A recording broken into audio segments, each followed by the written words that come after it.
Mic test.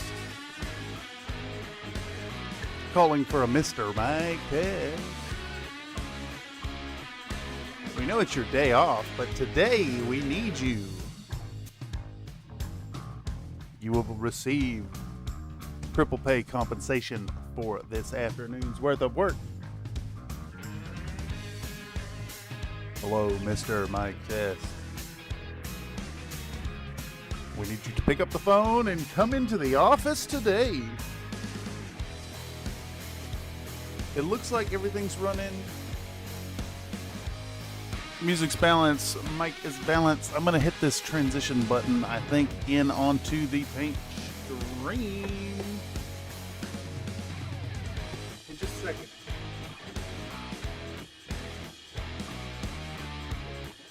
I forgot my models. I forgot the model. Paintstream. Bringing it on in. All right. Well, buenos dias, amigos. ¿Cómo están ustedes? Hoy es un buen día. Howdy, howdy, howdy, folks. Before we get started, let's give some thanks over to new subscribers.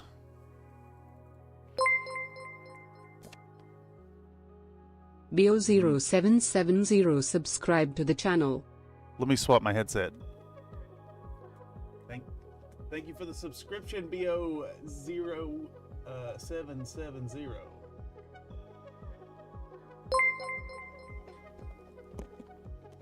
Jolly J Clavo subscribe to the channel. Thank you for the subscription, Mr. Jolly Jake Lovell. Jolly Jake Lovell. Thank you so much. Howdy, folks. Howdy, another Nate. Howdy, Tobias Stallion. Howdy, Iron Elemental. And howdy, Sam Gardner, who claims that Japanese barbecue sauce is best hot dog sauce. I am in the mayonnaise camp myself. Mayo is an underrated hot dog topping. However, I eat plant-based hot dogs and plant-based mayo, so that may skew things a little bit. Anyhow, welcome to another daytime stream here on Country Fried Meanies. We're back in the Bullshit Corner 2.0, and I am ready to get back to work on these little laddie boys that we were working on a couple days ago. Honestly, I had the urge to paint these up yesterday, to work on these models, to paint for fun. And I resisted because I wanted to get in another one of these here daytime weekend streamy deals. I thought it'd be kind of fun to approach. So without further ado, let's recap where we're at, and we're going to dive into this project in earnest. So if y'all recall, we got the base coats with our contrast paint on these. We added it was speed paint, actually, pallet bone base coat with speed paint, and then we hit them with a little bit of the snakebite leather contrast paint for the stripes. And we've been working on the blue accents in flat blue and azure. I'm actually kind of thinking they need a little bit more highlight on them. So I think before we get too far into this, let's do a light little dry brush on our models. And I think we'll use that good old channel favorite Ushtabi bone, spelled Ushtabi, U-S-H-T-A-B-I, right? Ushtabi. Tobias von Stellion says, "You're wrong. Dijon mustard is supreme." Well, I think Dijon mustard falls under the purvey of mustard for this qualifier.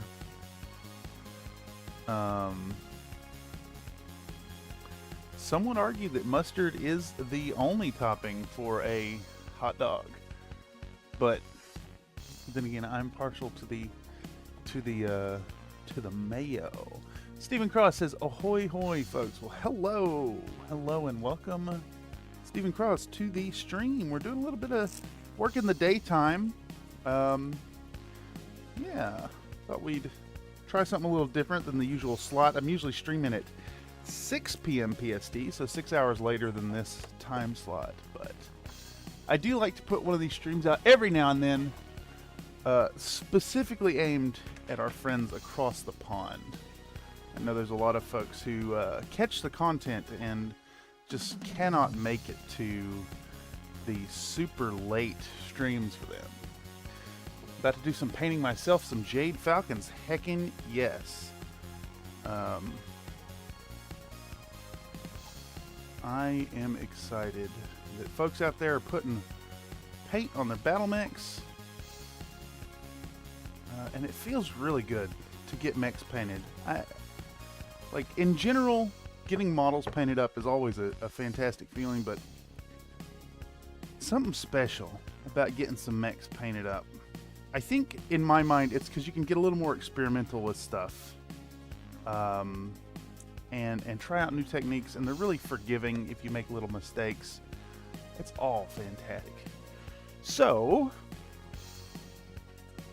without further ado, as we get into this, I think what we're going to start with is a little light dry brushing with this here Ushtabi bone.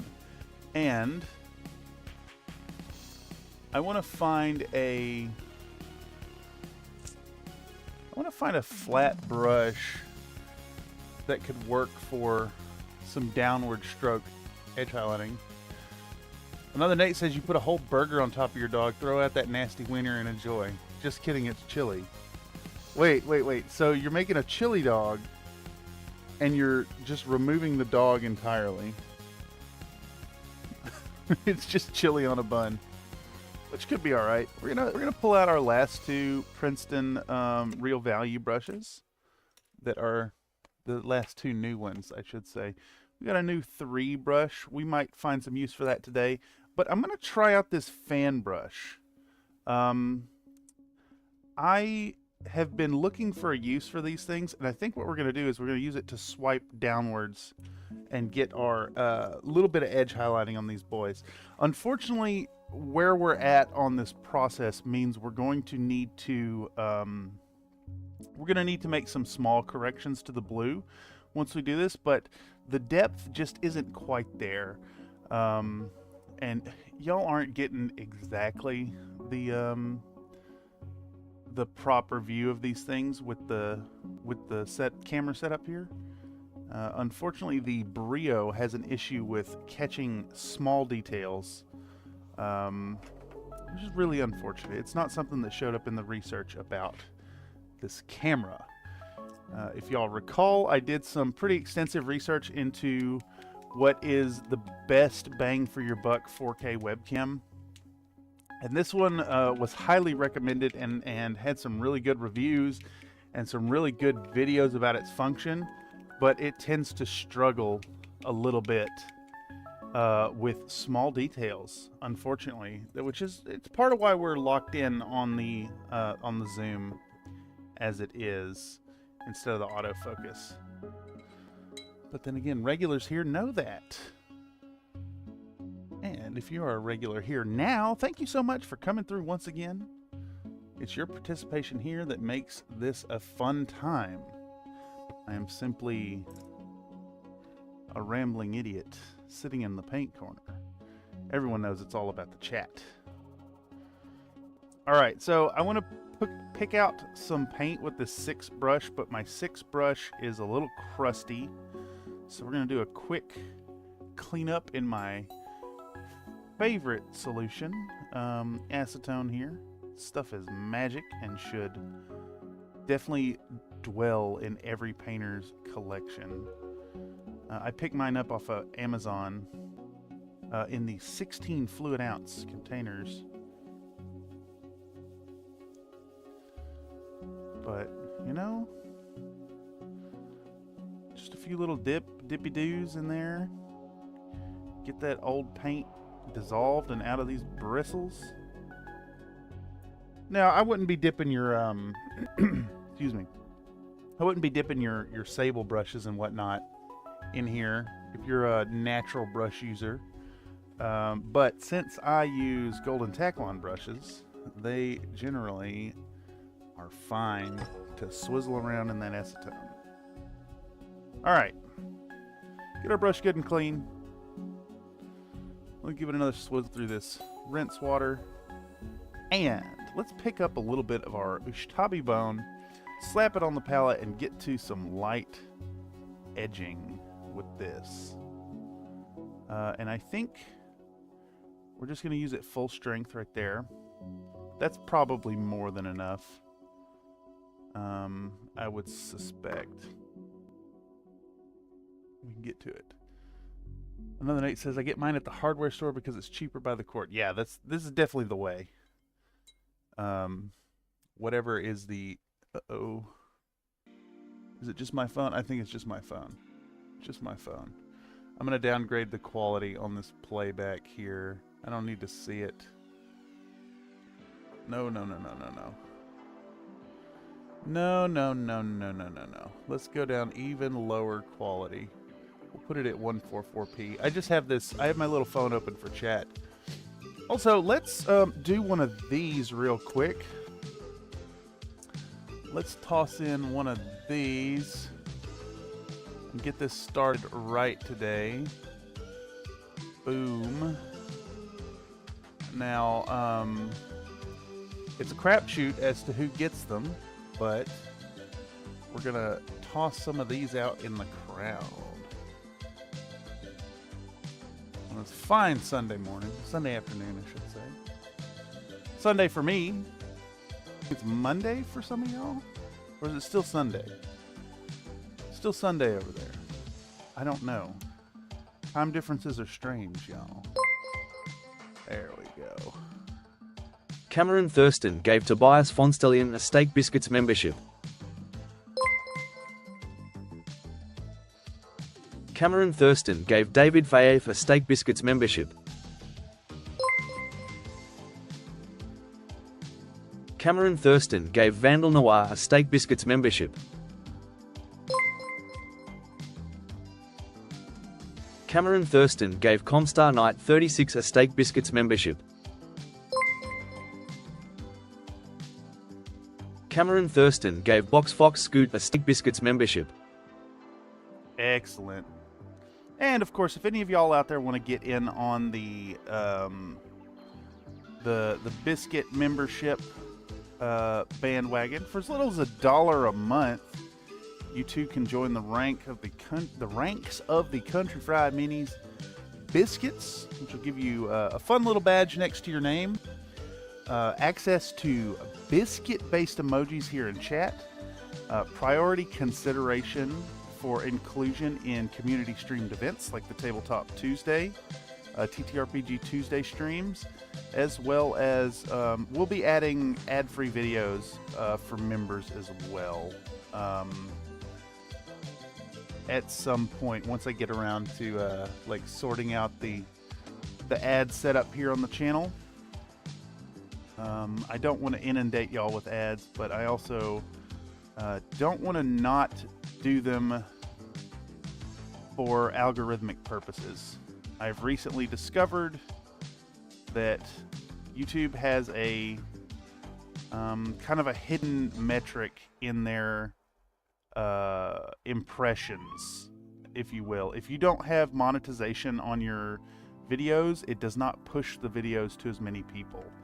So unfortunately, despite my my earlier decisions about ads, we need to run the ads. And furthermore, those of you out there who use the loyalty points actually have a lot of control over the ad breaks. So, those of you who are unfamiliar, if you check out the description of this video, which I'll actually post the link as well, we have our loyalty store. How do I get back to chat? I need to switch to me and not my account. I need to switch to my Country Fried Minis account. Yes, exactly. Y'all out there can spend your loyalty points for hanging out in chat and interrupt the stream. Let me try to post the link here in chat. There we go. Paste. Boom. There it is. Folks arbitrarily get points from myself and moderation staff, as well as I think it's five biscuit coins per every 5 minutes you've been in chat. So long as you've said something in chat, you can redeem all kinds of stuff there. Furthermore, if you're a double monitor user and you have that page open, you can monitor chat from there, which would allow you to watch the stream full screen without that pesky little chat window taking up some of your image quality. It's a lot of fun. I love the idea that chat can basically hijack complete control of the stream, more or less. And that's why we do the full screen thing. In addition, if you catch our TTRPG Tuesdays events, some of those effects in the Cloudbot Redemption store directly affect the party. You can do things like re-roll the dice, or create slimes and have them immediately interact with the party. I think it's a lot of fun. It's reminiscent, in my mind, of the channel points expenditures on Twitch, which is a feature that YouTube live streams are kind of missing. What's that? That is a receipt. Anyhow, back on the topic of the painting, it does appear like this fan brush is a really good brush for exactly what I'm doing. Just trying to get some very targeted single direction edge highlights. Just want to add a little more depth to the model here, and I think we may even hit it one more time with a lighter color. Mix in a drop or two of Vallejo ivory into our Ushtabi bone. Should work well. All right.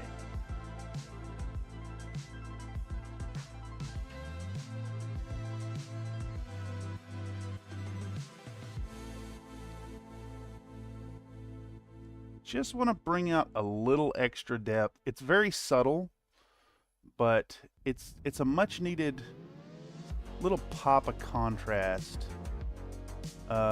because when we get to the weathering later on, it's going to kind of detract from the contrast that we have already, and these models are looking a little flat, to be honest. So we just want to add this simple little detail, make them look nice. Good looking Cyclops, the tan and blue stands out nicely. Yeah, these are the Black Wind Lancers. They're a Capellan force. Their official color scheme is tan and ivory camo with blue accents. I saw some variation on the Camo Specs website for the blue accents, and I landed on this nice little desaturated blue, which is Vallejo flat blue. It came out of the basics, the model color basics set. I actually really have grown to love that set. It was full of flat colors. Everything in it is great except for the metallics. I could do without them. Vallejo's basic metallics are really bad. Their coverage is pretty abysmal. I'm sure they could be used with tenacity and tenacity, but not for me. However, the other flat colors have been really good. There's a flat red, there's a flat blue, there's a couple yellows in it. I think there were 2 yellows. Steven says, oh, nice. I'm going to do some falcons in that black with bright green highlights for them. Oh, yes. Yes, yes, yes. I'll be doing some green on black at some point. Whenever I get around to painting my Death Commandos. I have a fun old school Lance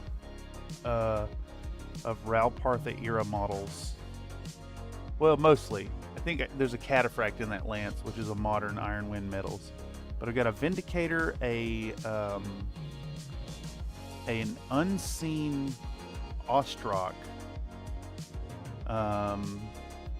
a Blackjack BJ2. It might be the BJ1. I can't remember.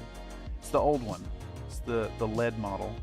And then I added in a Cataphract because it's Lao. You need a Cataphract in there. This lance did not get a Cataphract because this is all Succession War era, and the whole purpose behind this lance was actually just to have these all-rounder mechs. So every mech in this lance is Jack of all trades, master of none.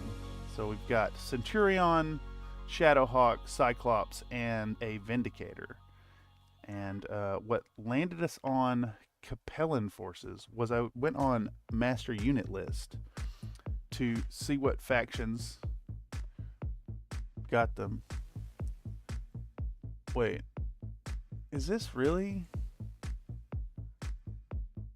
On the Vibes again. Here it is. I've removed this song multiple times now from the collection. Let me prune this one.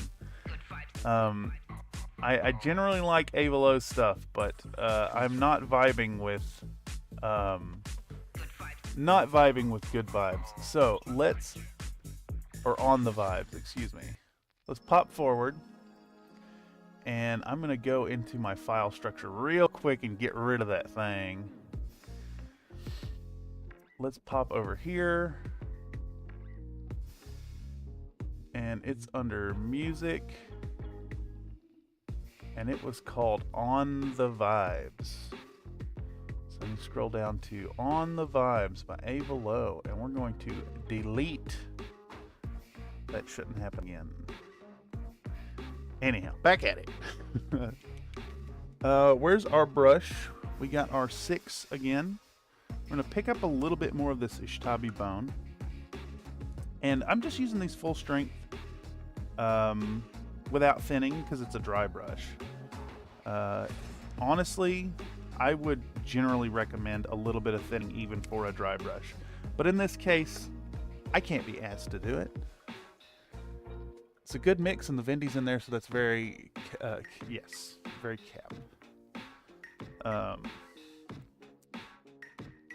And yes, I know I used that term incorrectly. I am an old man. Get off my back. All right, let's get out Onilab. Let's shake up our ivory, which is basically white. It's just like a warm white, which will go really well with our deserty tone. Get Onilab doing some work today. Shaking up our paints. All right, thank you, Onilab. And I think we're going to start with just a single drop of this stuff and see how that does our mix. Making a mess of this. I'm actually really excited to try this lance out in the field. I think this is a 5K force, if I recall correctly. It may be a 6K because I added the Pegasus in there. But I opted for more mechs rather than skill. I'm torn here if I need another little extra white. This isn't quite light enough, but I don't want to overdo it with a full drop. I think that maybe we will use that full drop. I'm worried that another drop will push it too far into the white, but that's fine. This is a experiment in happy accidents and just going with the flow. We're not trying hard. We're not worried about filming this thing. This is purely painting for fun. It is ironically something that I do very sparingly on the channel. You kept it 5K by going with default loadouts. Yes, thank you, Nate. We discussed this during the last editing stream, this lance came about, and I put together a build plate and slapped them all in my Frozen Sonic Mini. For those of y'all out there who aren't into 3D printing yet, this is off of the original Frozen Sonic Mini. Is it Frozen? I think it's Frozen. But if you don't have a printer yet, I highly recommend this one. The base model Sonic Mini is $149. It's a very cheap buy-in to the hobby. It works really well. These were printed with cheap resin, so I used Anycubic Basic, which unfortunately is very brittle. So these lads would not do well if dropped, but these were printed with a 3-second layer exposure time in 0.05 millimeter layers, and they came out great. They're perfectly serviceable. The details are crisp. The layer lines are there a little bit. I mean, you can see them, but they're fine. And they cost me maybe 25 cents, 30 cents worth of material to print them out. So big recommend picking up and printing some mechs. I'm not saying I'm not saying exclusively 3D print. You should definitely support the companies and buy some official models, whether you're going with Catalyst or Iron Wind Metals. Make sure to pick up some of those and show support for the industry, but these prints blend in really nicely with those as well, so there's no reason not to include them. Plus 30 cents to add 4 mechs into your force.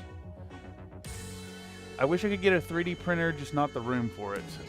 The form factor of the little one is, I want to say it's about 1.5 feet by 1.5 feet by 2 feet tall. It's pretty small. So if you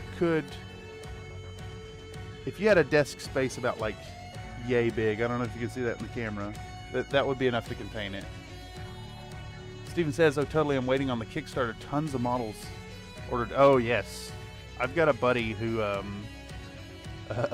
basically is like, do not give me any more 3D prints. I have the Kickstarter on the way, and it's more models than I can handle.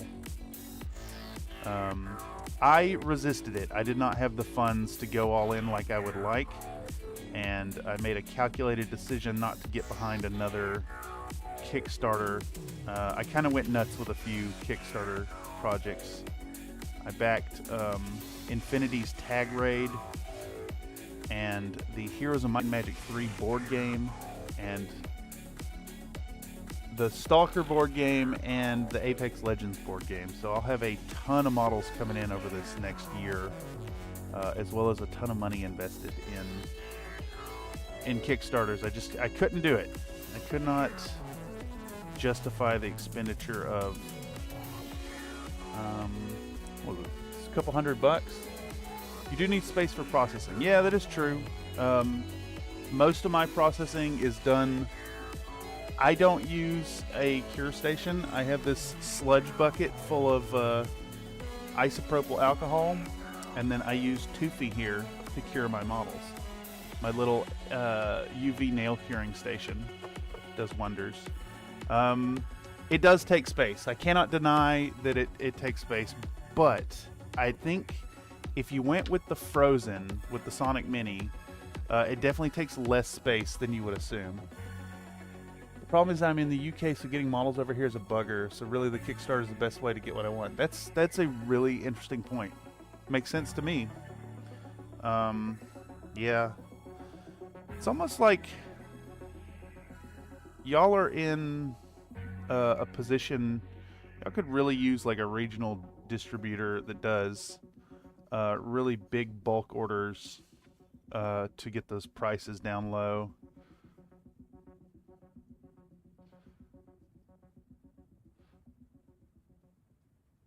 I'm sure they're out there.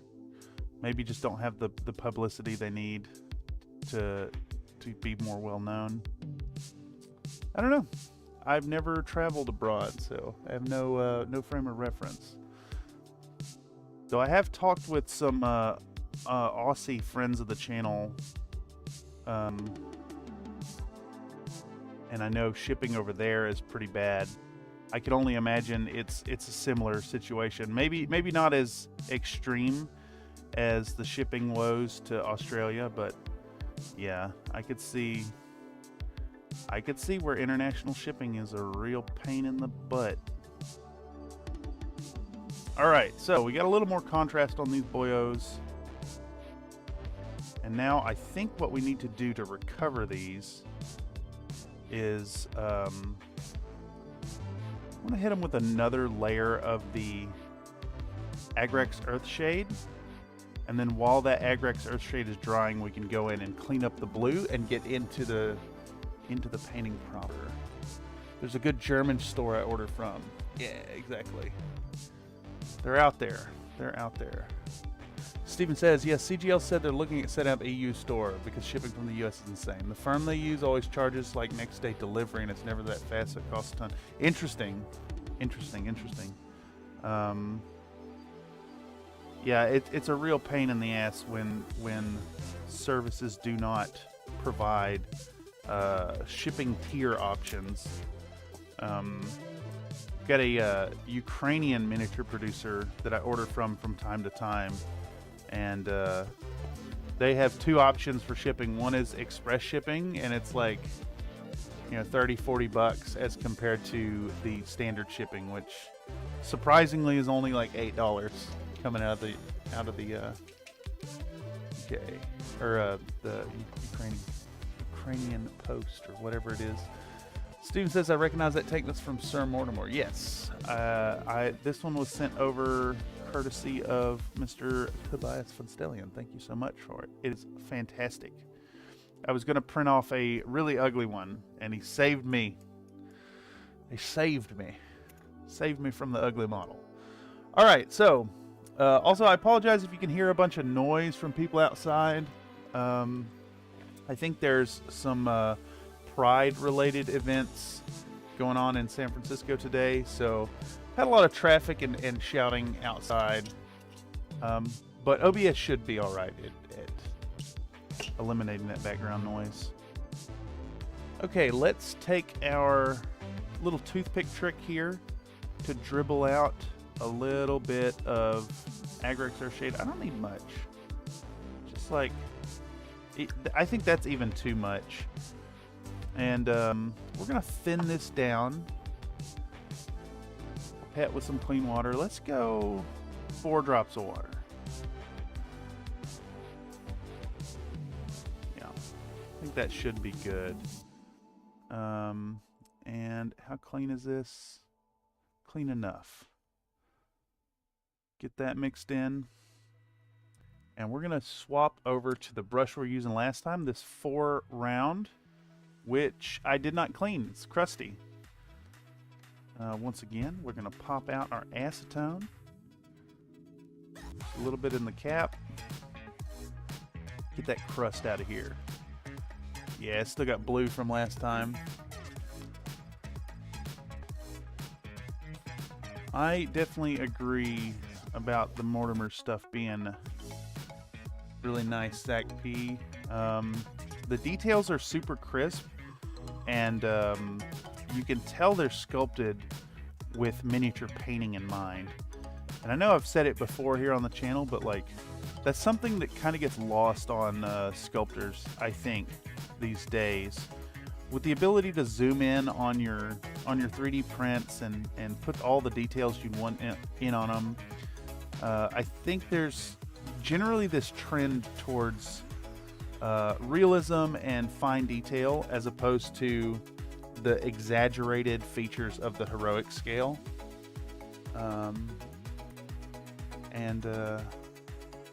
There's something to be said for when a sculptor thinks about the painter. There's a reason those old like 90s Games Workshop sculpts work so well with their exaggerated faces, head size, weapon size, hand size, all that.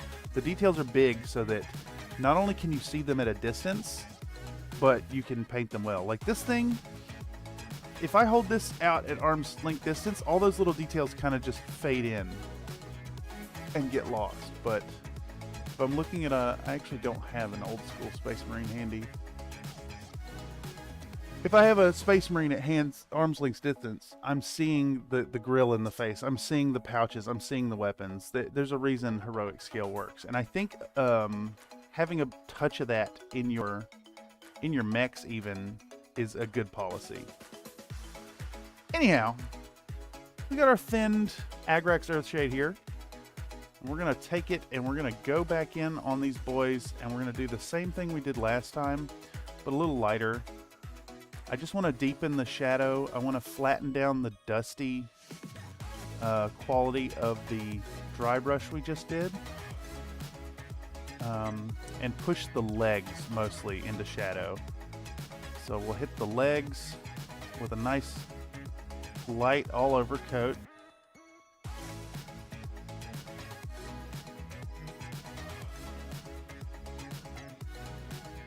Just real quick go around them. Doesn't have to be perfect. We kind of want to avoid a lot of surface pooling. But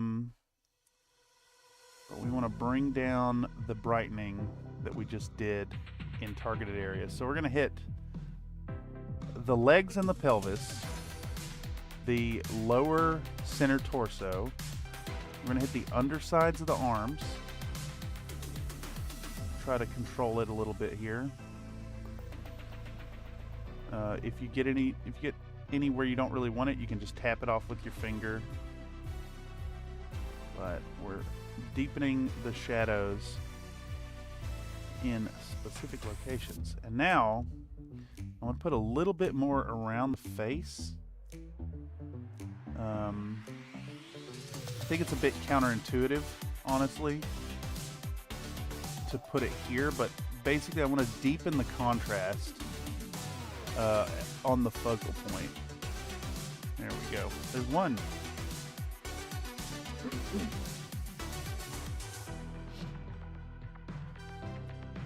Even did some models from the Zukov AU that I've done. Excuse me. Sometimes my throat like seizes up from talking.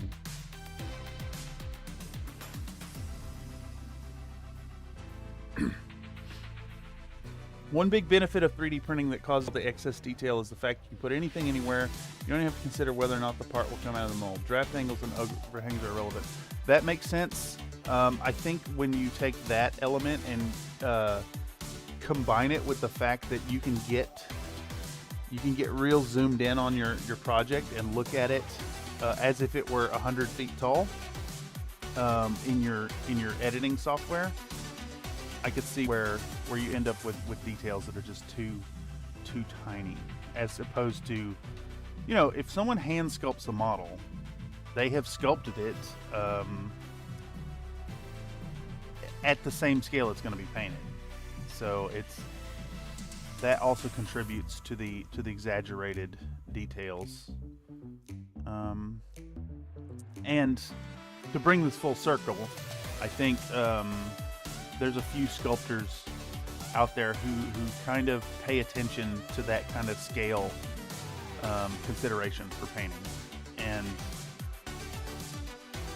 these like deep creases and exaggerated rivet size, it works. It's masterful. Don't get me wrong, there's a lot of talented sculptors out there who sculpt really beautiful stuff. They just don't work well at small scale.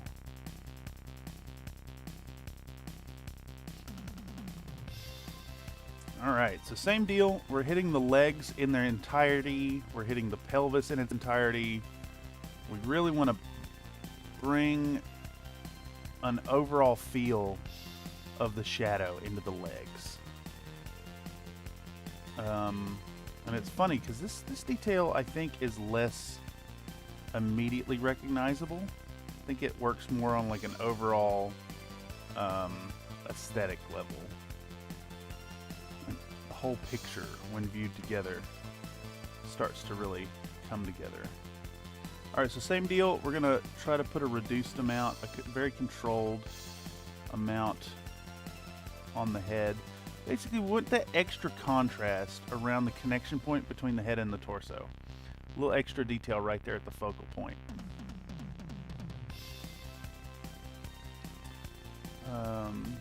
Also, big thanks for showing up, y'all. Fantastic to see so many folks in here. I may have to make these early day streams a regular occurrence. This is 3 times now I've streamed during the day and folks have showed up, so it's really awesome to see. Thank y'all so much. And of course, while I'm on that subject, if any of y'all out there would like to support the channel, consider joining up as a member, you know, that whole membership thing. We also have a Patreon if you want to provide more direct, regular financial support. Patreons occasionally get some extra updates over on that page. I'm still in the process of working out the extra benefits you'll gain. You get into the videos, names in the credits, and then of course super chats are always appreciated in addition. Though those are best used on TTRPG Tuesdays, where super chats directly influence the game. They count as a statement from the Dungeon Master. So come check that out every other Tuesday, 6 p.m. PST, which may be difficult for our friends across the pond, unfortunately. That said, the best way to support the channel is all the YouTube stuff. Is the likes, the comments, the subscribes, and just come hang out. Really, that's the best stuff, because that's what it's all about anyways. And with that, that's enough solicitation for your monies. Those of y'all who do support, it is more than appreciated. If you'd like to get more from the community, make sure to check out the Discord, link in the description down below. We do regular hanging out, lots of voice chat in the evenings, playing games together, sharing models, all that good stuff. It's all about the community.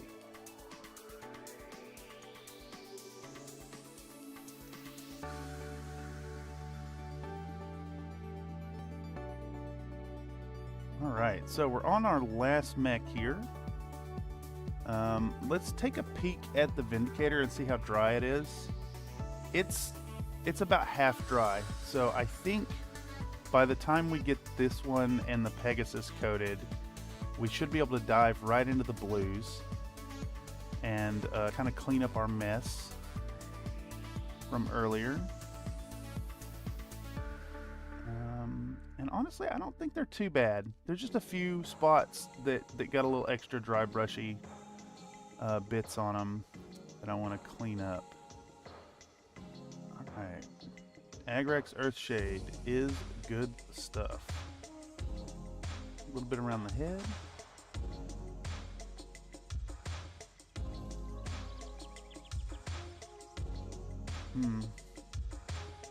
That is a little too much right there. Try to clean it up.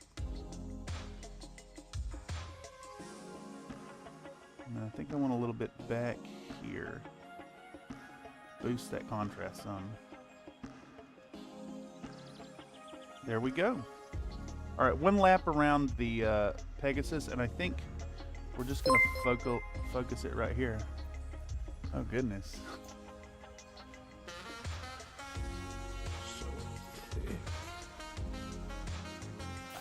Iron Elemental donated a $10.68 super chat. Yes, support this man. He needs some RAC 5s to go BRT.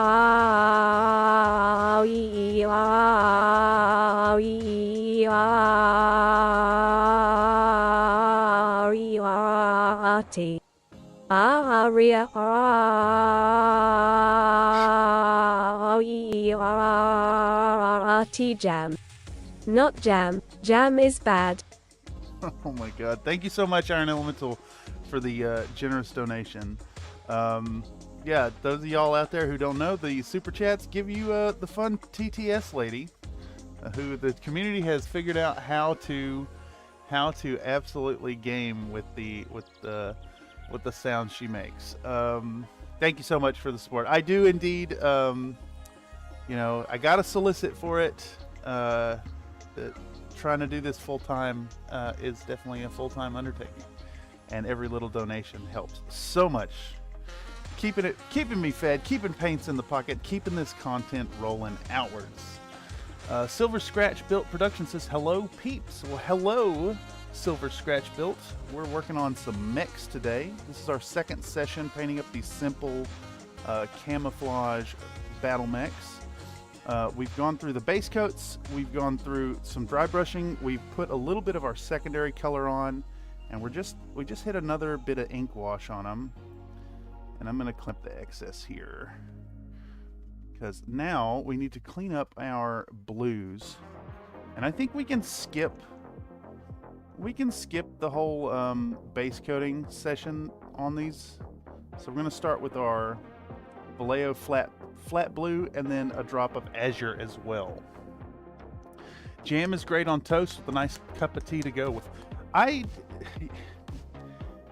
never really could get into tea drinking myself.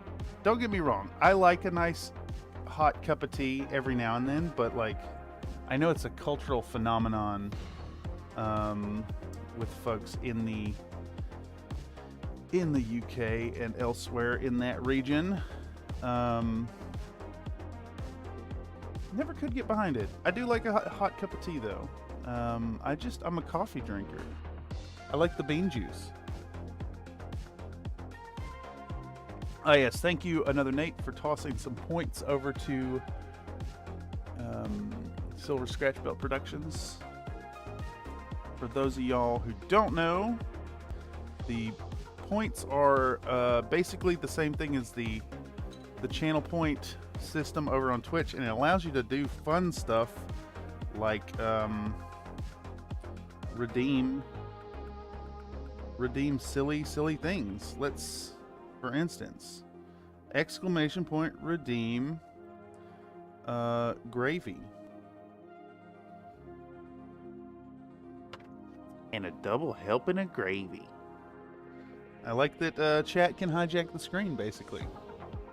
Big fan of that, actually. Big fan. Okay.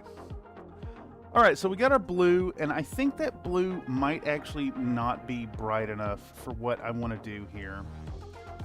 Basically, we're wanting to clean up where we spilled over with the dry brushing. So I think we just need to step right into a highlight tone. Popcat. Popcat's good all-timer. So good. Did we put a cooldown on the Popcat? I can't recall.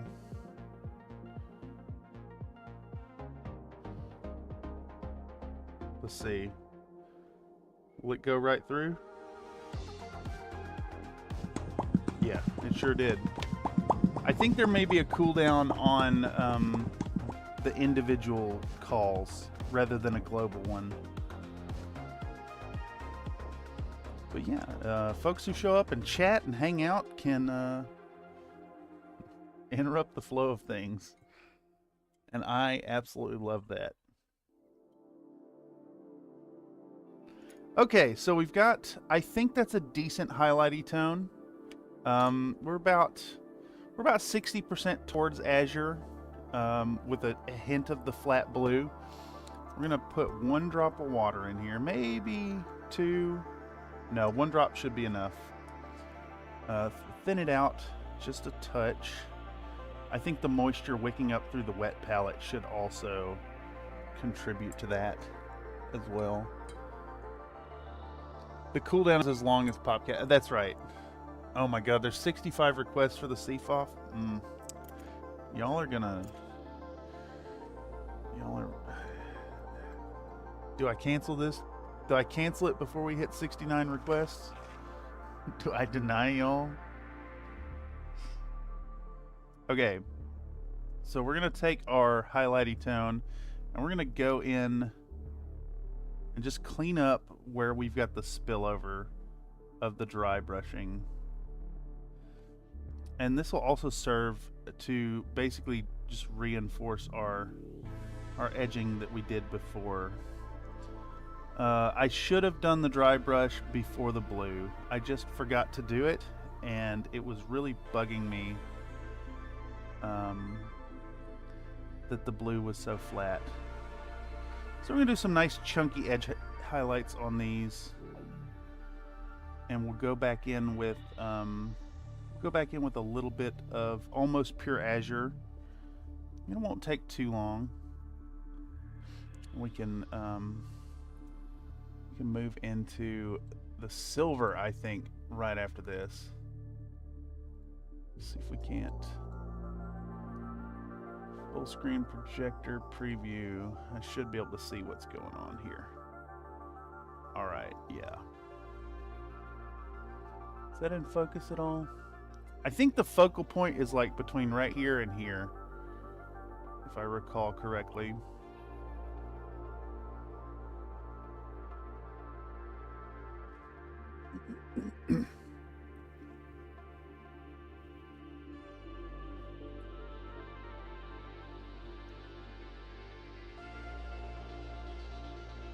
All right. People are driving around with some really loud house music out there.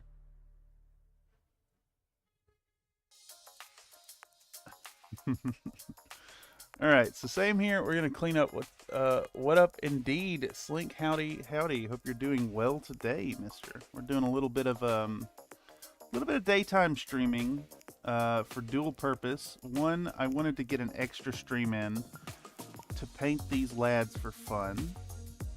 This is not for a project that is getting filmed. This is for my personal collection. A little bit of painting as entertainment, which I know I've mentioned before, I don't actually do anymore. Ever since starting Country Fried Minis, I kind of just paint for the channel instead of painting anything for the love of painting. So that's what we're doing here. But I also wanted to get in an extra stream to put some content out for community members who are across the pond and quite often stay up way too late to catch content at times that are not convenient for them.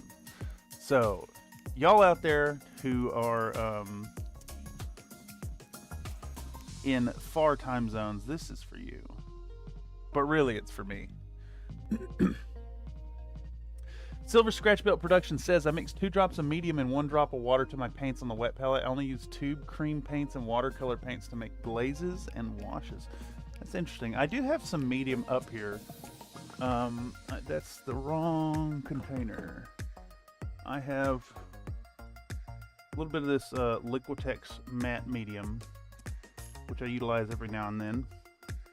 I haven't played with cream paints and watercolor paints for mini painting. I've done some watercolor while I was still in art school. It was fun. I enjoyed watercolor, but it wasn't my forte. I kind of had a focus on charcoal drawing, and then that focus during the last few semesters switched to video art to kind of go in line with the production here on YouTube. I had a really fun class, and I can't remember the exact name of it, but it was basically called professional development, more or less. And it focused on like checking out galleries and making connections, like the business aspect of art. And it was really cool. I worked with a professor who kind of shaped my thought process around video art and content creation as fine art. It's really, really enriching experience.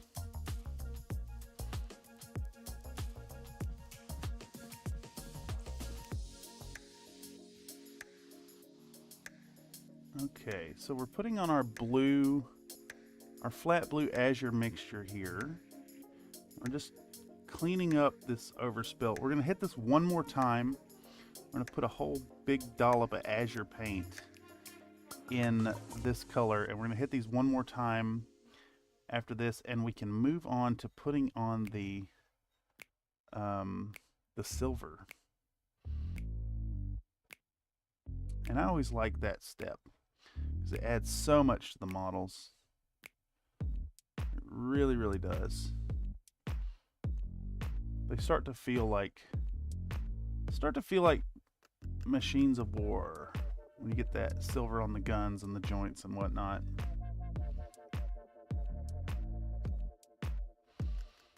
I think it's interesting that as an Infinity player, I kind of moved away from using metallics on my minis, but since working on Battletech stuff, I've moved back towards metallics, and man, it's so good. A classic look and feel. All right, that's the blue there. I think, well, I started to say I think that the Pegasus didn't get the dusty blue issues, but it did a little bit. So we're gonna clean it up as well. Yeah, this side especially got really bad. Put a little bit right there. Am I still in frame? Not quite. No relish in the pole. Nope, no relish in the pole. Relish is a topping, it's not a sauce. Because you can easily combine the relish with anything on that list, and it will work. Glazes are my use for medium too. There's a bunch of recipes out there for DIY contrast paints with varying amounts of medium and flow improver mixed with acrylic paint. I still haven't added any flow improver to my collection. I need to. Slink says my cataphract fell off its base as I varnished him. That is a horror story. I hope the model is all right and you don't have to glue it back together.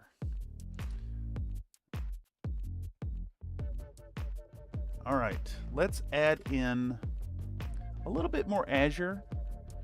I think we'll do, we're gonna make a new puddle of azure right there. And we're gonna put a drop of water next to it.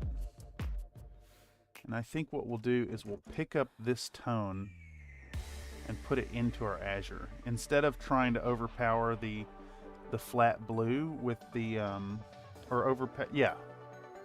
instead of trying to overpower the flat blue with the azure, which is I think this is a weaker pigment. I could be wrong. We're gonna pick this up and add the dark into our light. It may be the other way around though, now that I'm picking up and watching the effects here.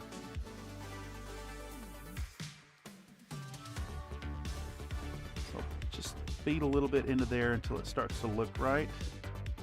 And then we can also, since we're mixing on the palette here, we can make an interface right here until it looks right. Yeah, it looks like I was wrong. It looks like the azure is a stronger pigment collection as compared to the flat blue. Very surprising. I usually expect the darker tones to overpower the lighter. I think we want right between these two, right about there. That's the color we're after.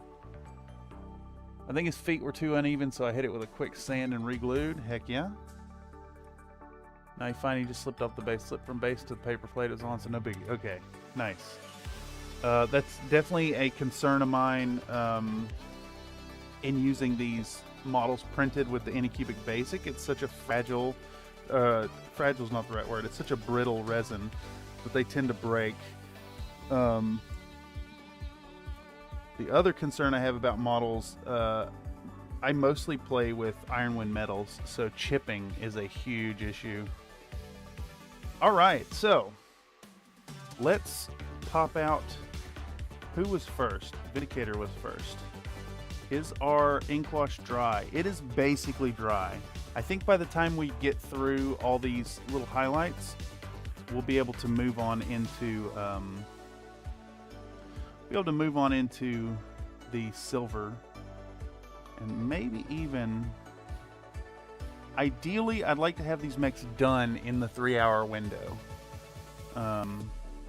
But we could go a little over if necessary today. Metal you think would be more durable, but it's really prone to little bits of damage. Yeah. Yes, exactly. I use this Mr. Hobby Mr. Metal Primer R on them. So this like prepares the surface for your regular primer over top of it. This stuff's all right, but it's still there's nothing you can do to save sharp edges from chipping, unfortunately.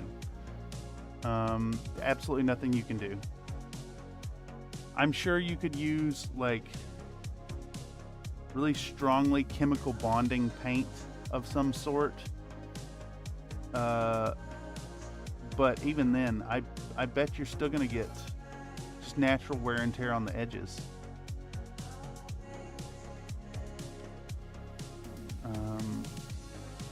Yeah, best thing you can do is just not touch them, I guess. And who's gonna do that? Just know if you got metal models, you're probably gonna need some touch-ups at some point. It isn't too dissimilar from like tattoos on sections of skin that do a lot of motion. Like if you ever see people with finger tattoos, those got to get touched up every few years. Generally, at least.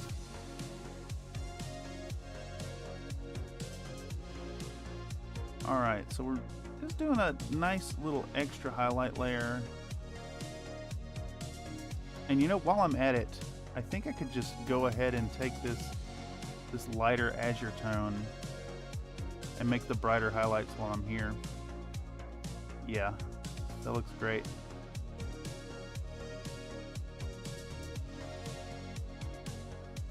And these don't have to be super clean. These are intended for tabletop play. They're also gonna get some weathering later, so we're not too worried about it. Enamel primer and a good clear coat, but you'll dull your paint. Good to know. Slink says that's why I prefer the new plastic minis. The visual quality's there and it's durable. I can't really complain about plastic models, other than I'm old school and think that metal is superior for no particular reason. I like them. I like metal models. Something fun about the process, the priming. I love the metal dust as you're sanding them, and I love the feel, the heft of a metal model on the table. And honestly, that's probably the biggest mark of positivity I give them for that chunkiness, that weight when you slap them down on the table. Me gusta mucho.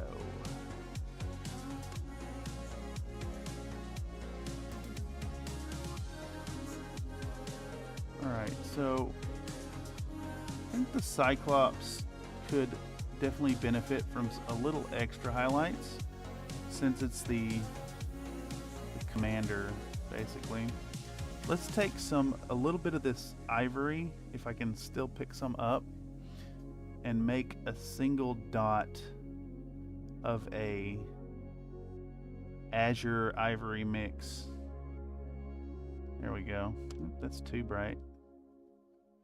I want just a little bit extra right there at the tip. He is the commander after all. He deserves an extra layer. Put a washer on your model base to add heft. I mean, even that's not the same. Like, a washer is not gonna replicate the weight of a big chunky boy like this here Mackie. I mean, what a silly lad, right? I did a little conversion on this one to convert it to the newer variant of the Mackie with the double PPC. I'll paint this up at some point. Or like this old school King Crab, which I've done a little converting on. Not only is it a metal body, but it's a metal base as well. Like I could hurl this at someone as a self-defense. Not that I would. I just think it's funny in spirit to do that. I also like the ABS like resin we talked about too. So far it's working well for my minis. Might want to print something bigger and see how it holds up. Yes. Yes, indeed. Where were we at? I need to re-highlight this Shadow Hawk.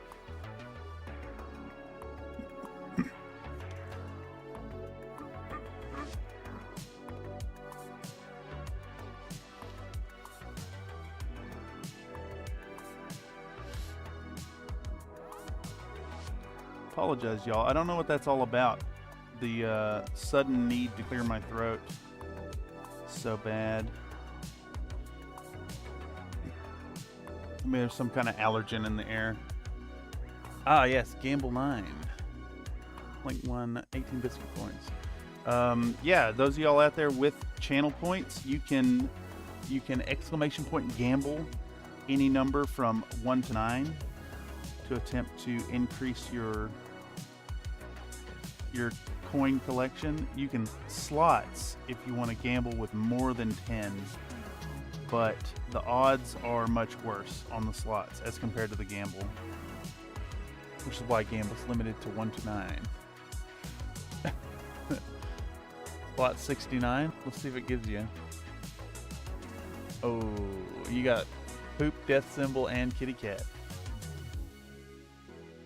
I think Skull and Crossbones, or whatever it is on the platform, is a bad symbol regardless. Pretty sure you just lose everything. You need to match 3 of a kind. If it's cats, dogs, orangutans, poop emojis, and 100s, you got to get all 3 of those. And you can get any combination of the 3 food items. I think it's hamburgers, hot dogs, and pizza. But there's a lot of options in the slots, and it's only straight across. There's none of the extra directions. Okay, so we've got these highlighted up. They're looking all right. I just realized I didn't do the second layer on the Shadow Hawk, so we'll do that real quick. Do a little tappy-do.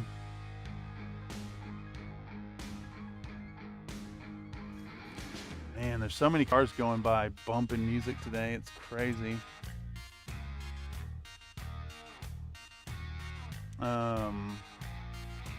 I want to put some metal on these boyos. If we could find our Vallejo metal color. Here we go. Vallejo acrylic metal color. I use the airbrush colors because they're really, really nice coverage, but they separate out really fast. Let me zoom this out again. And if I do that, y'all should be able to see how quickly it separates on the palette. Yeah, exactly. The gamble odds are just so much better. I think you just got to get over 50, 51 or higher, and you make your biscuit coins back. All right, so we're just going to use 2 little droplets of this stuff because it's going to separate out so fast. And I think we can get away with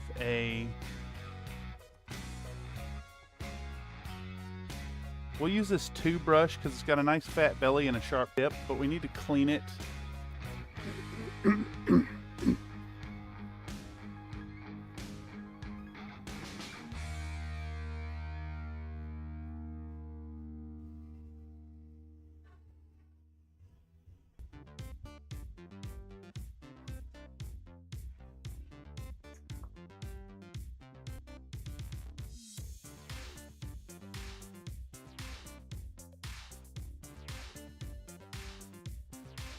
Very loudly bumping music. Does not appear to be coming through the mic.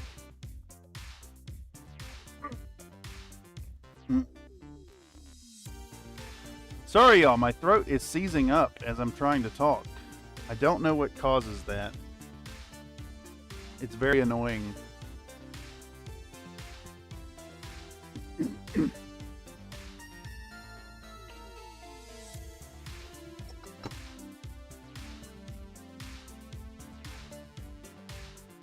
I'm gonna refill my coffee, and I'll be back in 45 seconds ish.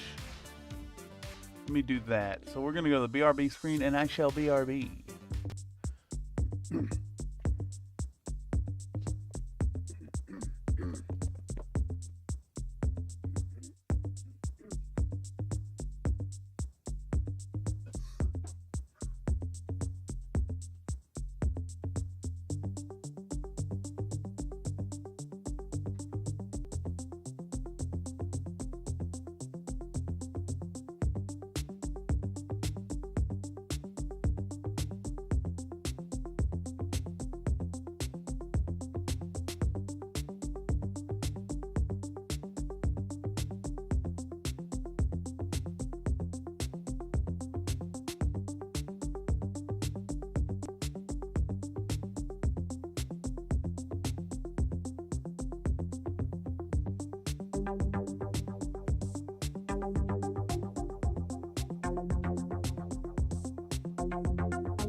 All right, here we go.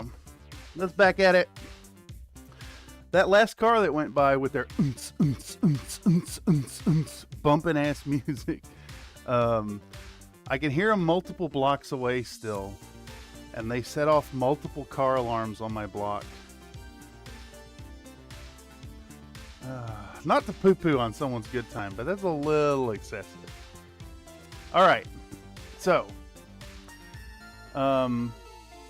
in the time I've been gone, this paint has already completely separated, which is the only real downside to this Vallejo Airbrush Colors metal color. The stuff is magic and flows really well and does fantastic one coat coverage, but it separates out basically instantly. And we're going to start by putting some, like it's already separated. You have to stir it basically between every brush stroke. But we're gonna paint it on these SRM ports. And it'll flow really nicely and it'll do one coat coverage, but I already need to stir it.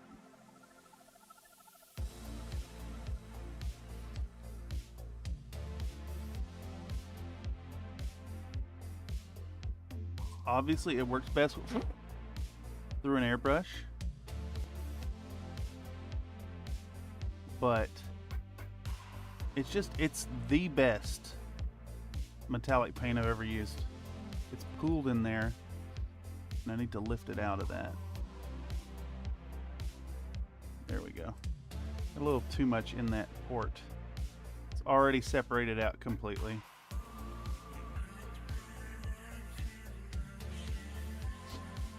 And shot.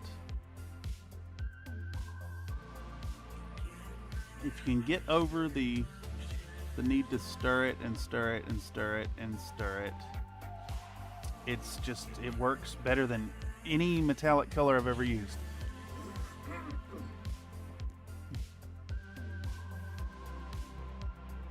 Don't know what's going on with my throat, you know. It is peculiar.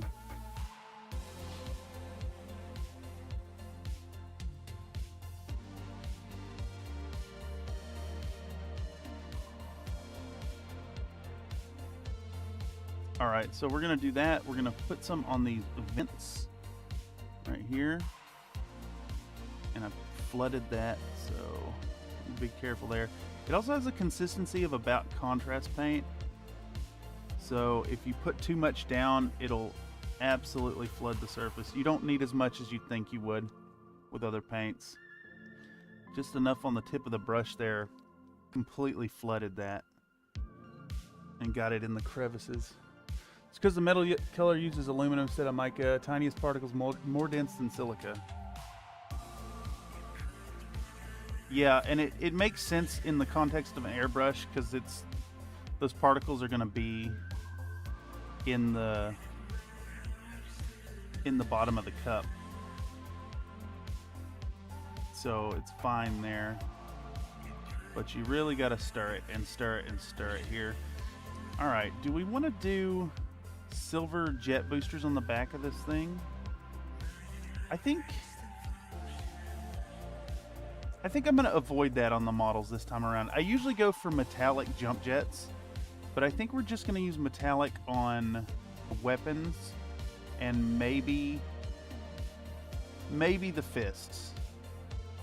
I was thinking the fists should get metallic. That's kind of my go-to. I think this fan should probably be metallic, so we'll do that. The hover intake or whatever this is should definitely be metallic. But let's go with camo colored jump jets and boosters this time. Just want to change it up a little bit every now and then. Alright, yeah, that looks great. Just that little bit of contrast already adds so much to the model. And we'll deepen this with a hit of some thinned out Nuln Oil. Iron Elemental says, meanwhile, that Demon X Machina game bit me hard. Thanks again for the recommendation, Nathan. That game is fun. Heck yeah. Always good to see the sharing of knowledge in the community. Excuse me. Slink says, I'd do the weapons first to see how it looks with that before doing the fists. Yeah, I think that's a good recommendation. Plus, I'm really trying to do something different from what I do on every mech. Like, I think it makes sense that it absolutely makes sense that the hands actuators would get painted in the same colors as the mech. The weapons maybe not so, because you're swapping those out. You're doing maintenance on them all the time. You're potentially changing out an autocannon barrel every engagement. Having to do maintenance on the laser ports, so it's probably just not worth painting the weapons all the time.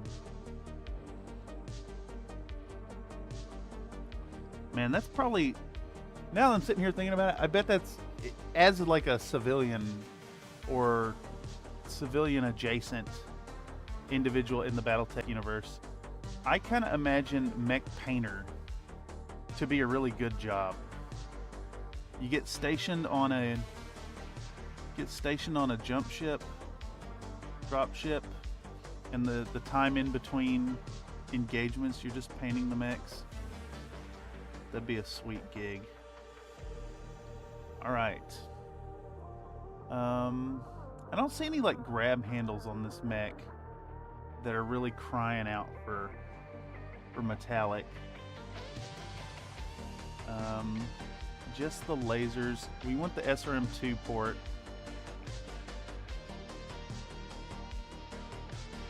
Do that.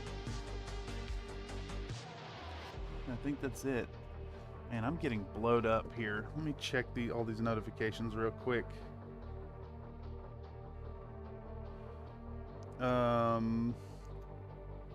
Let's see. I'm being asked about paints. Use. I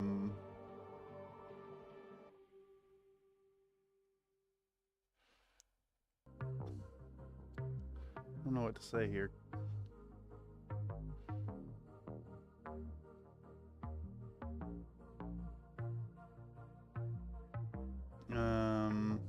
Let's see. Telling what brands paint.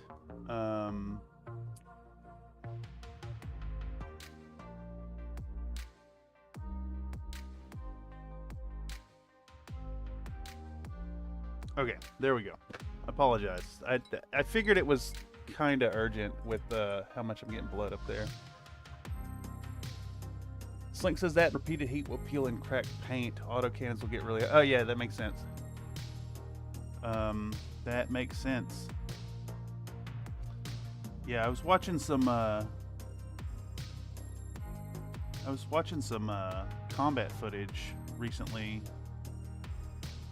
out of the Ukraine conflict, and in the video, the guy like touched the suppressor on his AK-74 with his gloves, and after not too many shots, his glove was smoking from touching it. So I imagine bigger guns equals more heat.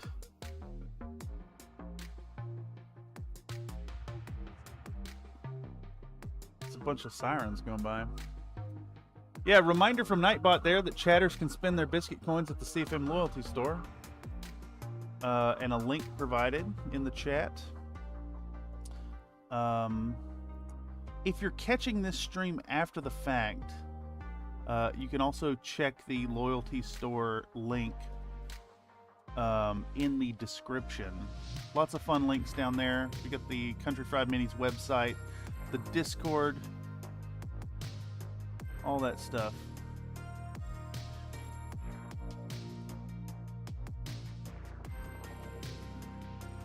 Alright. This has got some pooling in that. There we go. So I'm keeping a 3.0 brush on standby right here. For when any of those missile ports get gunked up with paint, to preserve the detail, we want to make sure that they don't get completely filled with the paint. Otherwise it can cake up and hurt the detail. So I've got this 3.0 on standby to reach in and dip on that if necessary. Alright, so LRM, SRM, 2 lasers and an autocannon on this boy. So autocannon barrel. We're not going to worry about all the surface greebling. We're just going to paint the whole thing silver, and then any of that extra detail that we lose right now with the flat color, we'll hit with the Null Oil wash soon, and it'll deal with that. And I hope I have this angle set up where you can see the stirring I'm having to do. Basically, we got a fun little interface happening. Damn it. I flooded that.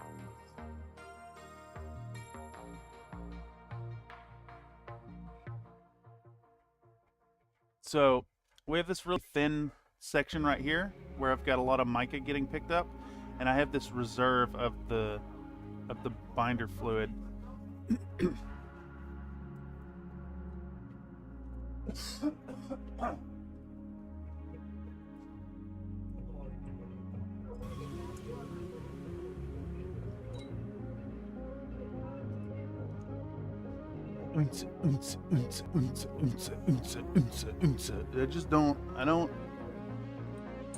I don't see the appeal of being constantly in that state.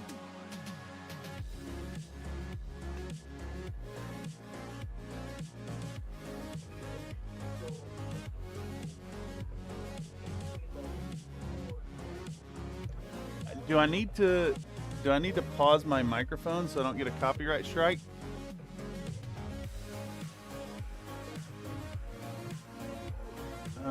I think this person is just parked on the street under my window with their bumping stereo.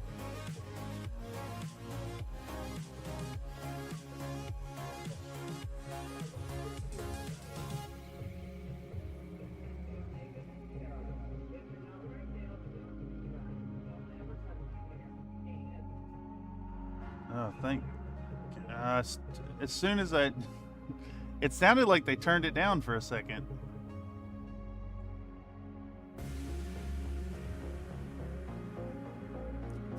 I'm watching the mic feed.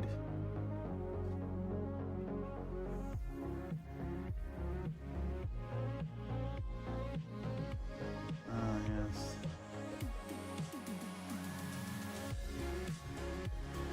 Let me investigate what's going on here. I'll be right back.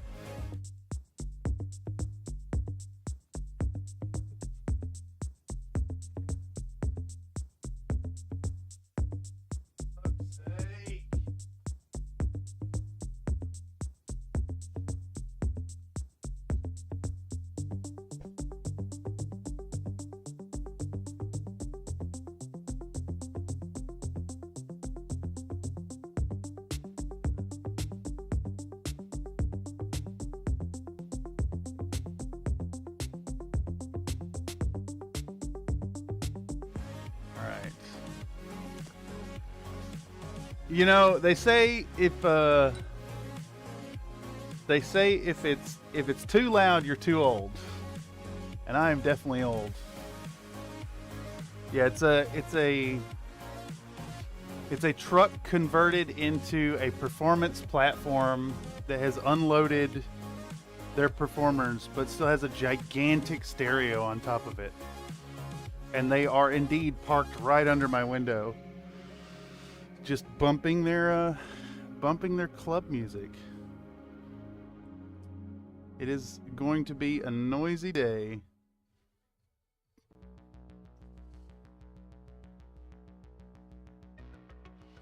People are celebrating, so I can't knock them for that.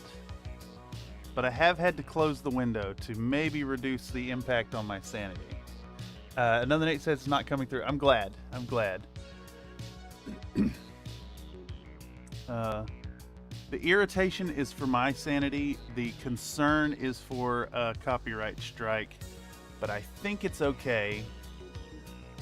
I see it picking up on the mic, but the levels coming from the music are sitting around like negative 45 decibels. So yeah, it should probably be inaudible.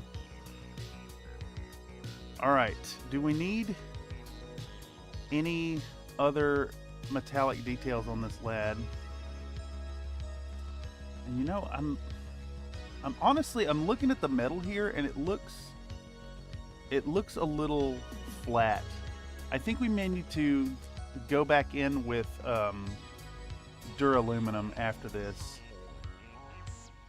So we'll do that. We'll go around all these with the jet exhaust first, and then we'll hit it with the duraluminum and get a second coat, a little bit of highlight action on them. Alright, so PPC, small laser, medium laser.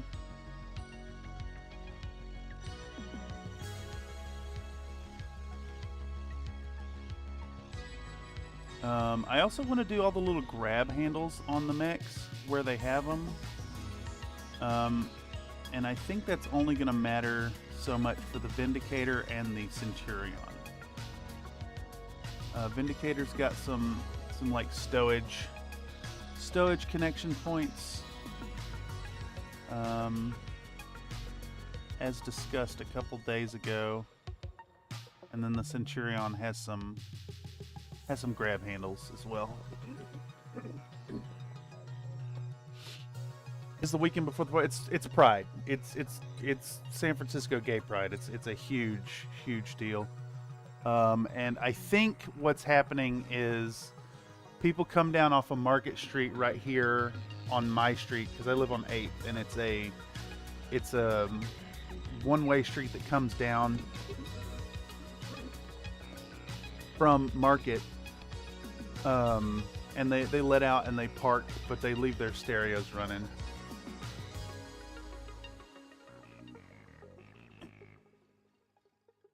Yo, I don't know what this whole deal with like my throat seizing up and vocal cords needing to be cleared so often, but it is particularly heinous today.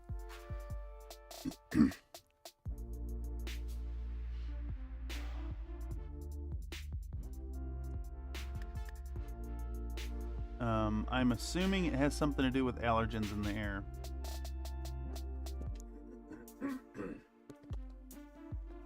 And I'm trying to not do it directly into the microphone because it's very annoying and very loud.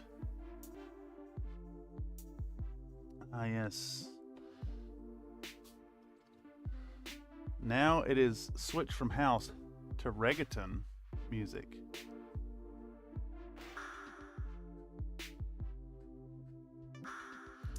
Which I'm definitely not a fan of.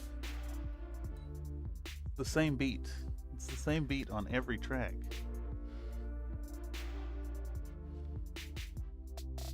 Then again, I guess house is kind of that way too, is it not? It's just versus all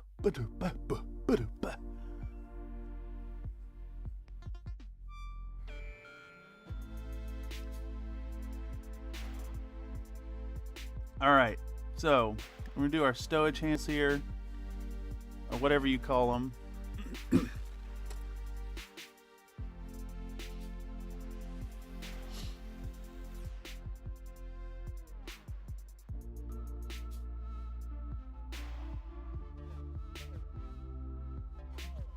All right. So he's 3 weapons. I think there's a rear facing. Yeah, that's what it is. I knew there was another laser on a Centurion. Get that rear laser here. And then these things too. I kind of like that these broke a little bit. All right. So these all have metallic on them. I'm going to do one more layer of metallic just because they look really dull. That jet reactor or jet exhaust is a little dark. You could be allergic to public displays of joy. Yes, I am definitely very allergic to public displays of joy. No, that's not true. I think that's fine. I think I'm growing very sensitive to excessively loud music. And that's the big thing. The throat thing, it's happening because it's annoying me. That's all it is. Gamble is on cooldown for 20 seconds. Wait, what's the cooldown on that? I guess it's fair to keep it on a cooldown. I'm tempted to take Gamble off the off a cooldown. I think. Is there any reason to keep that on cooldown? Someone should be able to spam it and lose all their money. Their biscuit coins. I guess it is money of a sort. Another night got pizza, burger. How much did you slot? Okay, so the food, any combination of food items is going to double the gamble amount.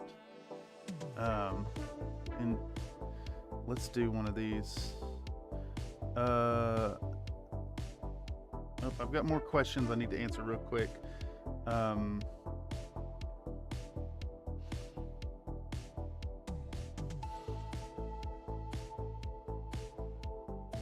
I'm being asked about craft paints.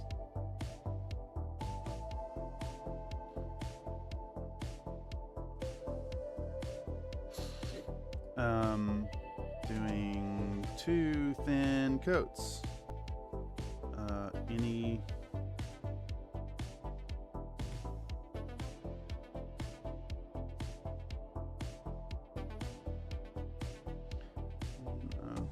matte varnish. All right, 5 seconds. Yeah. 5 seconds is right. I'll leave it on there. I think that's the default for most commands, is that they're on 5-second cooldown. Can I check it on here? I might not be able to. Let's do this though while I'm thinking about it. We want to do one of these. Whoop.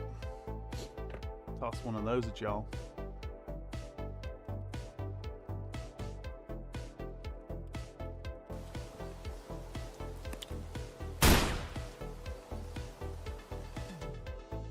All right, give a good stir. We're gonna put out this duraluminum, and we're gonna kind of do a highlight here. I think mostly we're replacing the color, but it's fine. So this is the same deal.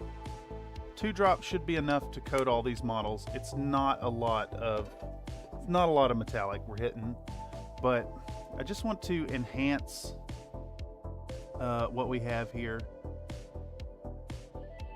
As far as like these big flat surfaces, we're just going to concentrate it towards the top. Concentrate it towards the top half. Hello, Vandal Noir. Welcome. Hola, indeed. ¿Cómo está usted? Hoy es un buen día. Bienvenidos a mi transmisión espectacular. What is it? Estoy pintando Miniaturas del Juego Battletech.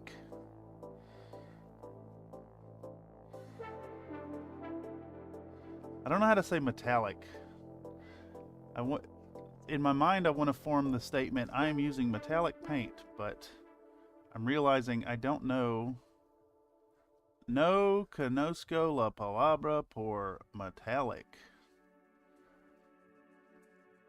You know, after 7 semesters of Spanish, you'd think I'd be able to speak it, but I can't. Después 7 semestres de español, solo puedo hablar como un niño. Pintura metálica. Rodrigo Rios. Yeah. No, I don't speak much Spanish. Quiero ser bilingüe, pero no uso mi español mucho afuera de la clase. Y I'm not taking classes right now. But yes, I speak a tiny bit of Spanish. I can comprehend it better than I can speak it. I still do my Duolingo daily. I took 7 semesters while I was at college. I got a certificate, but no, I can't really speak it. Sometimes I talk with my neighbor, and I speak with you know, cajeros y camareros, etc. But mostly, it's a lot of que tenga un buen día, ¿cómo está usted? Stuff like that. It's a good language to know, though. I definitely think so. I originally wanted to learn Chinese. I'm not sure if it's Cantonese or Mandarin, which is more useful, but Chinese is it's really useful in the Bay Area. It's not super useful in the rest of the larger U.S., but Spanish is super important. It's really, really almost necessary. I kind of think kids in the U.S. should be taught English and Spanish. It's so useful.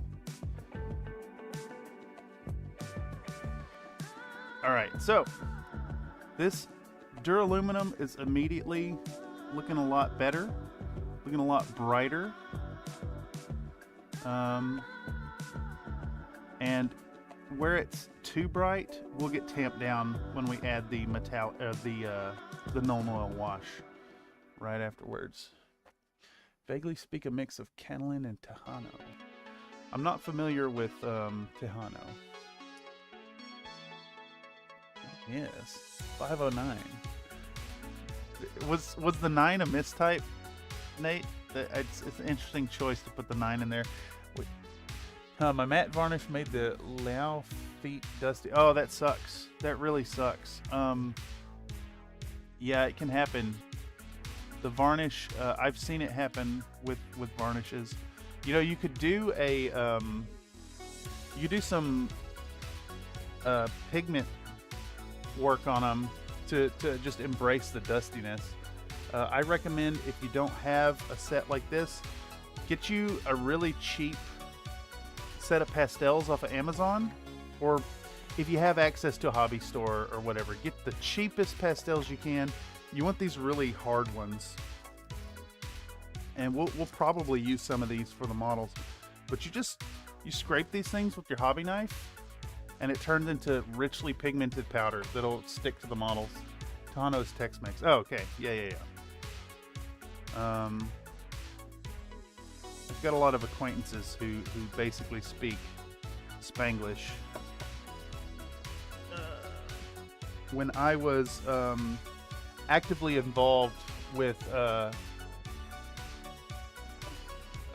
the animal rights activism, I attended a group that was like formed by community members to help folks with their language. So like basically we'd meet up once a week, and our Hispanohablantes would speak English, and then our native English speakers would have to speak in Spanish, and we just kind of describe what we were doing that week. I'll never tell anyone that I just fat fingered that 9 in there. No, that's great. I think it's kind of interesting. We should maybe start putting 9s at the end. If you put a 9 at the end of the points, then you'll know by looking at someone's points total that it was added. Slink said, "Oh, these are loaners, so I don't care that much. Lol, I'm thinking maybe I didn't mix the varnish enough. First time it's happened. Interesting. What kind of varnish are you using?" I basically exclusively use this stuff anymore. I do the UV varnish, and then I've got a gloss varnish as well. But I only use this if I'm going to hit them with an oil wash. I'll hit that first and then oil wash them and then wipe it off and do the matte varnish later. Oh, let me check. Okay. Excellent. Who's the last one we did?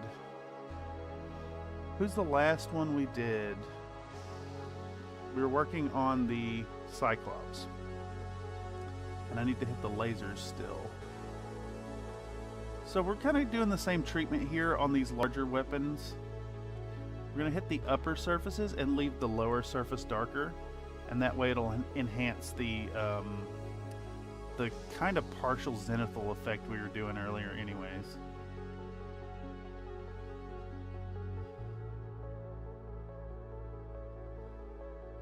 Oh yes. I want to keep the brighter stuff on top.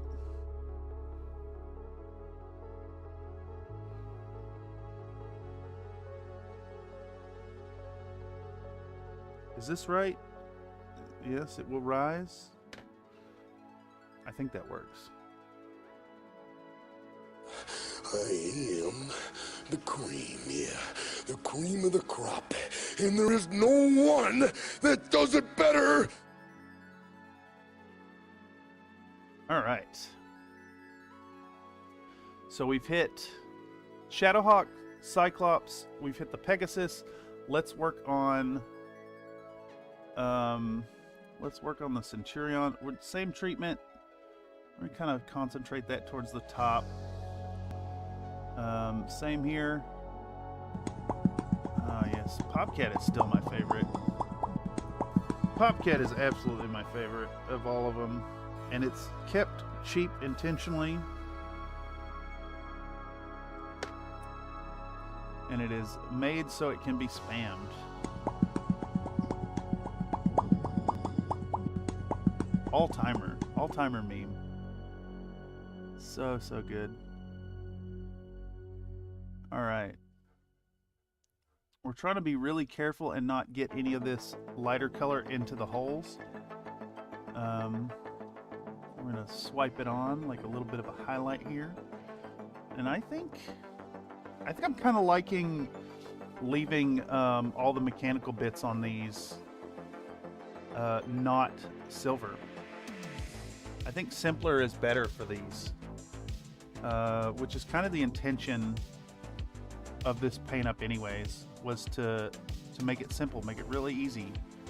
Show that you can paint some mechs just by hitting them with a vaguely camo pattern, dry brush them up, and then add a little bit of an ink wash to them, and then they look fantastic when you do it. Do a little swipe here and there. Shit. I just made a big old boo-boo on this mech.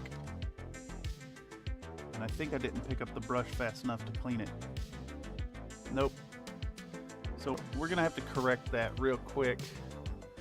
And I think what we can do to correct it is we'll take a little bit of Xandri dust, and I think that's like a close match to the color that we screwed up on. And we're just gonna paint a little patch. A little patch of Xandri dust right there. Cover over that mistake. Real quick while we're thinking about it so we don't miss it later. And then back to work. Back to work at it. Alright, there we go. Very nice. Using the wrong brush. Or am I? Yeah, I think I was using this too.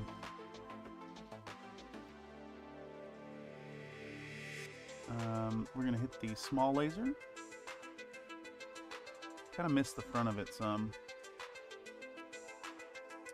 Also, if I'm not mistaken, I think I'm sleeping in your home state of Tennessee tonight. Nice. Long travels this evening.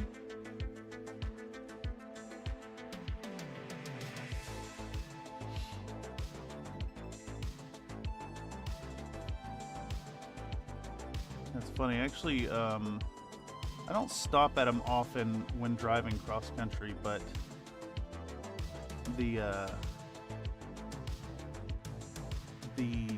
rest stops in Tennessee are really nice for sleeping. I tend to, whenever I'm doing the cross country thing, I used to get hotels. I used to try to like push it to specific hotels in specific cities and then rest.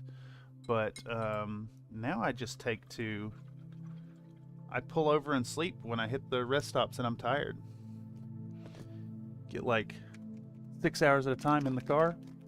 Not too bad. Kick the seat back. All right. I'm gonna put another drop out of this jet exhaust, because while I have the metallic out, I want to get work on these bases again. If y'all recall, we have these sections that look like massive grates, and I want to hit those with metallic. I sleep at rest stops almost every night unless I need a shower, then it's a truck stop. Yeah. It's the way. And with the pricing on hotels anymore, and like the serious risk of bed bugs, I just find it better to do the rest stop thing. That's what they're for.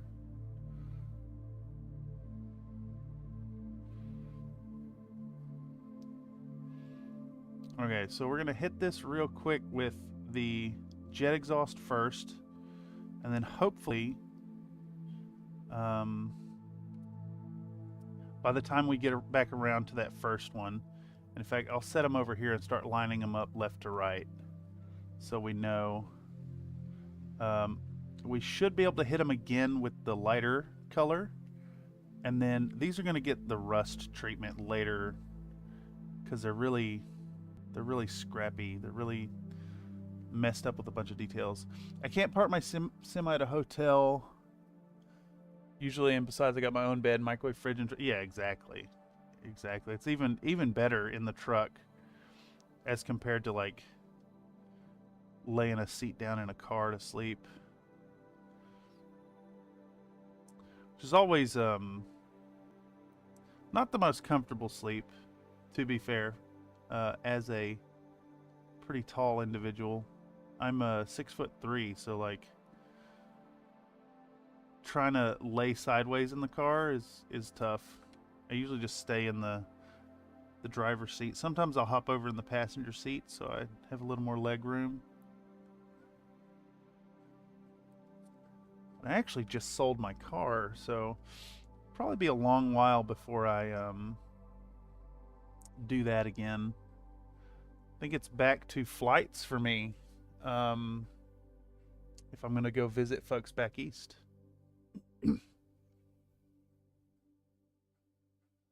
And I got Egyptian cotton sheets on my bed in the truck, and I know when they were last washed. Heck yeah, exactly.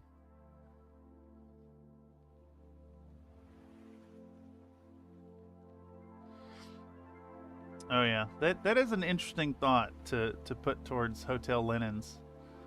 Like, there have been many times that I would stop in a hotel and then just like go right to bed effectively. So like, even if those sheets were like super clean, I'm hopping in there with the grime of the day and a long sweaty drive. So they're definitely not clean after I sleep on them.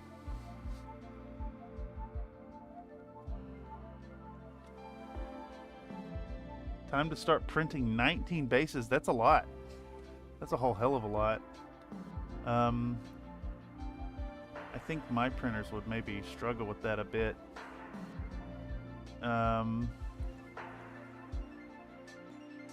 Unless they're basic, like non-detailed bases, which I should have done for these. I just wanted to run an experiment and see if my FDM printer could handle doing all this surface detail, which it really can't. It made a mess of them. But we're going to take advantage of that mess and treat these like busted up, ruiny, overgrown stuff. Ben Moore says, even when I stay at hotels, unless it's some 5-star name hotel, I sleep in my own comforter. That's funny. It makes sense, though. Absolutely makes sense.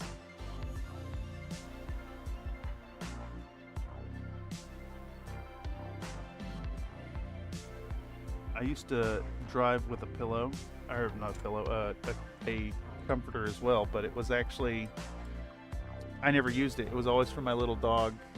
I'd keep it folded up in the seat and let her sleep. Okay, so we're going to do, it's not enough. Oh my God. Man is printing up an army. All right, so we're going to take our duraluminum. And we're just going to create some surface variation on these sections of metal. We're going to kind of leave the jet exhaust closer to, there's like a pipe thing on the border, and we're going to leave that kind of the jet exhaust color. We just want some variation. We're not trying to like solidly coat them. Printing out my hex bases. I have 3 more starter lances to do, so that's 12. I have mechs I haven't painted, and then Kickstarter's going to increase that count by like 34. That's a lot. That doesn't count any clan stuff I might print or paint, though I'll probably print those bases with resin. Yeah, exactly. Another Nate says, I always bring my own pillow. Those hotel crackers can't support my heavy thoughts. I get that.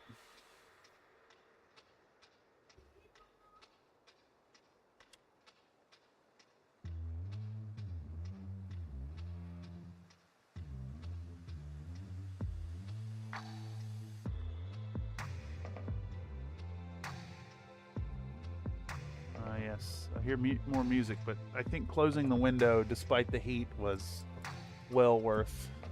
For my sanity, the bumping music isn't as bad. Van Noir says, worst travel experience ever. I traveled to a funeral family member to Barcelona, stayed in at an Ibis and got hives. Never slept in anyone's else linen ever again. Yeah. Interesting. That would be a shitty experience. Okay, so we've got the metal on, we've got the metallics on. We need to hit these with some Nuln Oil on the metals, and then we can start in on the cockpits. Where are we sitting at? We're at 2-hour mark. Okay, that's not bad. We may yet be able to get these closer to done, if not done. I think I'm going to try and get them done. I do want to put decals and freehanding on them, and I do want to do some sponge chipping. So yeah, let's do it. We'll start in with the metallic wash, and I always do full strength Nuln Oil. And we're just gonna take that same brush and we're gonna slobber this stuff all over it. Oh, speaking of decals, I ordered the stuff. Nice. I'll be slapping 2 magnets in each base too. It's not a bad idea to do magnetic bases. I've never done magnets on the bases myself. Because I store my stuff in the battle foam case. It is a battle foam case. Though that case is now a little too small for all the mechs I have. Unfortunately, when you have a 3D printer, your mech collection grows and grows and grows and grows and grows and grows and grows. All right. We'll get our Nuln Oil down. Boom, that's one. We'll go on to the Shadow Hawk. Same deal. Just really slob this stuff on there. Let the Nuln Oil do its magic. It's going to create the contrast. Now, that one is too much. Let's pull that pooling off. Too much, too much. There we go. I'm going to store mine in a bin with some sheet metal bottom. Yeah, it's not a bad idea. My brother stores his Infinity Army with magnets in it's like a baking sheet with a lid. And it's just tall enough for all the models, and then it's steel, so it's like really, really nicely magnetic. All right, Nuln Oil on the missiles, and this is where the contrast really starts to show up because it seeps into those deep places. Do a little bit here, boom, a little bit there. Ow, excellent, looking good. Same on the Centurion. We really want to flood that missile launcher. Ow, we'll flood the autocannon. Anything with like the openings, you want that ink to flow down in there and stain that deeply. Same here. Ow, and then those will get a little bit too. We'll go across the front of the Pegasus. Boom. Want enough that it blows into the holes. On the weapon, on the fan, on the grill. All right. What's the next detail we should do? I kind of want to move on to cockpits. So that makes sense to me. And someone posted in the Country From Minis Discord some camo mechs with yellow cockpits, and that looks really good. And I think that's what we're going to do. We're going to do yellow cockpit glass with a orange base. One of the 30 files I dropped in 3D printing last week was my hex base I modded. Has the holes for magnets in it already. Nice. So the holes will probably be too big if printed in resin, but on FDM, they're a great fit for 3mm magnets. Nice. Another Nate says, I have all the parts for the mini case I plan to build, just need to get cutting and riveting. Oh, you do like above and beyond stuff with the level of work you're putting in. I'm always shocked at your builds. You got a message. Got a message on the Discord. Let's see, is it just the one? If it's just the one, I'll show it here on my phone. Those of you out there who don't know, who aren't familiar with it, during the workflow streams, I usually will post things, I'll share things on the stream that are posted in the Discord while streaming. I can move to that computer to do it, but we just have the one share. So I'm going to show that here just on my phone screen. We have a post from Satan Loves Your New Sweater, painting along with the stream, liking how this guy's coming out. Photo now in case it all goes wrong. I am absolutely digging it. The contrast that you're getting between the shadows and the high points on the cloak is really nicely readable. This is a good example of the right amount of contrast on a model. It reads clearly, like zoomed in like this, and I'm sure with the big bulky changes in gradation there and the clear lines between colors, this model is going to read really nicely at arm's length distance, and that's the most important distance to do it. And I share. Thank you. Yeah, those of y'all out there, if you got anything going on in your hobby corner, and you post it during a stream, usually during a workflow stream, less so here at the hobby corner, because I'm over there at the computer when I'm doing the workflow editing streams. Yeah, it's part of the whole deal. It's a community. Nate says, I put a snack for you in the kitchen. It's a bowl of tots. bowl of tots. This is the way to potato.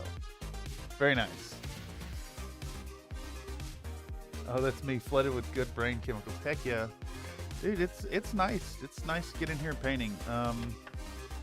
It's interesting in that, so painting for Country Fried Minis, for projects, for videos, painting has kind of become a chore. It's become work. And getting in and working on this project and painting for fun has been really good. I almost I almost regret that I didn't film this and make it a piece of content about painting for fun and not for content. I ought to do that. I ought to do something with that. Try to make a piece of content about painting for fun.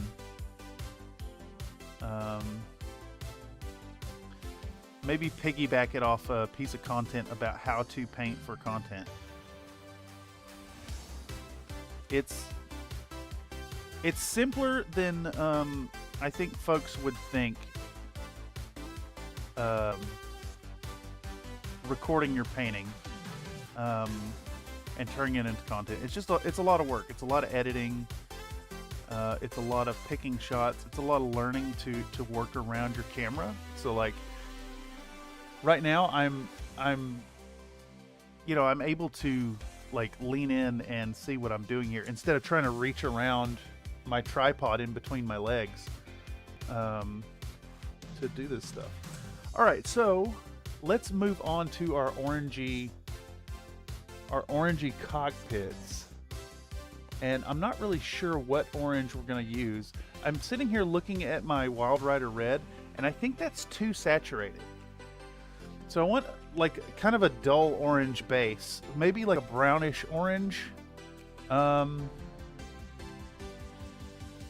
We could use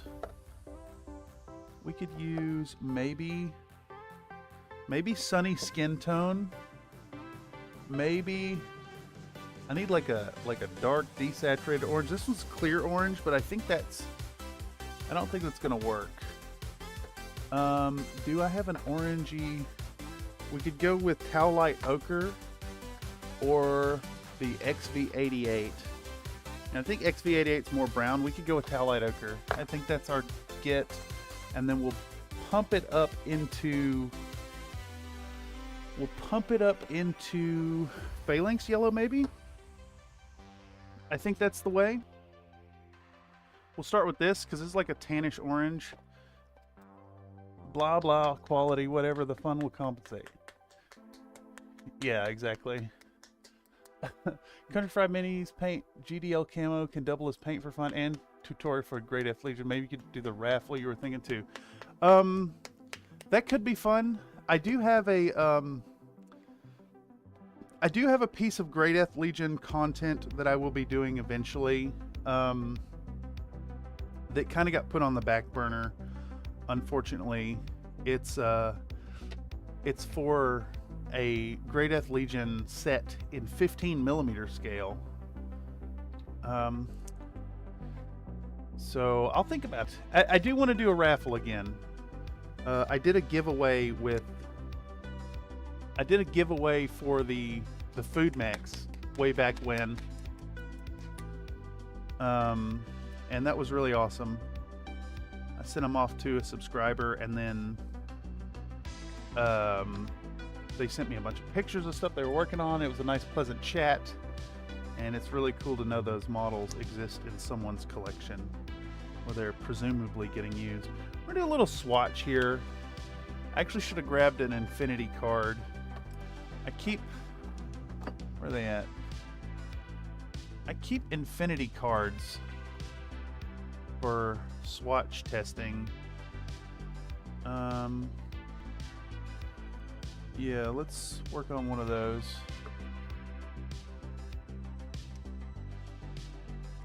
Who do we got here? Who are we working on today? This is a Hassassin Barides model. This guy's a hacker with a pitcher attached to his weapon, which allows him to launch repeaters out into the field. Which a repeater increases the hacking area of your hackers in an 8-inch radius around the repeater. Okay, so we're gonna take our little neutral gray swatch, and this is our sunny skin tone. Our sunny skin tone, and this is our tau light ochre. I should have cleaned that brush. There we go. This is our tau light ochre over here. And then I want to blend it into phalanx yellow.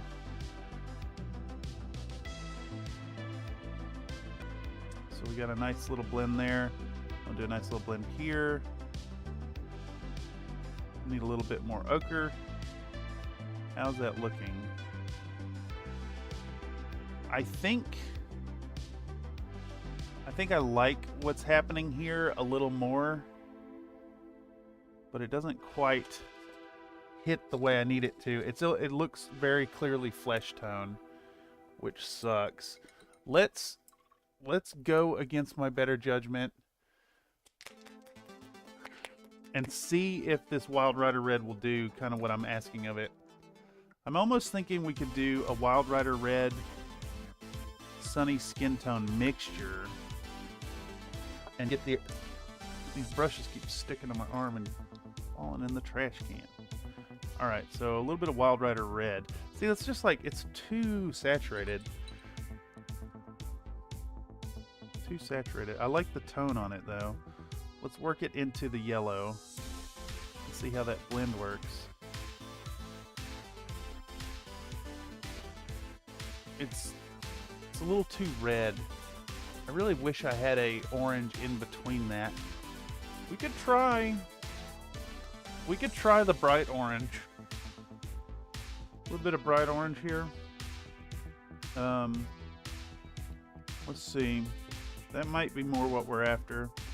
If this color did suck though, applying it, like the coverage is really bad. Let's swatch that down into yellow. I need another little dippy do. Grab that. Let's see here.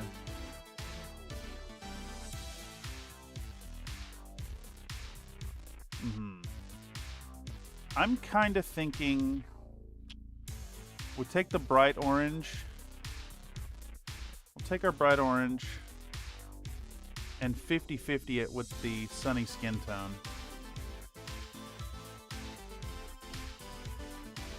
No, maybe not. What about with the tau light ochre? Fire Giant Orange from Speed Paint. Unfortunately, the Speed Paint is not gonna. I need an opaque color here. I think we could get away with. Let's see. What if we take tau light ochre? There's too much water on that palette there. We'll do some tau light ochre plus the bright orange and see what that comes out like. Do like a 50-50 of that.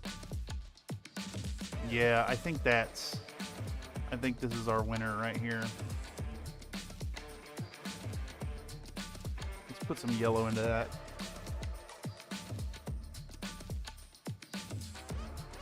Trying to pick some up out of this pot without staining the pot.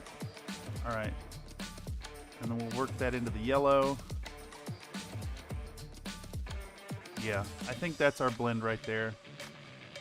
We maybe will go a little heavier on the tau light ochre. It's very sad they changed the name because everyone knows this is Vomit Brown. This has always been Vomit Brown. Alright. We can pick up... Here, do I have a paper towel? I do have one ready. Let's pick up that color right there. Get rid of you.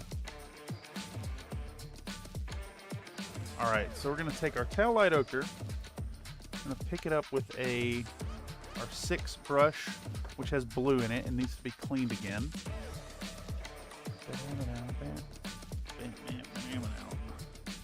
A little bit of acetone, give this thing a good clean. Get that blue out of there. Ooh, I'm flicking acetone everywhere. Shit. I think I got acetone on the palette. Fuck.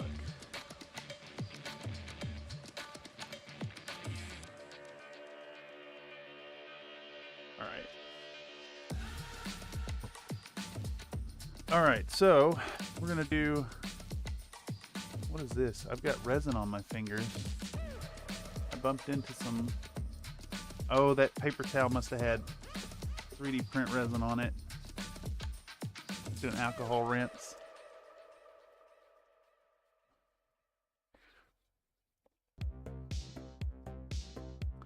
Also, again, I'm kind of blown away that so many people have shown up.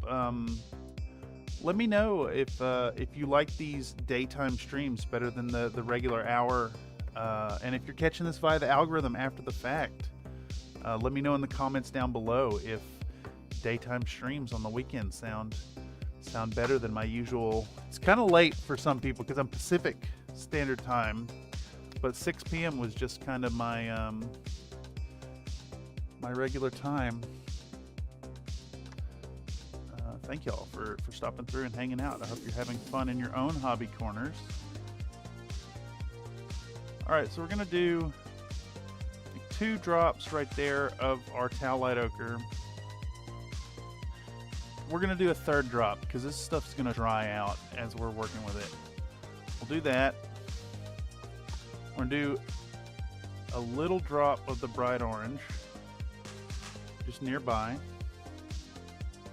And we're going to pick up a very small amount of this stuff. I'm going to err on the side of caution. Basically, I want the towel light ochre to be pushed into the orange realm, but still maintain its more brownish quality so it blends well with the camo. And I think that's about right where we want it right here. Okay. Not going to worry about the yellow yet. We're going to take our 2 brush, which is a nice fat belly and a nice sharp tip. We're going to hit these things, all these little windows and cockpit screens and stuff.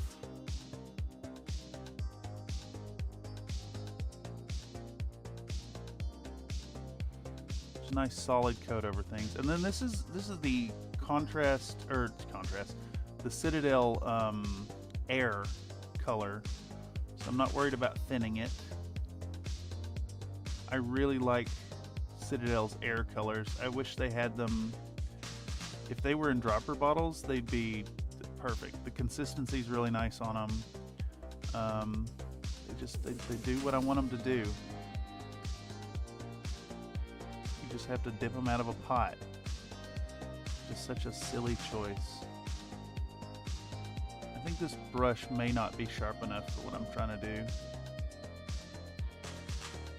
I'm going to finish painting this and then we'll swap down to a lighter, smaller brush. Yeah. This is going to be tough to work with.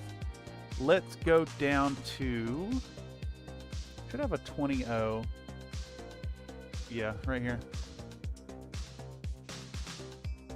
9 in the evening is much more convenient than 3 in the morning to me.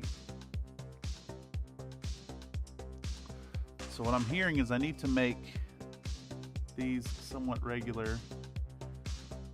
Alright, this is wild. This Vindicator basically does not have an eye slot. So I'm gonna force it. I'm gonna force it here and pretend like there's a cockpit line.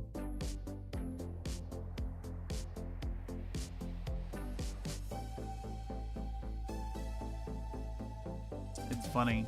I think wherever I got this Vindicator from has like the ridge of the armor on the head is so pronounced that it is, I think this detail has been enlarged for printing purposes, and it's kind of taken over where the cockpit glass would be. So we're gonna make a fake cockpit area with color. There we go. Shadowhawk's a bit of a pain because it has these like bars that run over across the cockpit. So we're just gonna slap paint in there, and I think we'll just paint it as it's solid, and we can go back later and hit those little details with a different color over top.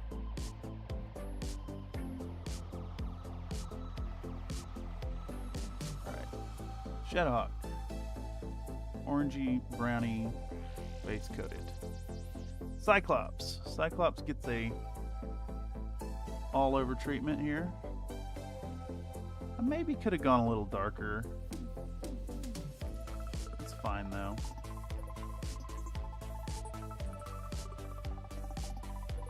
Am I in frame? Okay. Are indeed in frame. I don't need to bump the camera either. Looks like Sylogy Vindicator. Yeah, exactly. Not if it kills your own schedule. Well, you know the thing, Iron Elemental. I've got this established schedule, but now that school is done,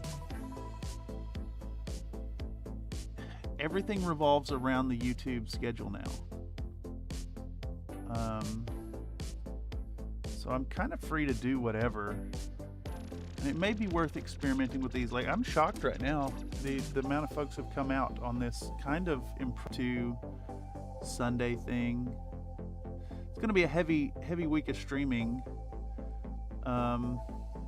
Actually, tomorrow we'll do the regular time slot. We'll do some editing. Tuesday we have the TTRPG Tuesdays event. Folks should definitely come through and check that out. Come and interfere with the party. Spend your biscuit coins to force re-rolls on dice, whether it helps or hinders the party.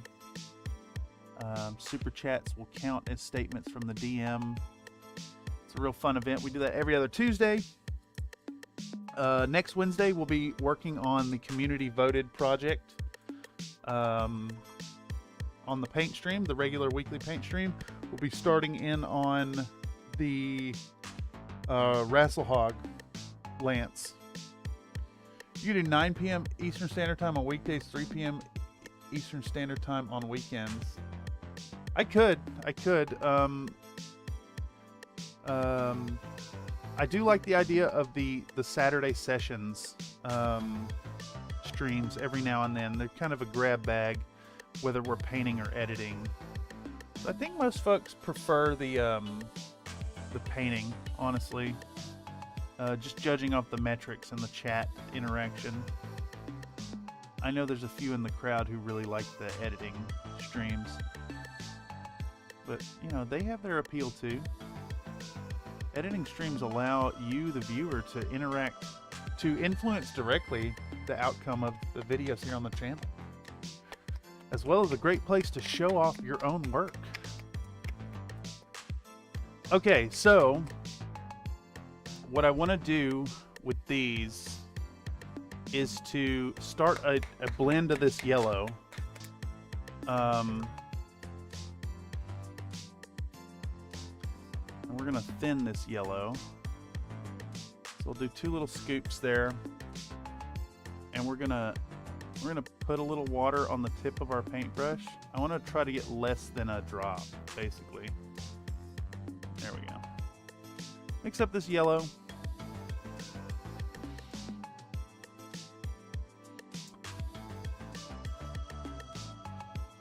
And we're gonna go back in.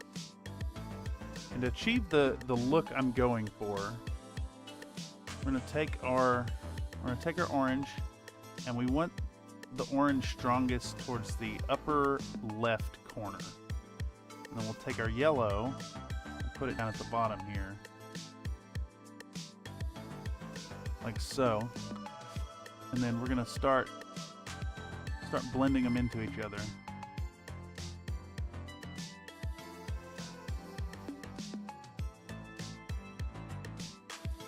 And we're going to go back and forth with this color. Hope y'all can see that. I should maybe zoom in on them. Let's zoom this back in. Okay, let's go in all the way on this. Okay, so we want yellow full strength towards like the bottom third. I maybe shouldn't have messed with that. I need to let that dry now. Okay, so again, we're gonna take our orangey brown and put a dollop here. We're gonna take our yellow, try to get this in frame, and put our yellow down. And we'll wipe the brush and then work these into each other.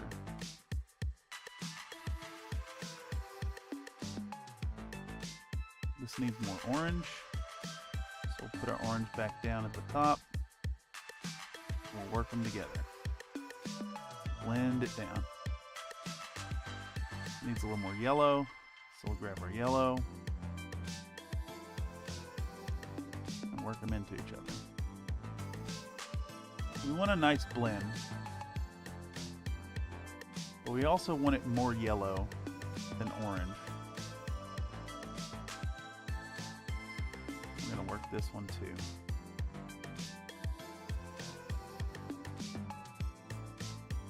There we go. I think that looks pretty good. And we'll hit those with some white after this. Now, the Vindicator is going to be a little tricky.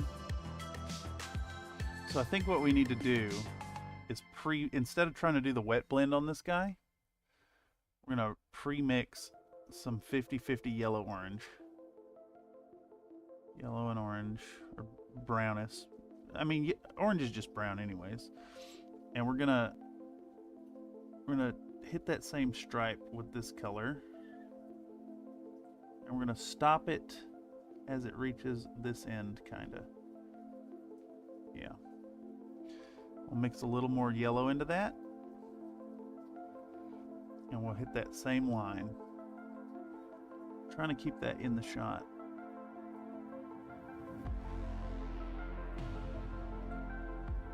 There we go. And we'll stop a little sooner. And now we're going to grab the straight yellow. We're going to streak the same spot. And we'll stop that a little sooner. I got a little boo-boo there. So, post-finish Steiner Lance, I took the pics and not as high quality as the other. My buddy takes those. Let's see what you got. Let's see what you got. See what you got. Minis on parade. We're looking at a Lyran Lance. What is this? The Hauptmann, Bushwhacker, Zeus, and the Wolfhound. I really love the pose on this Zeus.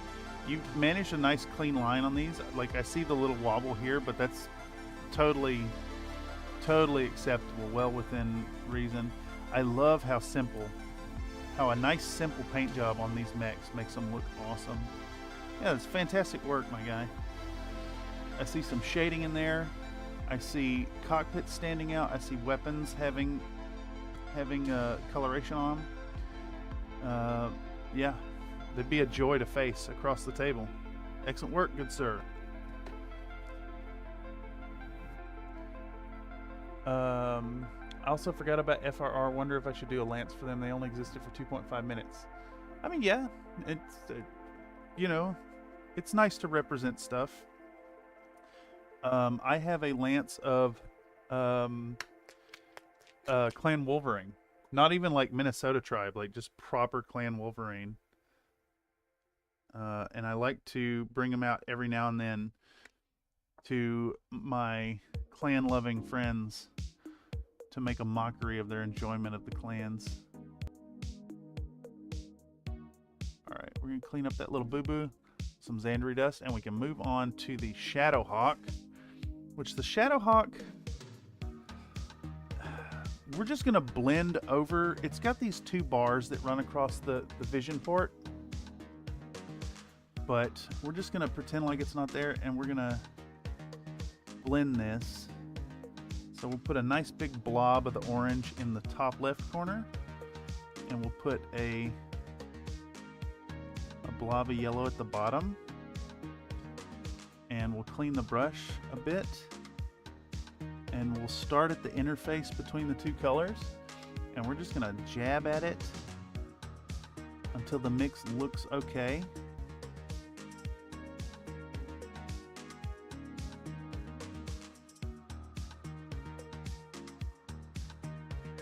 And I mean, just that easy, boom.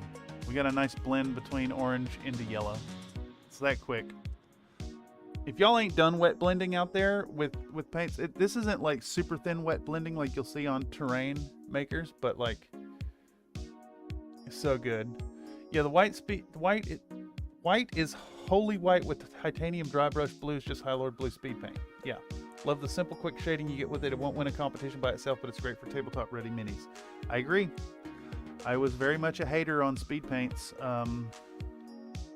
in the past, and they're so good for painters of all skill levels. They make quick work of shading. They also make painting super accessible for beginners, and I think that is their best and most redeeming feature. But beyond that, you can integrate them into your normal paint regimen, and they really start to do some fun stuff. Like speed paint shot out of an airbrush, my god, that effect is awesome. You want a nice like translucent saturated color, it'll do it. It'll do exactly what you're after. Okay, Cyclops, blend, boom, that's it. This end's maybe not as bright as I'd like, and we'll hit this side down here again with the strongest yellow. So we're gonna go back with some white to add the effect we're after. And then Centurion, now this one's got like a little, the face hole is gonna be tough to get in there. So we just wanna be a little slow about it, take our time. Pack in that orange brown. And then we'll pack in that yeller.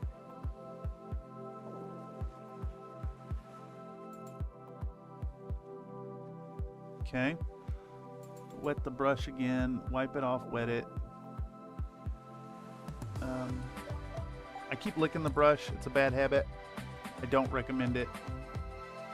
There are definitely chemicals in acrylic paints that are not disclosed and not regulated because people don't, you know, you're not eating these. Speed paint to the airbrush or even a brush on base coat is great. Yeah, exactly.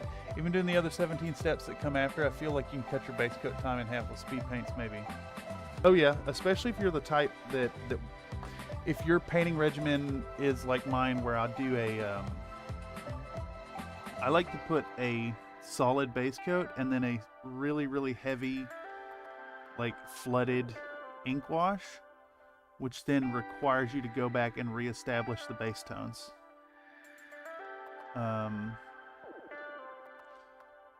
It cuts down on that for sure.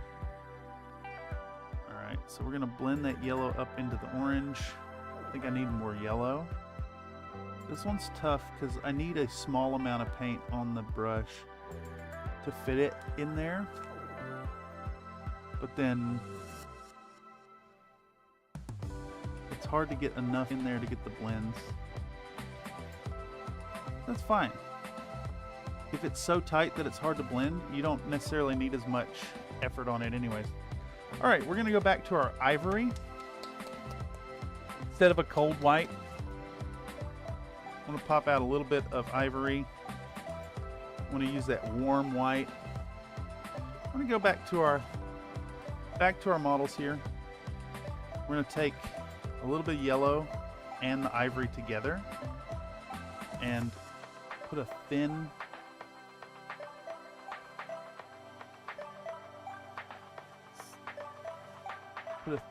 strip at the bottom,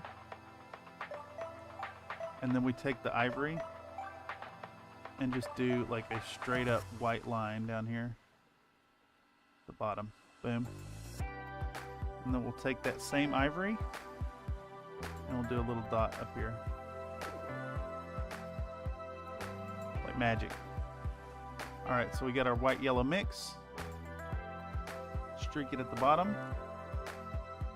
Ivory. Tiny line. Same ivory.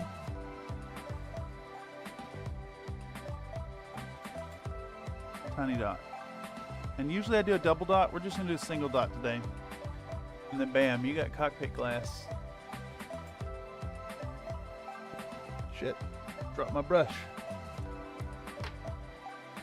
Alright. Who's next? Vindicator. We're going to take our same little yellow-white mixture. And we're going to hit the bottom like, I don't know, that much. And then we'll do the same with the white. Only we're going to kind of put the white on this section. Not all the way in the corner, but like at where the kind of seam of the face is.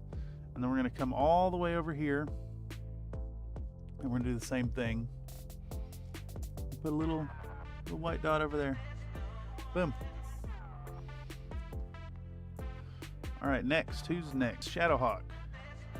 Shadowhawk gets a little bit of this color in the corner. I need to mix up a new blob of it because it's already drying out. There we go. A little bit in that corner. It's not necessarily flowing as smooth as I'd like because I didn't thin it, but I don't care. White and then a dot of white on the other end. And we're going to put it up there. Boom. Same treatment on the Cyclops. We're going to take our yellow-white mix, rub it here. Basically just a little bit bigger than the crescent of white we're going to do. And we'll take our straight white, and then this one doesn't go all the way in the corner. It's going to go on that sharp edge right there. And we'll do the same thing with the dot. Do a little dot up here. Now, and having that reflection and then the specular highlight makes that really look like a glass cockpit or a view screen or whatever it is. Next, Centurion. This one's going to be tough to get into, so we just gotta trust the process. Trust the process. Get it in there. And then this one needs a very, very small streak of white. Down. And we'll do the same with the dot. Angle it to where we can fit it in there. Get that dot on. Pow. Booyah-ka-chow. Those are looking pretty fantastic. Now I want those lines brought out on this guy. And I think the way we're going to do that is with this Xandri dust we've been using for corrections. Because that's effectively the color we're going for. And we need to be really, really careful and exercise some tight brush control to run it on those lines.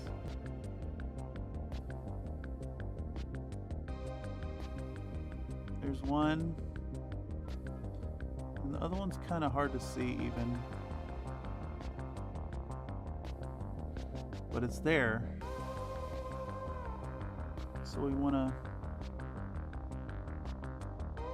just very gently hit that. Nice and easy. And now we get that little separation line. In fact, I think I'm going to run the Xandri across this one more time. It's good to exhale while you're pulling lines like this. Helps you to control the brush.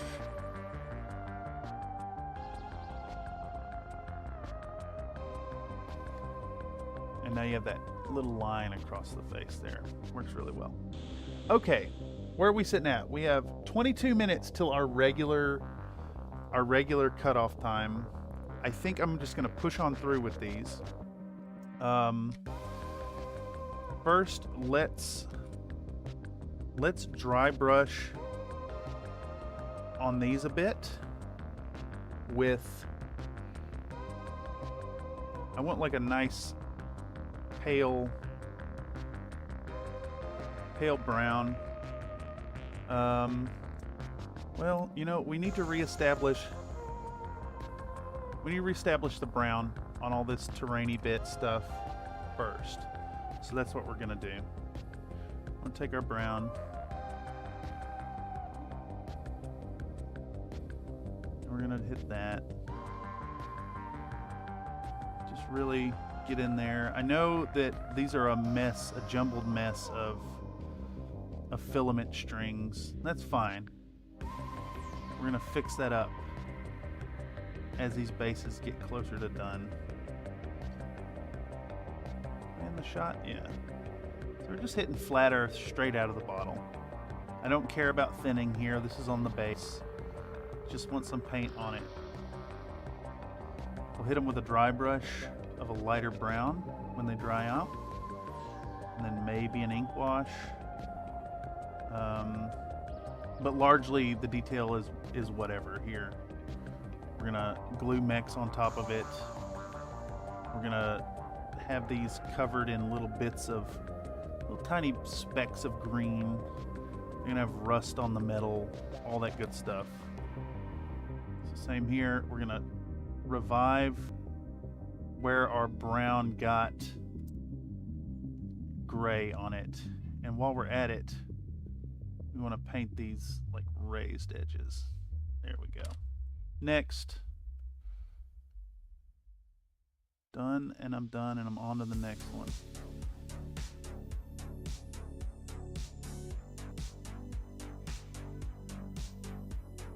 Kind of like the effect that these little filament, stringy filament bits have created. Actually, it's an interesting texture. So Cyclops, Champion, Dervish, and Urban Mech for FRR. I'm thinking I don't have any of those mechs in any paint scheme yet.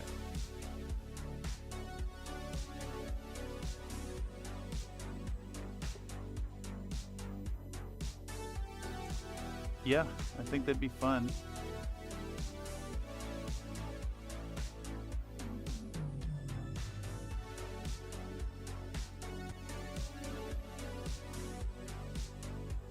It'd be really fun. It's a nice paint scheme. All right, so got these guys coated up. Let's do some freehanding.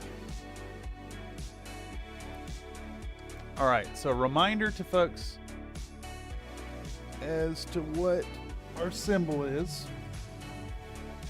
And we're gonna do Black Wind Lancers Sarna.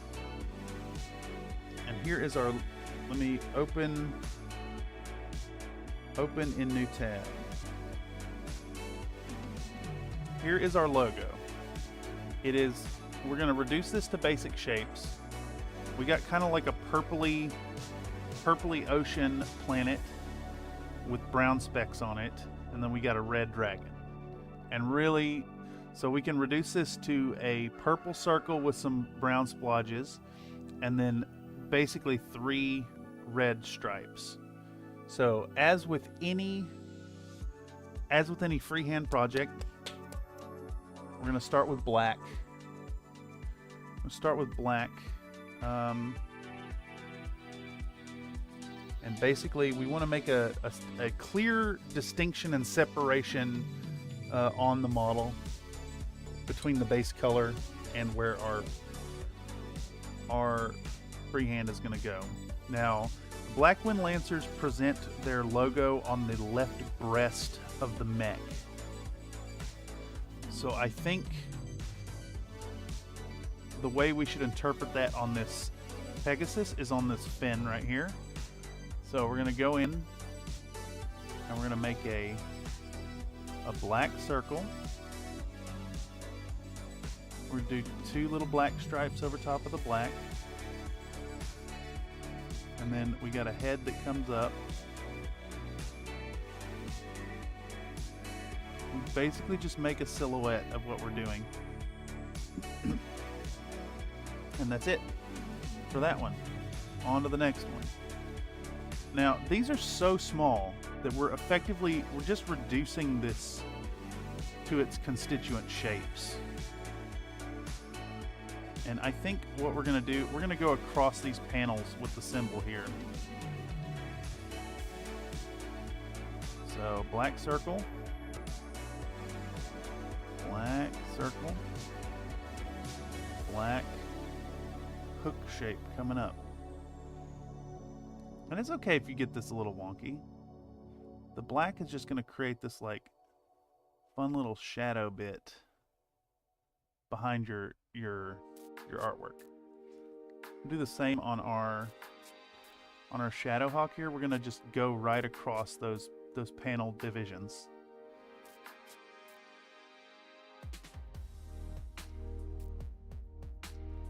As if it was like sprayed onto the model. We get a head coming up here.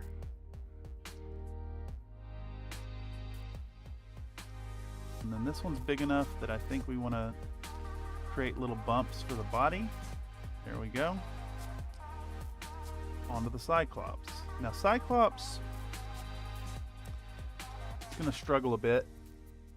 I think it's going to get it right here. It's too much black. This one's going to be smaller.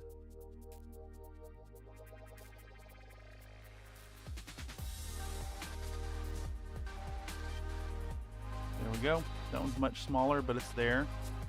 And then Centurion. I think we got to put it on this shoulder panel. Unfortunately.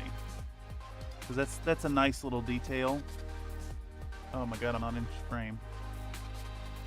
It's a nice detailed area for the camo, but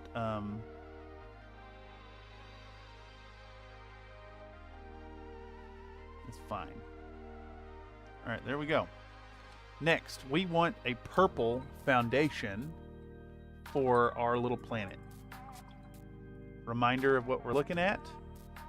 This is mostly brown, but there's a lot of purple in there. So we'll put the purple down and then we'll put some tan splodges over top of it. And we're going to use purple. Vallejo purple. So boom, we'll put a little double doobie of that. And since we're rank painting, this first one's already dry. We're going to take purple and we're basically going to fill this whole circle pretty much to the edge of the black. As much of it as we can fill in there. We want just a tiny bit of that black hanging out over the edges, but just the tiniest bit. The more, the less of that black border you can show, the better, but you still want it there. It creates almost like a stickerized outline effect on your freehand. Same here. We're not worried about highlighting it. We're just getting it on there. If it goes across borders of panels, so be it. Purple. Next. This one's very small. And we'll do that one. Boom.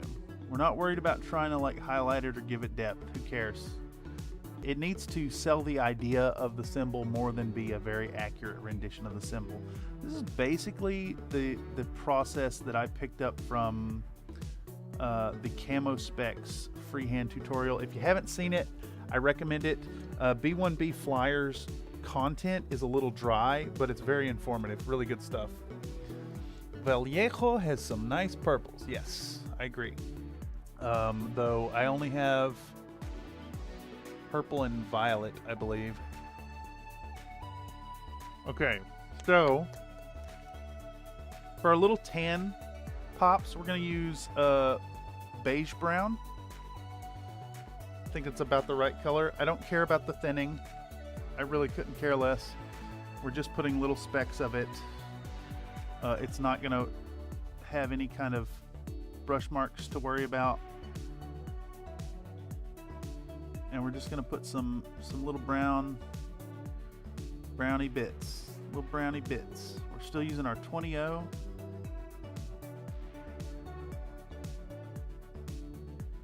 I'm going to kind of concentrate it, just two sides. A little bit to this side, a little bit to that side. That's it. Does not need to be any kind of realistic. Does not need to be any kind of detailed. I mean, we're going to put red dragon body striped across this anyways. Next, Cyclops. Little dots of brown. Little dots of brown. Little dot of brown. That's it. Little dots of brown. Little dot of brown. Done. Okay, we want a red, and I think that dragon looks like a nice dark red. So we're going to go with some Citadel Mephiston Red air color.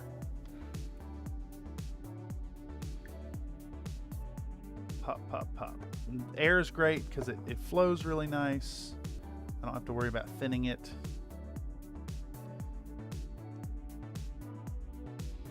I need to move this paper towel before I put my elbow in it.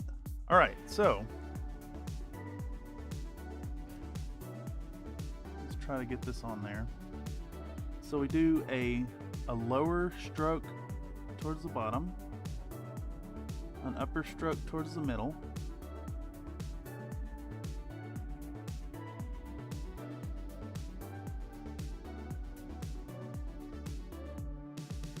and then we do a head coming up. And now here's the thing, you see how small this dragon head is? Like, is it really gonna read like a head if I put too much detail on it? Can I make that happen? Probably not at this scale. So you just want to sell the idea. So again, it's back to that selling the idea.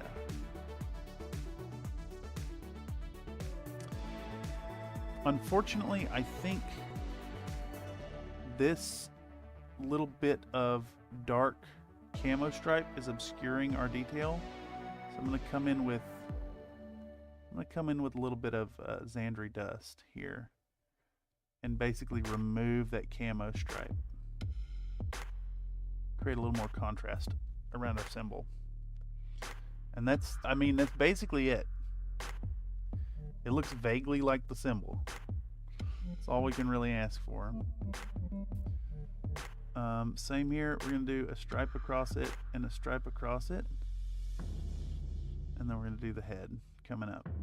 The neck into the head. That's it.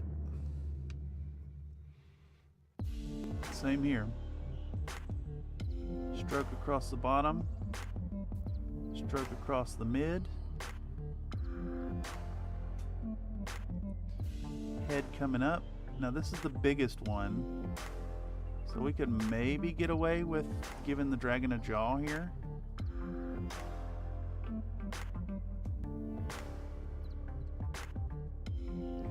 But really that's all you can get away with. This is so tiny. Are you really going to kill yourself on the details? Is anyone even going to see that? If I do the FFR lance is getting pushed to the back, got too much else to do first, I have to finish my drop ship. Yeah. Tank is coming out really nice. I agree. It's come out pretty good. Alright, now this is going to be the toughest one right here. Because he's so tiny. He's so tiny. So just less is more. Remembering that we're selling the idea. We're not trying to detail it. Selling the idea. 2 red stripes and a hooked red line. That's it. That's all it's about here.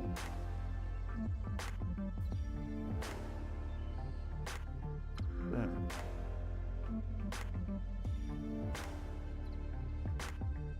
Alright, right, next.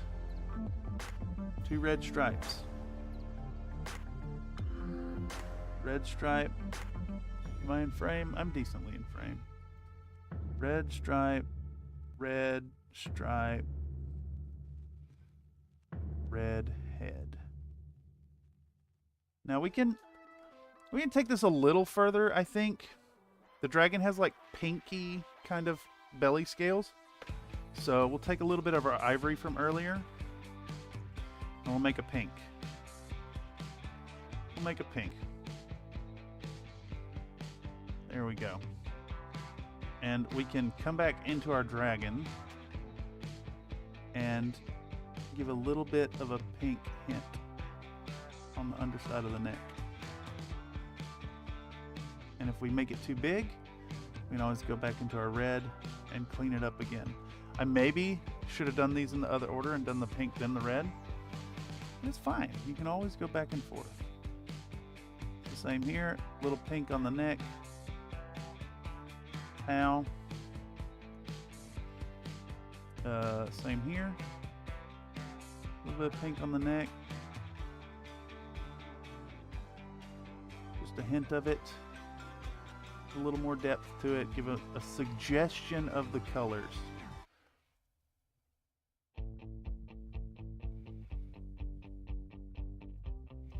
Now this one's really hard to see too. I'm almost tempted to do the same camo reducing effort right here. I think we're gonna do that right here.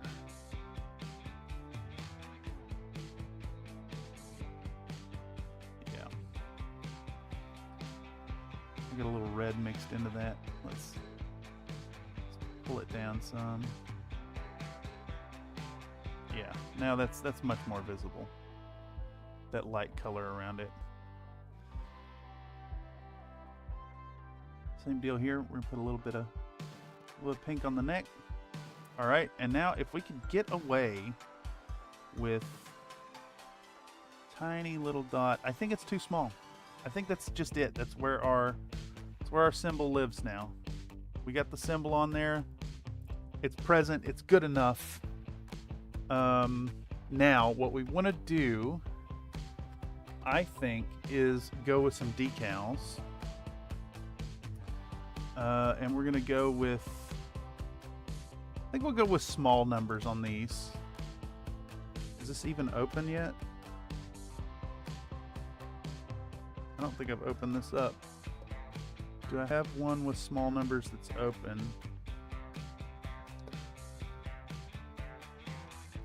No. Okay, we're gonna open up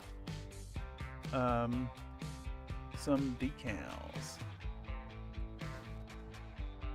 Now, I hate doing decals, honestly, but we're gonna do them.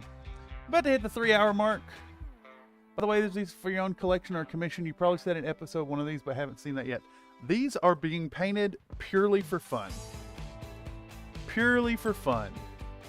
I thought about giving them away, but I kind of want to play with them first. All right, so we're gonna, now this is how I open my Fighting Piranha stuff. I like to mount them on the wall on my little hooks over there, so I keep a hole drilled in the top, and then I'm gonna slit the package open, and that way I can just pull this whole thing out. Okay, so let's think about numbers here. We're gonna do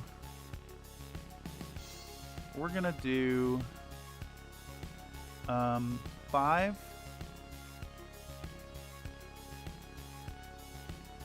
So we'll cut this out. We'll do number 5. I like that.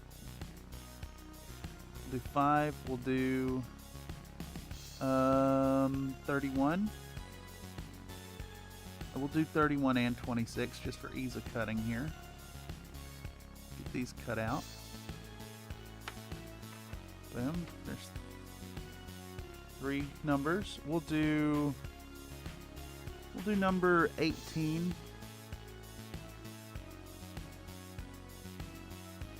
Just take really the sharpest blade you have is the way This is the sharpest blade I have at the moment. I need to do some refills.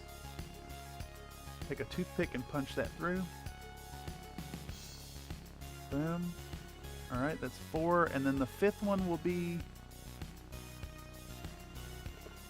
I have a fly challenging me.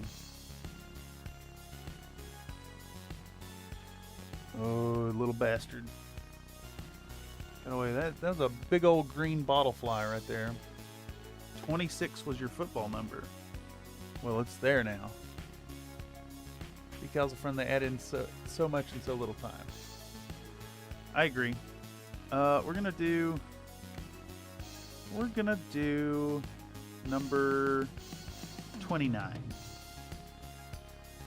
Arbitrarily chosen. No patterning to it. Just numbers I want to work with.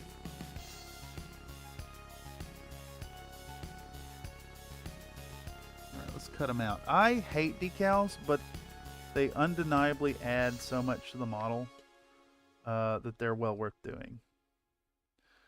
Okay. So let's flip these over. The ones that have too much material on the edge, we'll trim them back. I just scraped that detail off. It's fine. It's not actually fine. I just ruined that number 5. Let's get another one.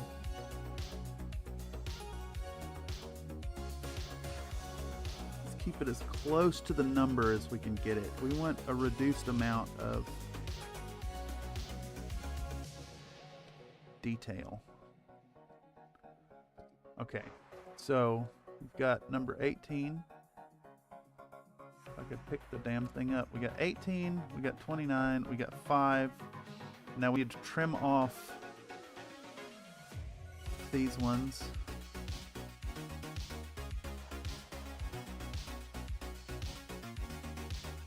You know what? As little backing as I can get on them.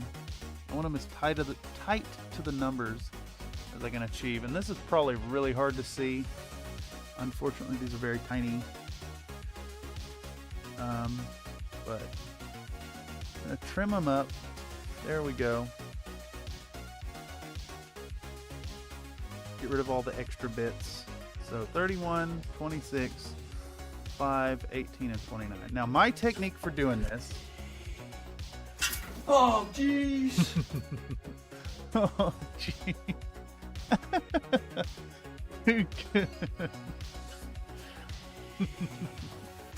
Oh, jeez.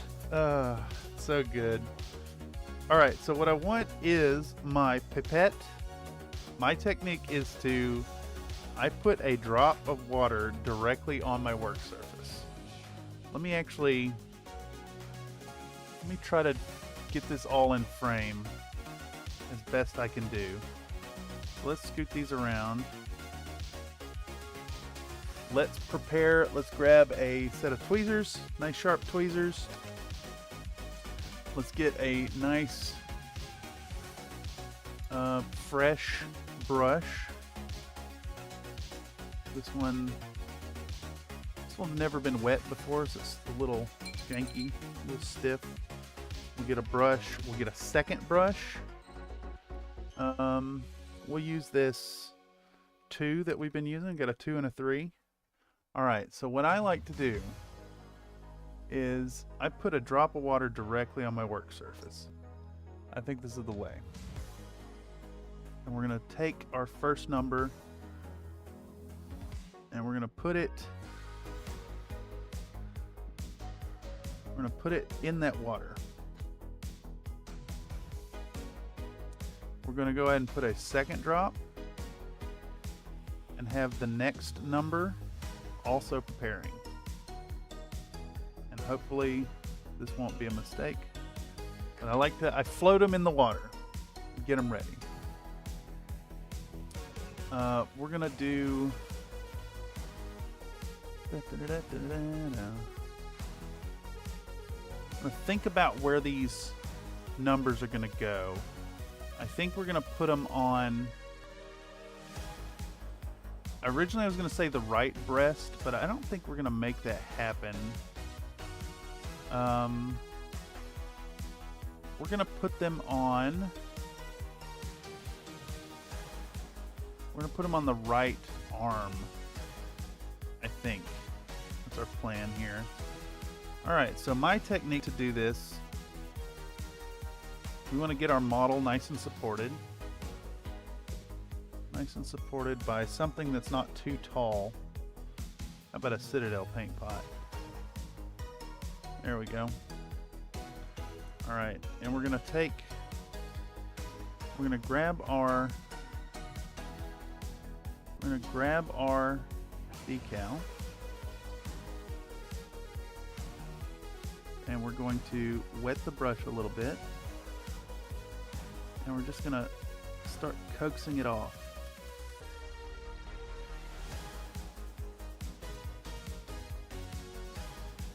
And we pull the backing off slowly.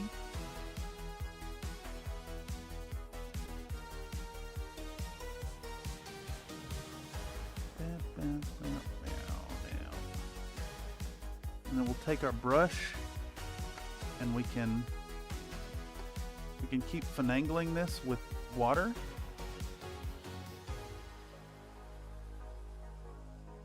Until we get it about where we want it. Of course, this is already a little scuppered. You get it wet enough that it lifts again. There we go. That is off center. So we want to keep flooding it until we can nudge it into place. That's good enough for me. And now I'm going to take my other brush and I'm going to touch it and pull all that moisture out. Pull all that moisture out. Pull the moisture out of it and tamp it down. There we go. There's one. Boom. Next, we're already ready with the next one. So we're gonna go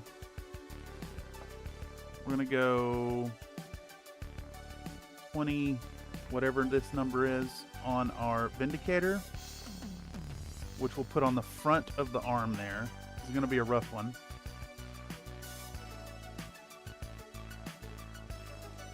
All right, we're gonna grab our,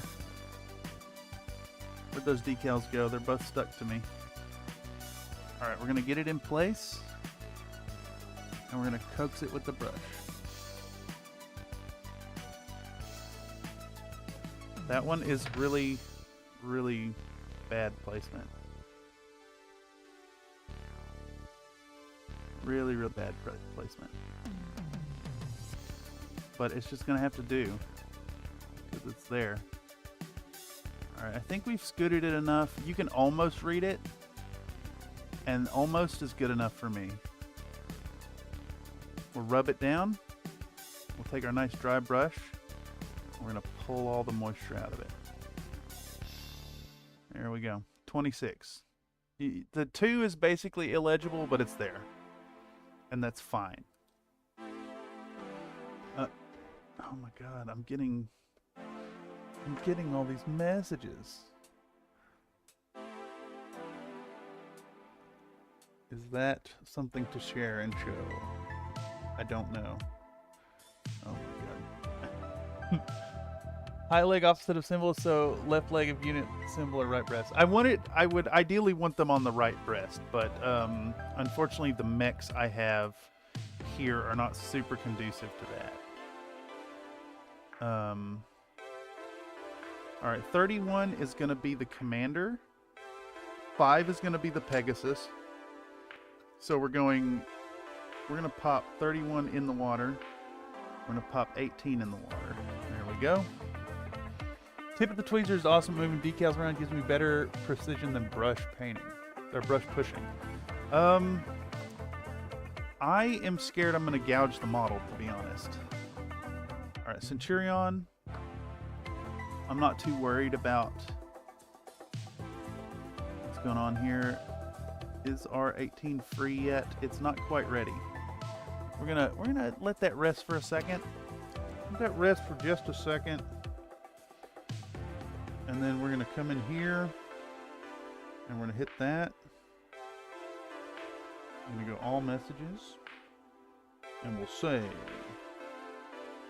40-inch barbecue tongs like a fruit.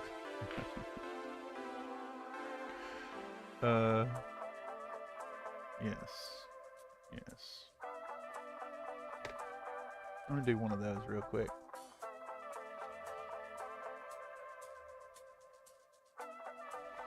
All right. Let's grab our 18. Get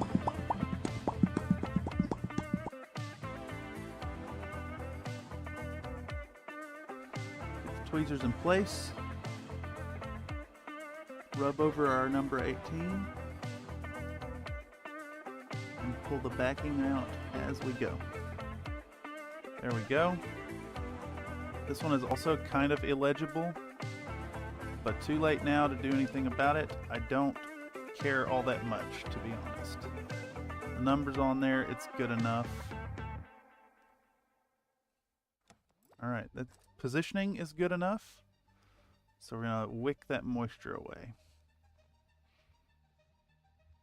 Wick it away. Wick it away. 18. Alright. Cyclops. Cyclops is going to get the... I think this one's going to get the proper placement on the breast. Yeah. It's the wrong paintbrush. I'm going to work our 31 into the brush, into the tweezers, I mean. This one's tough because I can't really... It's hard for me to see where I'm going with this one.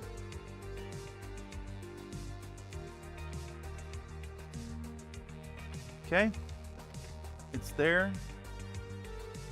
I'm going to wet it. And try to push it down.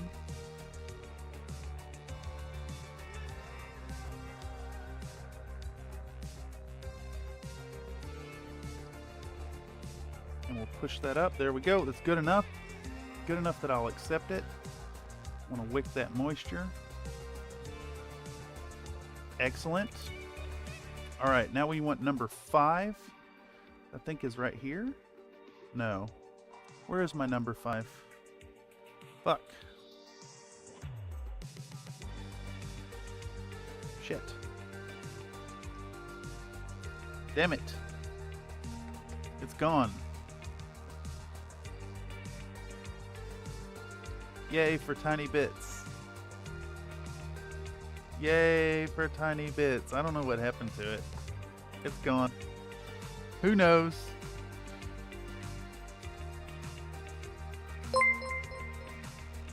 Oh shit. テクノアートン has been in the jelly biscuits for 11 months. テクノアートン celebrates 11 months of membership. Almost a year. Holy moly. Thank you so much for the membership, my guy. That's insane. Oh, there it is. I found it. It was on my thigh. Dude, 11 months of support. Man, fucking big shout out in chat to TechnorTN. What an absolute G.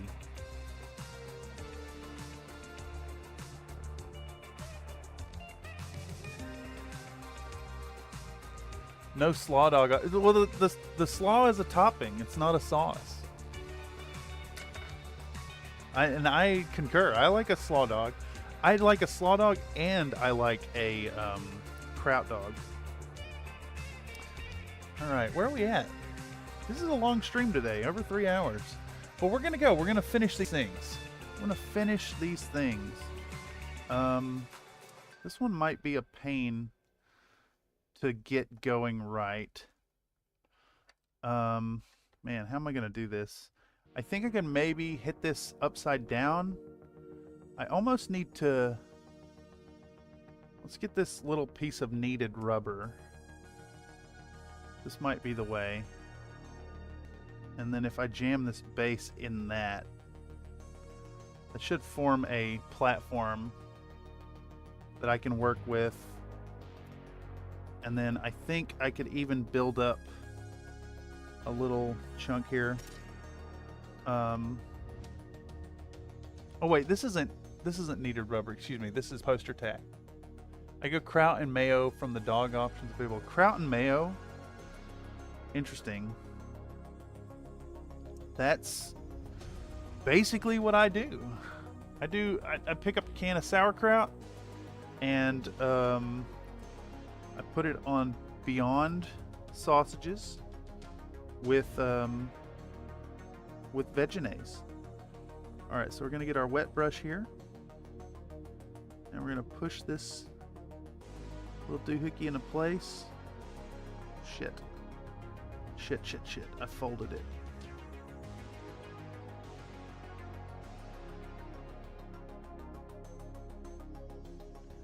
I'm shaking.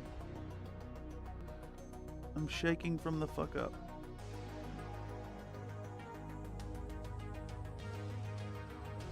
Also, it is not like the corner of the 5 is not coming free. Okay. Fuck's sake. Now I can work with this here at a not weird angle and move it around till it works. We need more water. Need more water. Wet this bad boy. Start poking it. There it goes.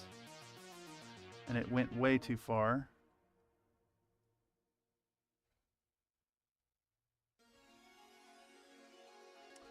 This one's a tough one to position.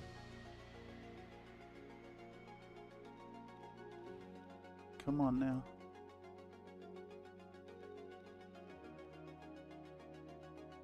Come on, meow. That may just have to be good enough there. Oh, there we go. If we can lift that other side.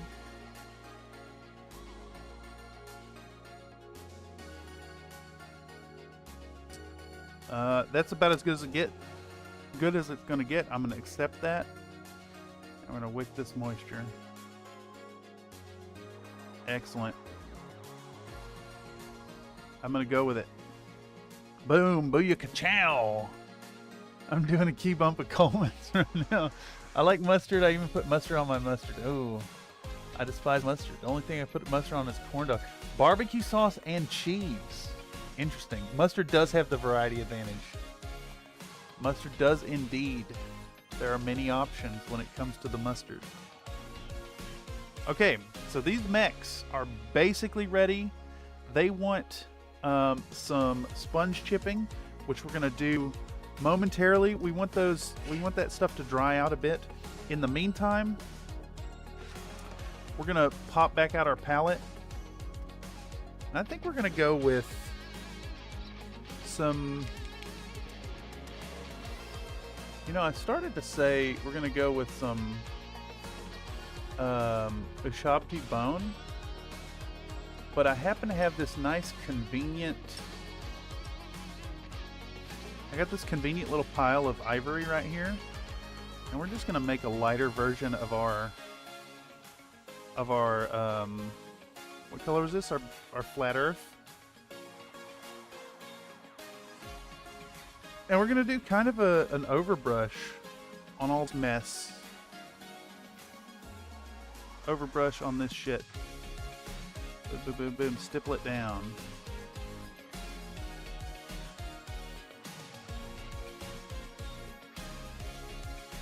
Creating this like dusty situation.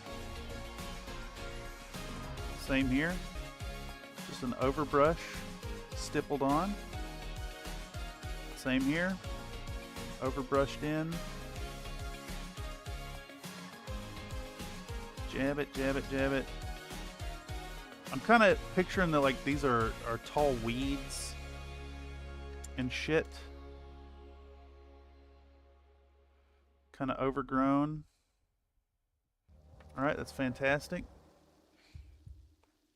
Boom. Ushtabi bone, good sir. Yeah, exactly. It is spelled that way on the container. It is indeed Ushtabi bone.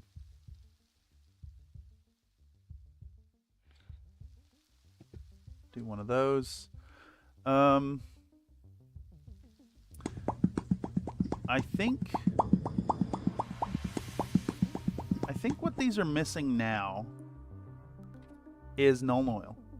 This Nuln Oil. And in fact, I'm about to thin it way down. There we go. We want a nice gungy Nuln Oil wash, I think. Which I have it floating around here somewhere.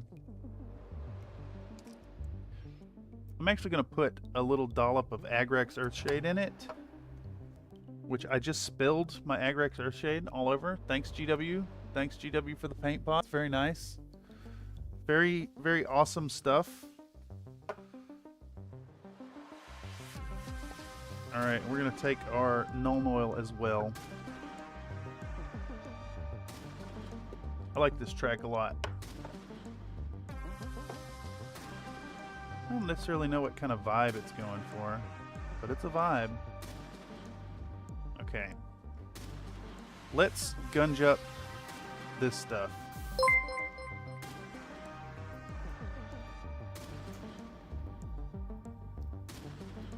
So big. Iron Elemental donated a $2.14 super chat. NULN oil. That's right. Thank you so much for the super chats, Mr. Iron Elemental. I forgot. How could I forget that it is NULN oil? I should be ashamed for my forgetting. Alright, so we're doing a mix of Agrax and Nuln oil, NULN oil. And we're just surface stippling this to gunge it up. Create some extra weathering. Same here. Boom, boom, boom. Just jabbing it on there. It's not even like full coverage. We're just getting it on there.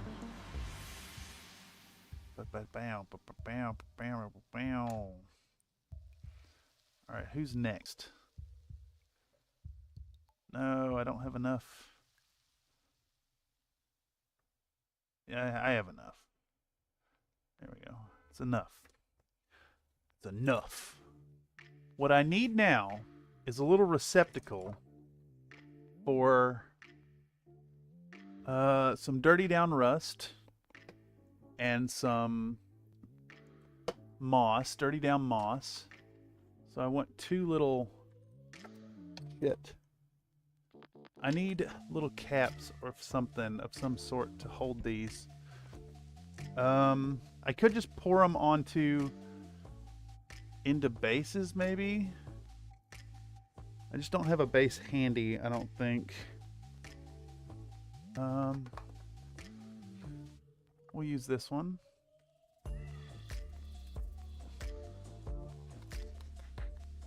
Alright, first though, we need to break the material free, because this stuff does not work unless it is very well shook up. And you can't even start to shake them up until you get this shit. All of that has to be mixed in thoroughly. If you don't mix that stuff in, the matte effect does not happen. So we just need to bust it through. Do you have aluminum foil? It'll easy to fold a cup. It's all shook up, Yeah, exactly. Aluminum foil? No, I actually don't have any at this moment, unfortunately.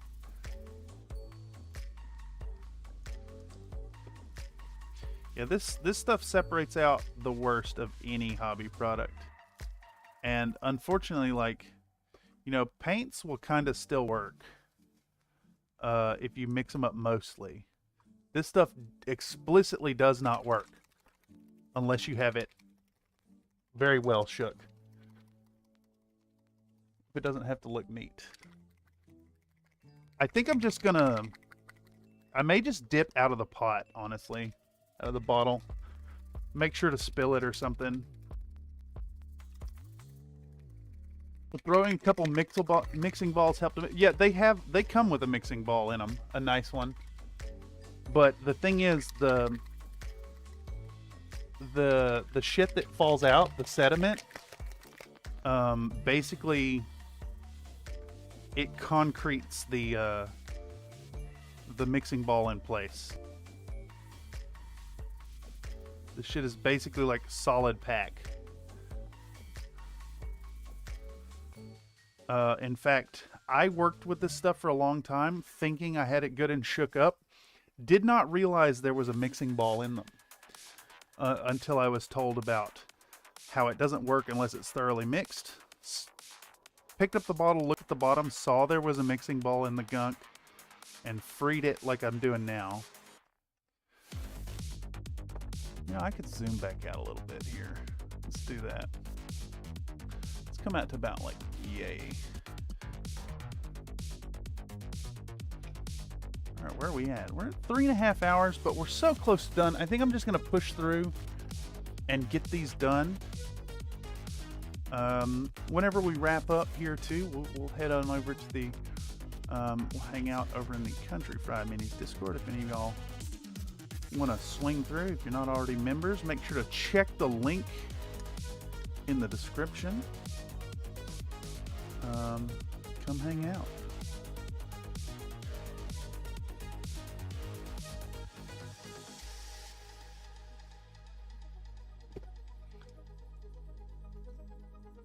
Well, butter my biscuits.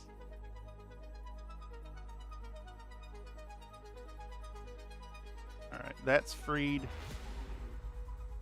We can start shaking that one too.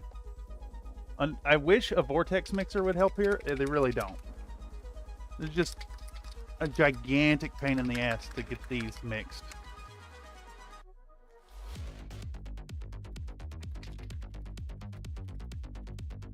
Give it a good shake.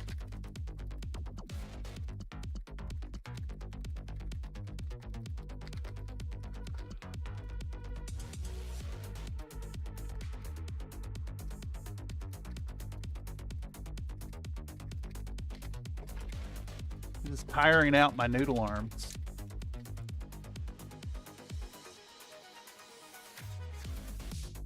Okay, so I'm going to start with a little bit of moss. And I'm going to try to put some on this extra base here. It might be a mistake. If on my toothpicks, do the old toothpick trick here. I don't need much, just a few little dollopas.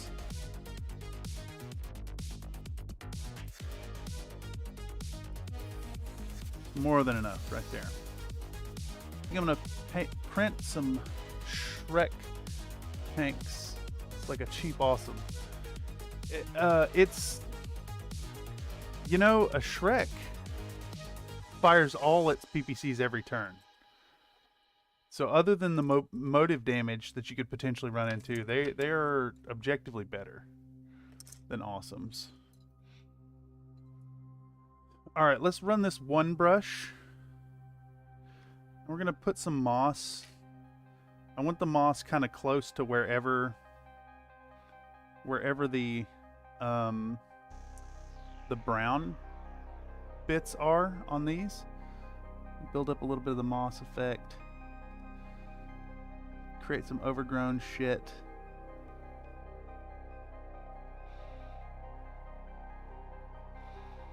There's enough on that one.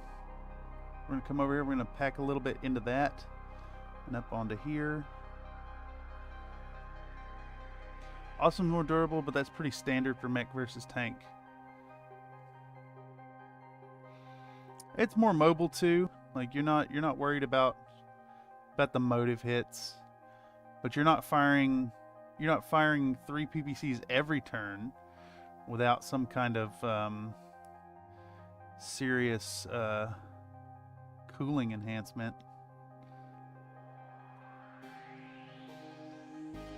Alright, we'll do a little bit of green there. Do the same here, a little bit of green there. Yeah, 332 for awesome. Yeah, exactly. I think a Shrek is usually a pretty wise addition to a lance. I tend to be in, just like with the lance here, I'm in the camp of adding a vehicle, adding some support or infantry or something instead of going for better pilots. Personally, that's just my cup of tea. I'll put some moss over these. I want these looking overgrown. unused. We're gonna put some dusty pigment on it too. But I want to start with this. Start with the moss effect. Spreading onto the stuff. All right, and we're gonna go a second pass on these to develop some variation. And you can see this is already getting the matte effect on it. Looking good. Put a little thicker right there. Bow. This one's gonna get a double dibby doobies. This one will get a little dabby doski. Boom.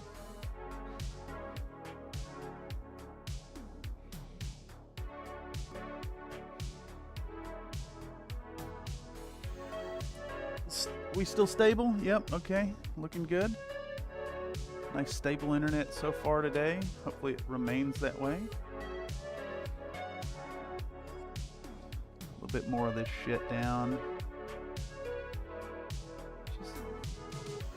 Just glob it on there. Globbing it on.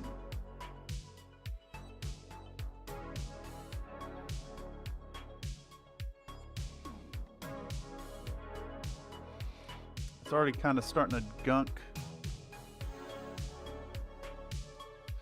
So I think that's about all we're going to get out of this.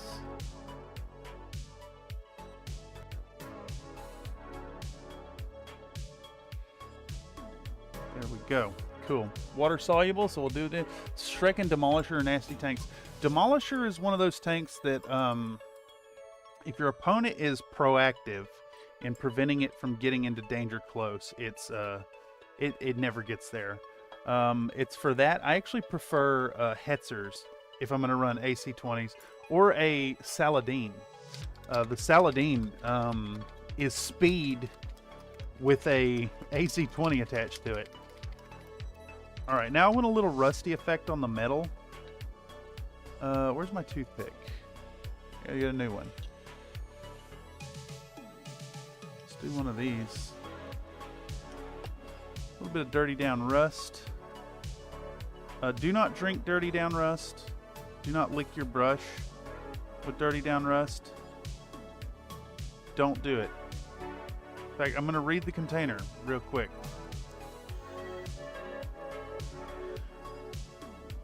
Danger, extremely flammable liquid and vapor, eye and skin irritant, harmful or fatal if swallowed. Read carefully other cautions on back panel. Contains ethanol, acetone, xylene, and methyl ethyl ketone. Avoid contact with the eyes, skin, and clothing. Do not swallow. So yeah, don't drink this stuff. Don't lick your brush. I'm a brush licker.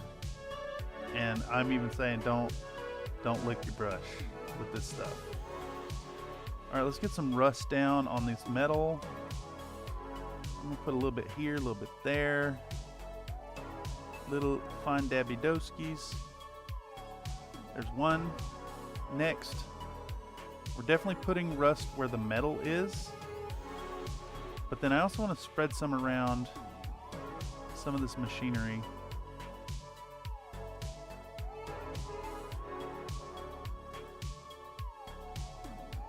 Weathered, abandoned stuff. Got some little spots here and there. We'll do the same thing. We'll do a second coat. We'll come back through. Same here. Boom. Lots of nice rusty stuff. A little bit on that.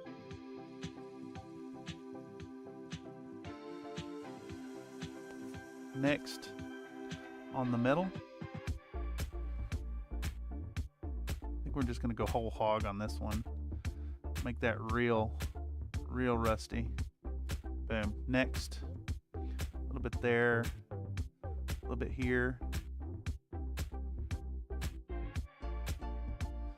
And then we should be able to loop back around to the first one and do like a second layer. Stuff gets really awesome in the way you can do multiple layers of the rust effect. It's so good. The mega matte quality of it is so good. So very tasty. And then of course, because it's water soluble, you can blend out the edges as well.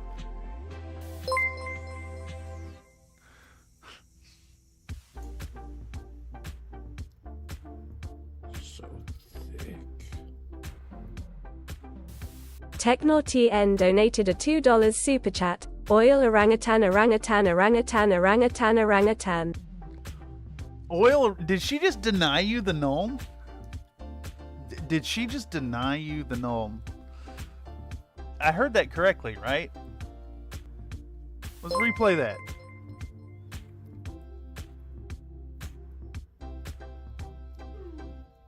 So thick. Technor TN donated a $2 super chat. Oil orangutan orangutan orangutan orangutan orangutan. Interesting. So TTS Lady is just going to ignore you if you do a period after the letters? This cannot be. This cannot stand. This cannot stand. Evil robot lady. We'll do this.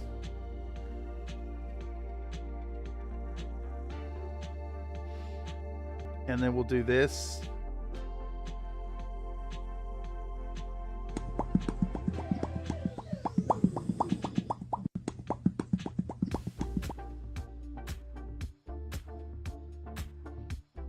Yep. Okay. And then we'll do this, this, and this.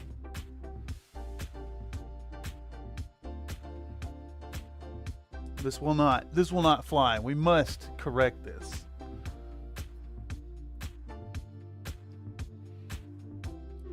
Yes. There we go. This is for you, Technor TN.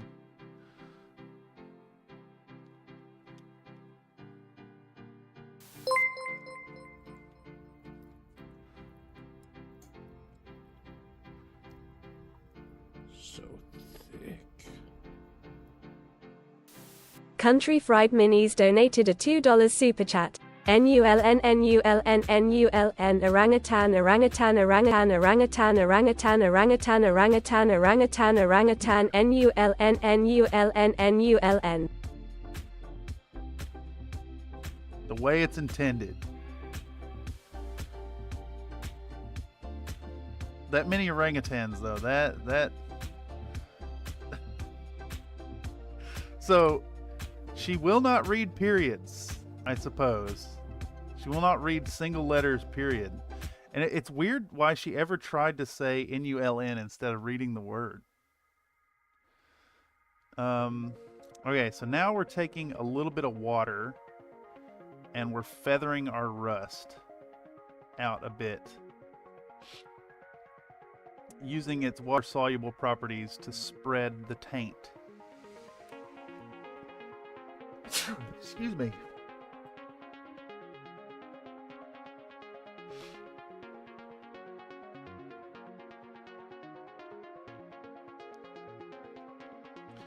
All right, we're spreading the taint out, spreading the rust.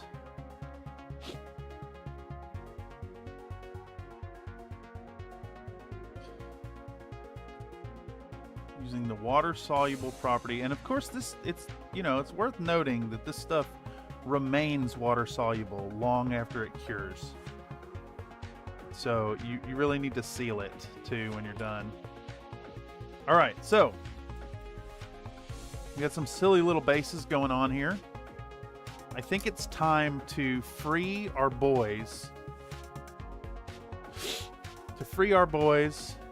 And to pick a... Let's pick out a guest palette. Let's pick out a fucking raunchy ass guest palette.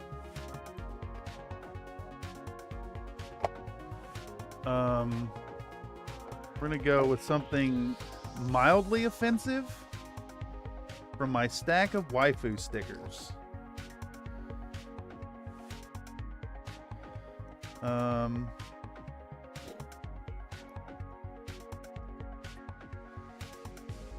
There we go. That one's perfect. Look, YouTube trying to censor me already. Fate trying to censor my YouTubes. Here's our guest palette. Can't see it because of the reflection. But that's fine. Okay, I have glue somewhere. There's our glue. We need to start freeing our mechs from their bases. We need to first think about which one of these bases is going to get this guy. So I need my pen vise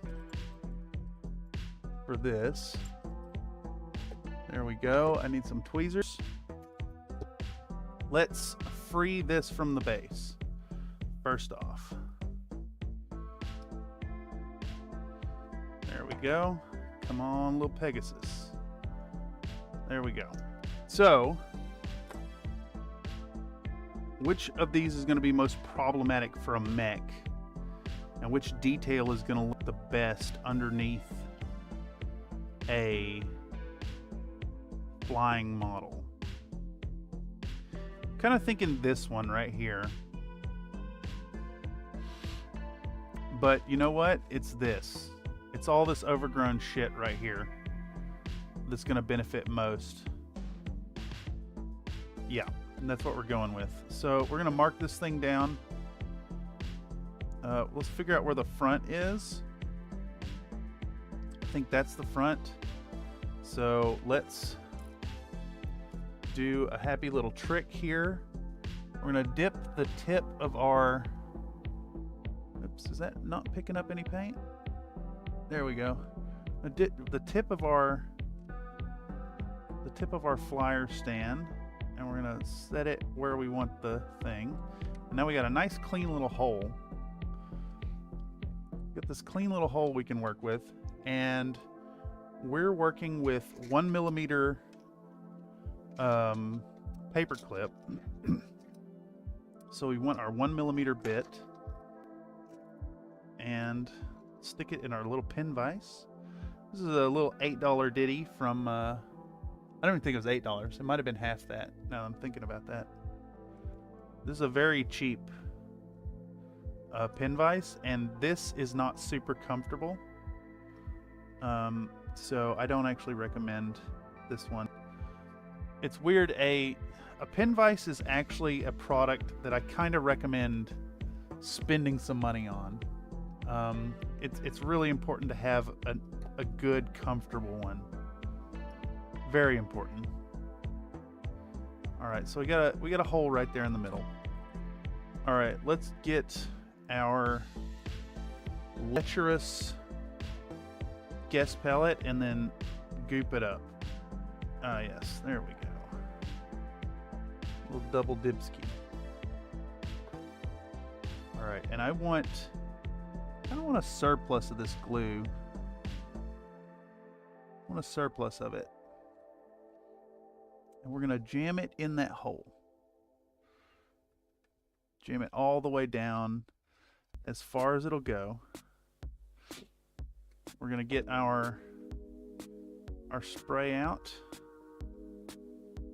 Trying to hold this thing in position to where it makes the most sense. I'm going to give it a bit of a lean, actually. And we're going to dibble-dabble a little bit of that glue there. Now, I actually want to really reinforce it. So we're going to pick up a little bit of this glue, and we're going to touch it to the stand. Really reinforce that. We'll go with a third little dibby-doo. Little dibby-dooski. And then we really want that nice and cured. Okay. Excellent. Our Pegasus is mounted. It's got a bit of a lean to it. Just kind of what I was going for anyways. Because this little turret is kind of leaned a little bit. It looks like it's balancing itself. We got that. Let's free some lads. Who's first? We should maybe do these in the same order we've been working on them. So I have glued these all by just the back foot. So let's see if we can't free our Vindicator without cutting ourselves. Ooh, fuck, I just broke that foot really bad.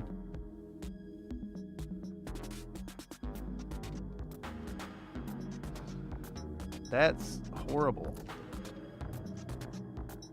You tell me that little bit of glue cemented that thing down so firmly? Shame for shame. Let's fix that toe as we do this. Yeah, resin print, and I am using Cubic Basic, so it's very, very, very, very brittle. That's fine. I don't mind fixing the toesies. We'll fix our little toesy. I'm shaking really bad all of a sudden. I don't understand.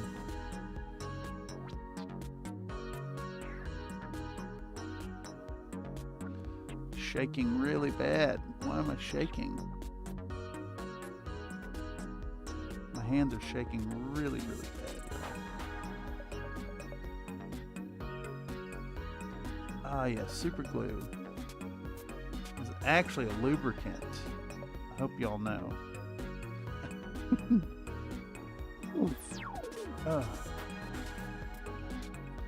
Alright, I think this lad is going on this base right here. Let's get our lecherous guest palette and put a big smear in. It's too much. Big smear of glue on either foot. That's still a little too much. There we go. And let's mount this right here. Why am I shaking so fucking bad? I'm having like tremors in my hands. Better drink some more coffee about it. I like using double-sided tape for holding minis while painting. I've seen that trick. I've never tried it myself. I'm aware of its existence, though. Alright, Vindicator on a base. Excellent.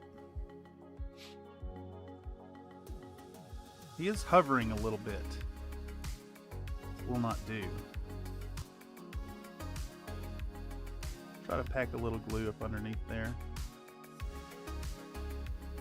There we go.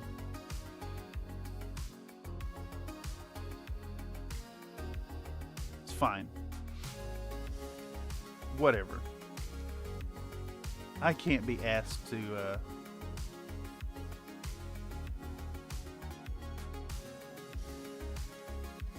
try and file these flat. This is low impact, low energy, low effort. All right, this one should pop free. No, it's this side. This one should pop right free here. Come on. There we go. Thank you, mister.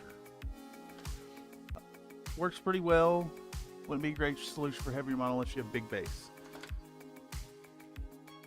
Yeah, that makes sense to me. Put a little more goo on our gals. Yes. All right, which base do you get there, mister? I think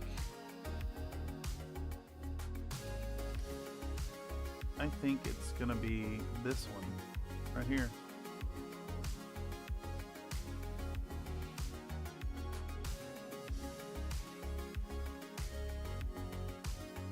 Yeah, I think it's this one right here.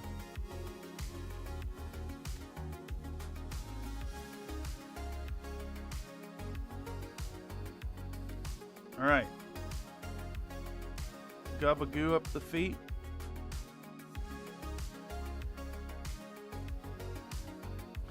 And then it was gonna go, I think this facing. Yeah, I like this facing here. Hold that down. Bust out our zip kicker.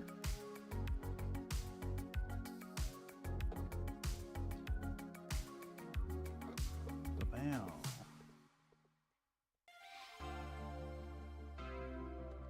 There's two. All right, next is going to be Centurion. And again, we're working on that back footing. Oh, did I glue both feet? It might just be adhered from the globbed paint. Yeah, that's what happened. All the washes and such have formed a film on those tootsies. All right, so this guy's got a bit of a ginger steppy situation going on. I think we're gonna put him right on this base.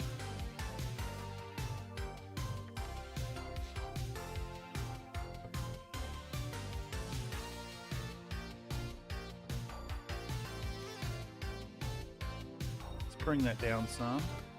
A little bit more goo on our gals. Oh yes, yes. Disgusting.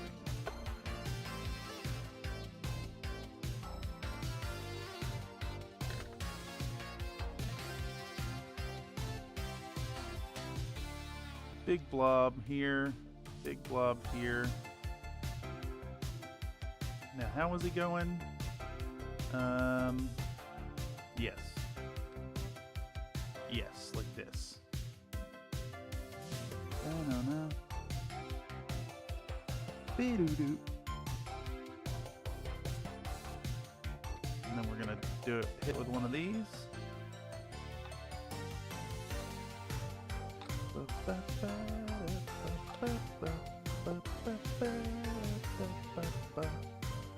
Alright, last is our Cyclops, which should only be glued by the back foot. But I bet it's got the same problem, that the copious amounts of contrast paint have created a adherence point. Alright, now which is your forward facing, mister?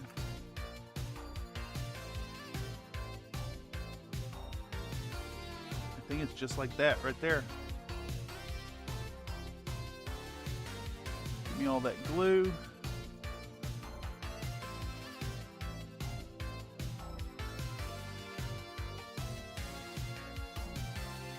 I don't know which will be contact points, so we want to make sure we just have enough contact points. And we need to reduce this little detail.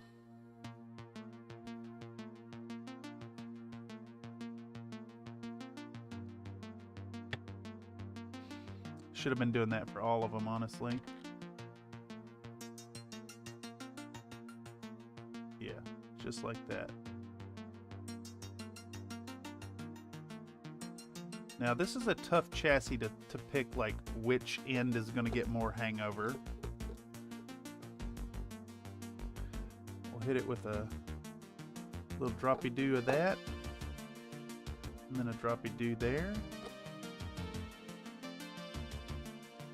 And now, I think we're going to switch over to PVA. So I need to pick this up. We need to cure all this super glue so it doesn't create unfortunate interactions with our super glue, with our PVA. Let's just spray this. There we go. Let's cure up all that super glue.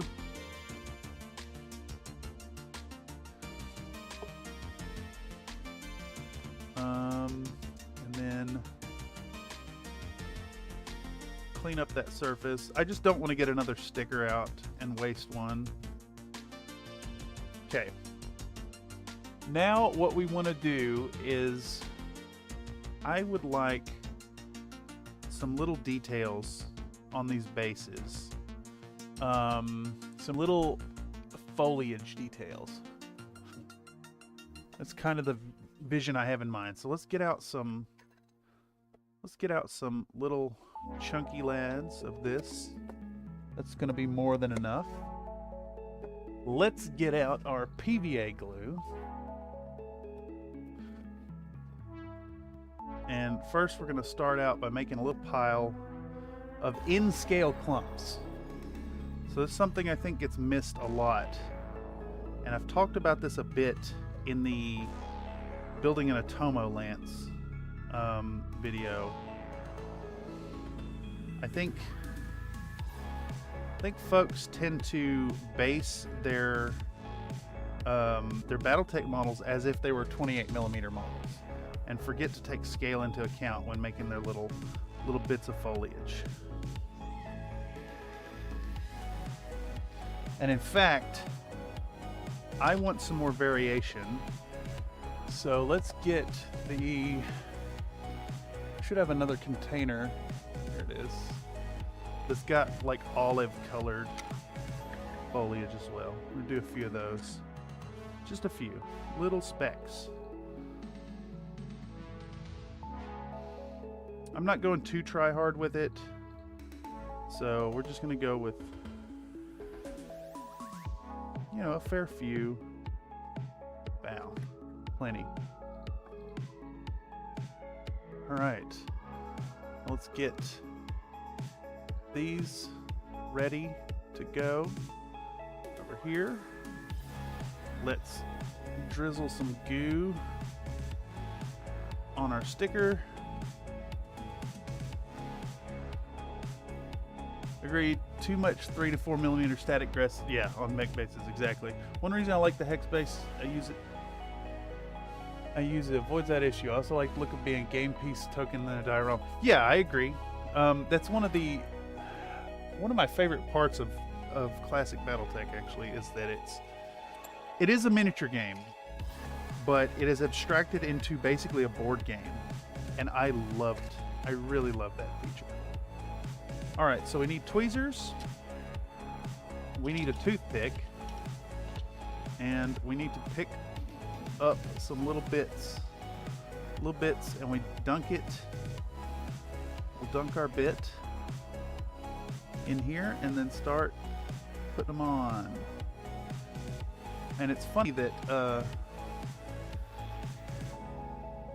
I find that when gluing down these little bits and clumps of stuff, they have a peculiar property where it's like, even though it's PVA glue, it immediately welds itself to your metal tweezers. And I always find that really funny. Let's do this bit.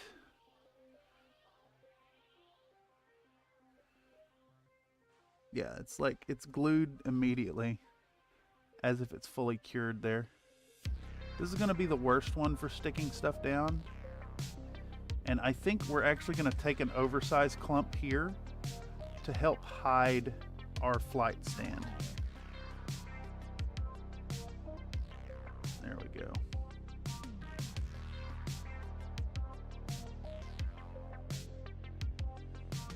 And then I actually want to, let me clean off that excess PVA glue real quick.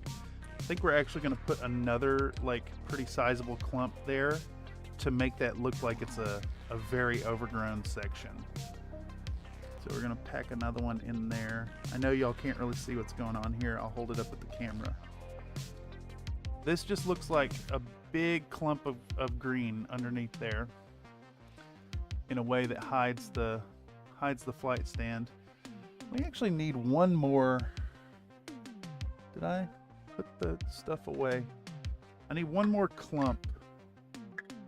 One more like sizable clump to sell the super overgrownness. That's good enough. Boom, let's grab that. And then, of course, it immediately permanently bonds to the tweezers. So you gotta push it off the tweezers onto the surface, which it does not immediately bond to like it did the picture. And there we go. And that white will all go away, of course, because PVA. So let's take and start with our Cyclops. Now. And we can start taking these small clumps and pushing them towards the metal. That is not enough glue. I always find it's a little better, it's better to overdo this with the glue than to not have enough and have the pieces come off later. And we'll do one, I don't know, about right there.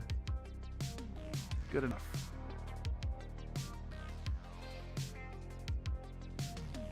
Now my thinking here is that we're buying a little time for the PVA right now in the order that we're doing things. Of course, I need 3 hands to do this. We're going to hit these with the PVA that we're going to have drying. And while it dries, we can work on the chipping on our Mechs.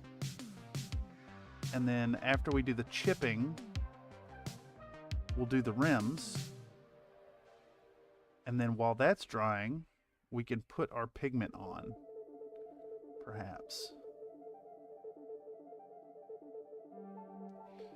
All right, so anywhere these feet are like floating, basically I want to sell the idea of overgrowth leading up to those feet.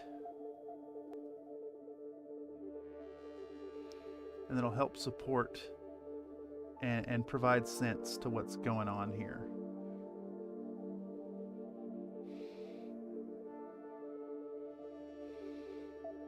Alright, is this one also floating? No, that one's not too bad.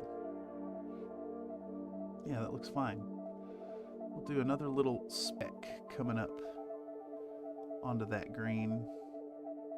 And then we'll do a tiny little piece. Tiny little piece. Little piece of green. And it just immediately welds itself to the toothpick. Ah, perfect. A little bit of green. This one too.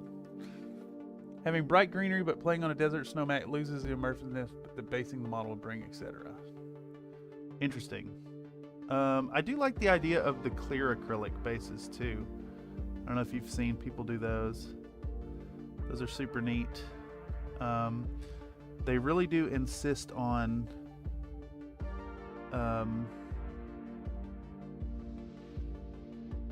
really clean paint job on the feet though. I tend to do my personal mix on the the red rust colored dirt. I like that terraformed Mars type look. Alright. So we'll do this. Boo! I hear cops outside.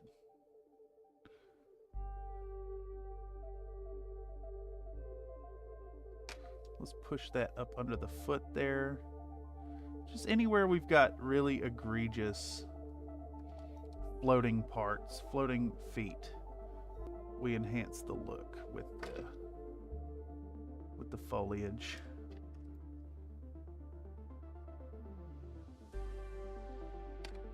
And then this gets another little piece in it too, because it's got so much glue. There we go. Let's dab those in there. It's like, who cares if this is neat? Whatever. A little bit of sloppiness is okay. Nature is not neat. Nature is not tidy. There we go. Bow. Got those down. Now, I think what we'll do first is rim the bases black. And then we'll do the sponge stippling. Holy shit.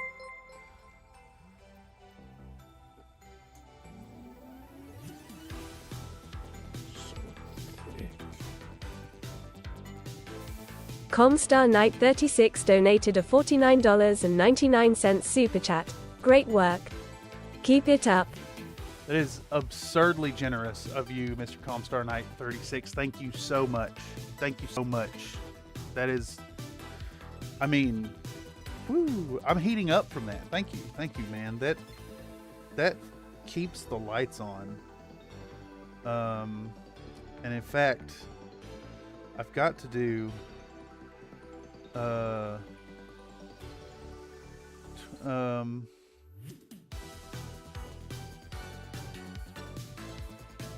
one of these.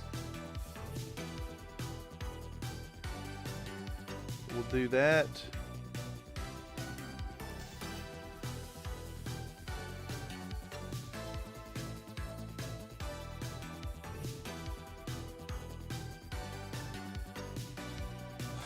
I am the cream, yeah, the cream of the crop, and there is no one that does it better. I like that he cuts off in the middle of it. God.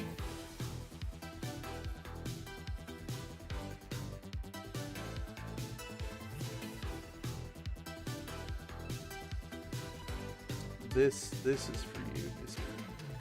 This is for you.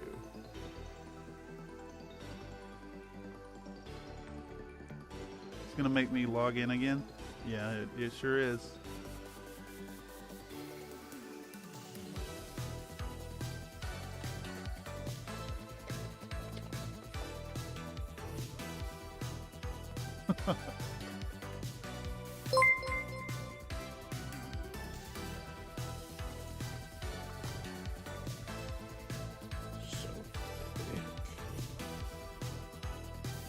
Country Fried Minis donated a $5 super chat. A 20 RAC salute for the glory of Comstar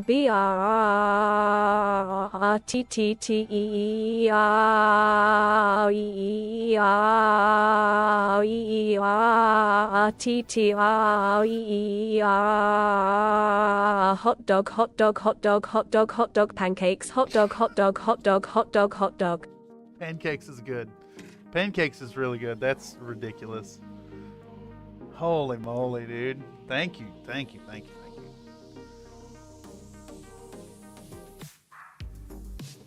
you. You're way too kind, good sir.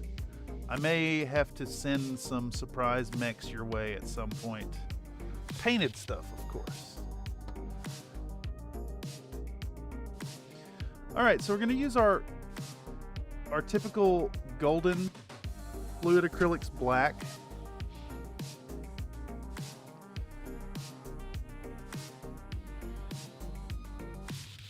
And we're going to rim these bases black before we move on to our sponge chipping. All of this is to give, I want that PVA to have plenty of time to cure, because we're going to hit it with some pigment here at the very end.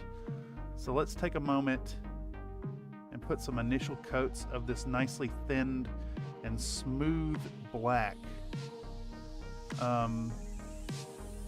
Golden fluid acrylics are, you know, they're artist grade, so they're kind of somewhat heavy bodied, and intended for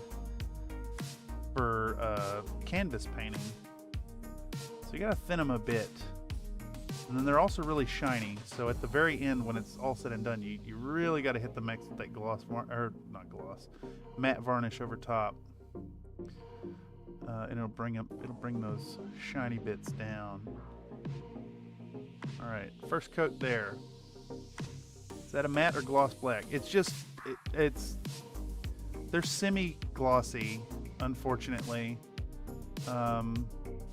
It is, where'd I set it? Golden Fluid Acrylics Carbon Black. I have it left over from a design class I took back at City College of San Francisco. So I've had it for a few years, and it's really good for this purpose. It's very durable. It's very black, and I think that bottle, this 4-ounce container, is roughly the same price as a pot of GW paint. It is quite glossy. It's quite... Here, let's see. I wonder if this comes through. I haven't top coated the Tanya yet, and you can see the shine on that base there. She hasn't been varnished yet. The Tanya video's coming next, of course. I know it's been promised for well over a year, but we're there. We're going to be editing on that tomorrow night, 6 p.m. PST, and I think... even though I have a few more shots to work into it, I think we're going to start in on voiceover time. So if folks show up tomorrow, not that I'm pressuring you to do so, but if anyone shows up tomorrow for the editing tomorrow night, it'll be a great time to get your input on the voice lines in.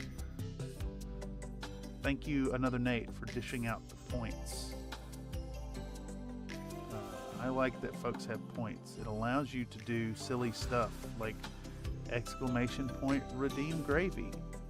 or exclamation point redeem urban mech.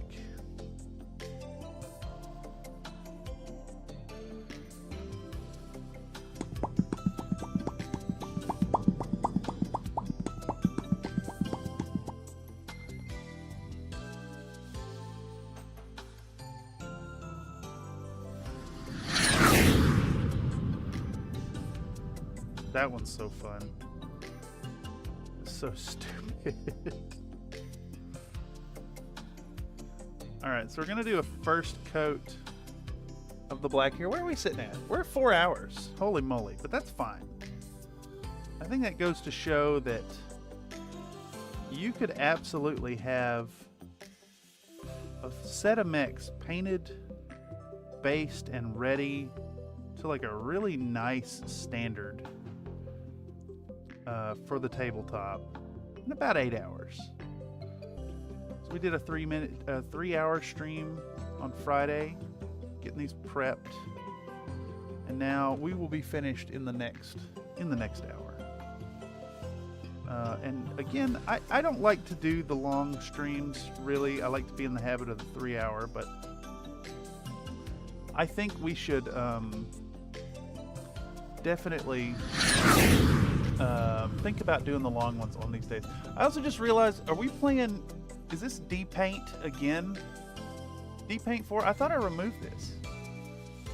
I just realized we've been sitting here in Lullaby Town this whole time. Let's get rid of that. Get that out of here. Music. D-Paint 4. Delete. D-Paint 4 shortcut. Delete. Get out of here. No more. No more Lullaby Town.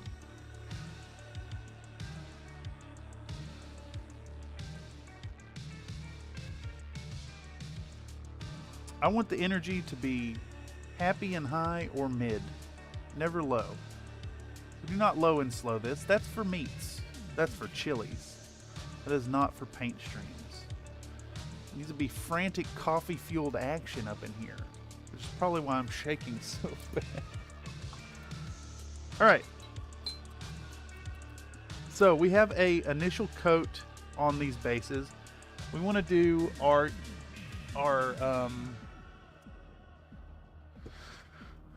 what are we doing here? We're going to do my typical mix for the chipping, which is going to be, where's it at? Where's it at? Where are you at? We want whole red, and we want,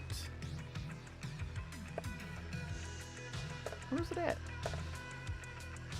It's green gray, it's refractive green. Where's my black brown? Where indeed is my black brown? Leaf off a camo, obscura, that's black. That's black.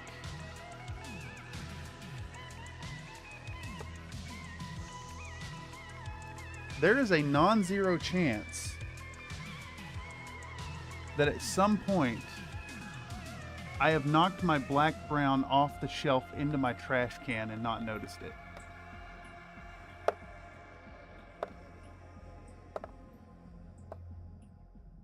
This is a sad day. A sad day indeed. Over in the bullshit corner, that the black brown is nowhere to be found. I think that's exactly what has happened. I think at some point I have bumped the black brown off into my trash can and not noticed it. And it has since been thrown away. I think, just case in point, I just knocked something into the trash can. That's fine. We can work with the whole red and black. It's sad. Very sad. So let's go.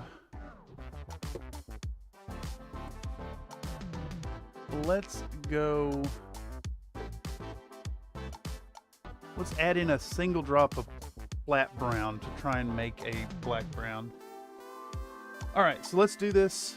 I have my foam ready to go. Well, not quite ready to go. We need a foam, and we're gonna pluck all the sharp edges off. We don't want those edges. We don't, no 90-degree points.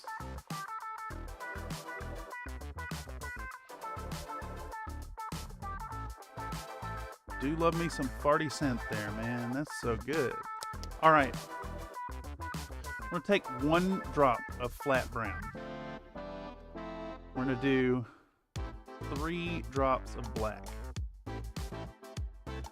We're gonna do 4 drops of hull red, which needs to be refilled anyways.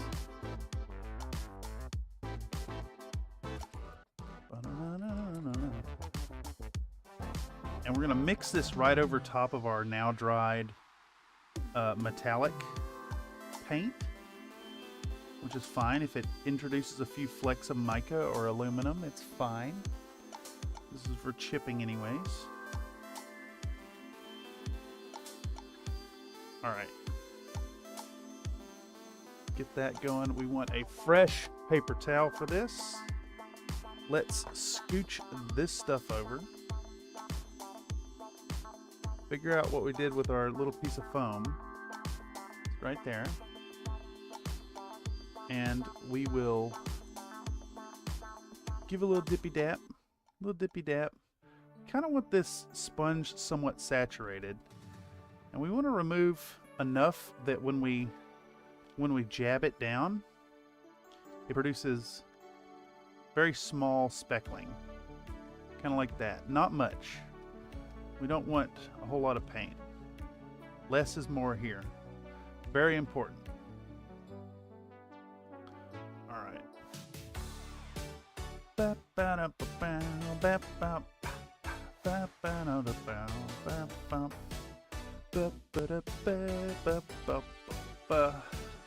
like this song a lot. I don't know why. We're gonna attack this boy. We're gonna attack this boy like we were a teenage girl crushing on him. I'm gonna jab and poke and get it all dirtied up. Get them chips all over. Pa-pow, pa-pow, pa-pow. We're not worried about, like, it's okay if we hit the little details. It is not okay if we hit the cockpit glass, so we're going to avoid that. And then if I really wanted to push these models into like a fun territory, what I would have done is, before basing, hit them with a gloss varnish and then slap an oil paint over them. Sus hot dog, heck yes. Gamble, oh, the gamble has to be 1 to 9. You can't, if you want to do more than 10 or more, you got to do the slots. Also, welcome, Dark Hero. Even the lady boys. It is true. Alright, so let's take this base and we're gonna take this Cyclops and we're gonna start doing the same thing. We're really gonna favor the hands. I'm gonna work around those edges, and I love the way sponge chipping kind of favors the raised edges in a very very naturalistic way.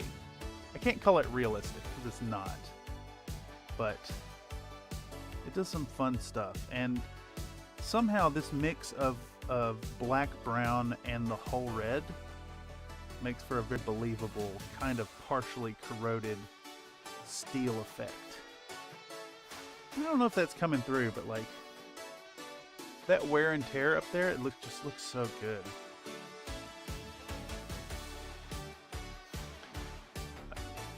Excuse me. I'm not going to call it like grimdark because I don't think that's the same effect there, but it is very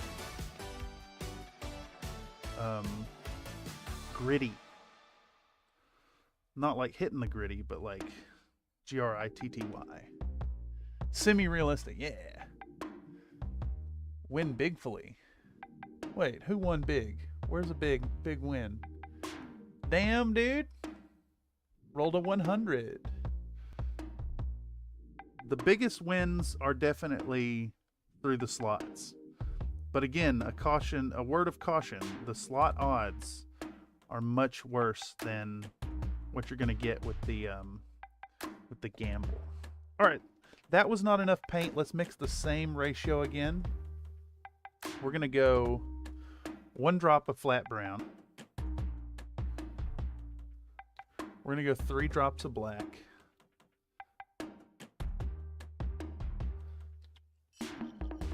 We're going to go 4 drops of hull red.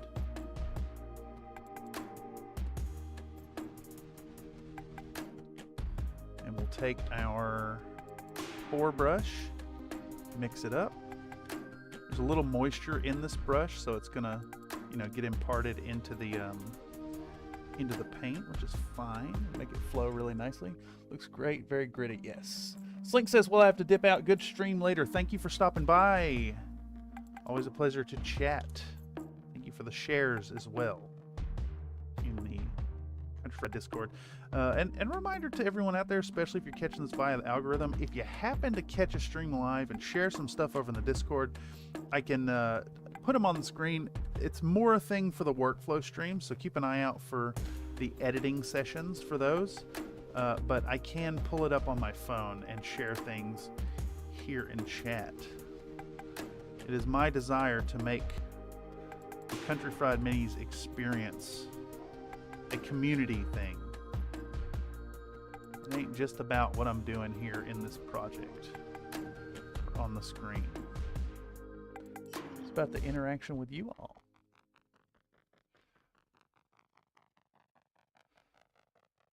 All right, slapping this detail on. Where are we sitting at? 4 hours and 20 minutes.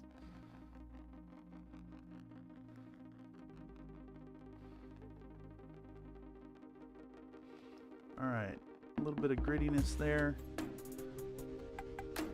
Let's get some on our Shadowhawk as well.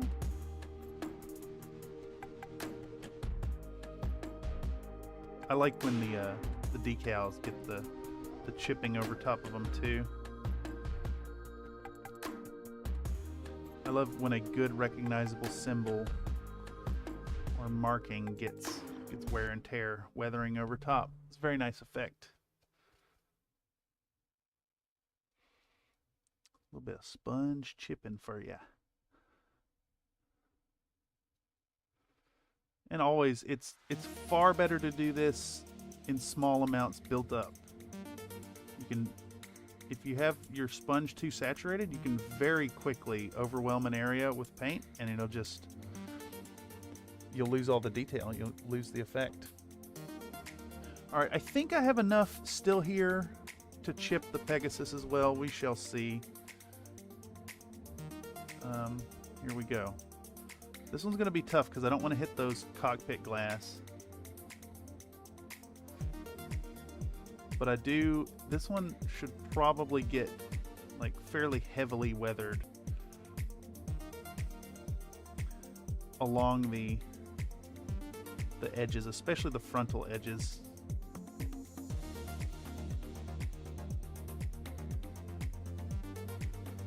Let's hit the fin there a little bit. Hit the turret again. Bam. Very grittied up. Very nice. Looking good. It adds such a nice touch of, what do you call it? Semi-realism again.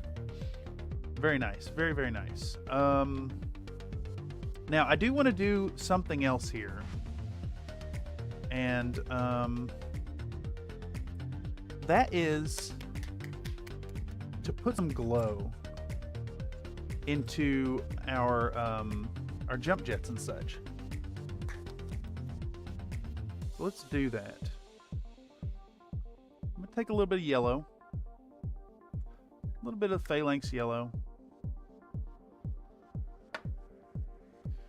and I'm gonna put a tiny bit of water in it too. Just a little bit here.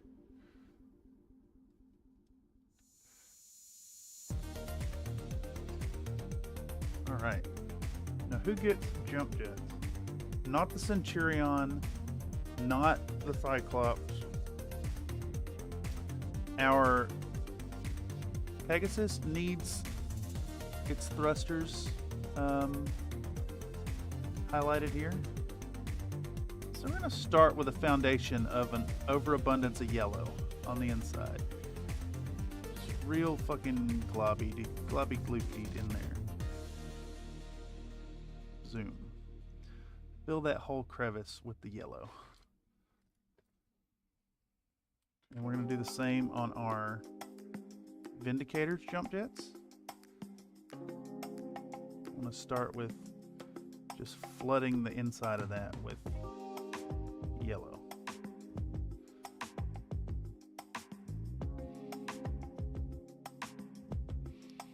Same on the boosters on the legs. These are going to be a little tougher to get into, but we're going to try nonetheless. I should have done this before I put it on the base. And it's okay if it spills over, because we're going to be doing an effect that spills over anyways. Same with our Shadowhawk. We're going to fill these portholes with yellow. Excellent. Now we're going to move on to our bright orange. Put some of that out. And now, do I have a small stippling brush? I think this may be the best one for it, the one we used earlier. All right, and we're going to take our bright orange, and we're going to set up to do a stippling. And we're going to jab that orange in where we got our yellow. And we're going to stipple kind of all around the area.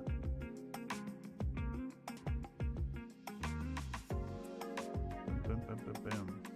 Have the light coming out, spilling onto the surfaces around it. Just really jab it on there. Same deal here with the Vindicator. Mostly clean the brush to where there's almost nothing on it. We're gonna jab, and have the area around it getting a little bit lit up too. Almost like an OSL effect. I should have maybe done this after the pigment now that I'm thinking about it, because it's gonna be shining onto the dust as well, but that's fine. We don't care. Just want it on there.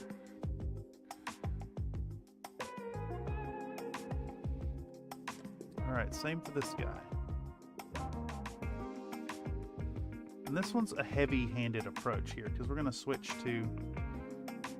We're going to start putting more yellow into the effect with the next layer.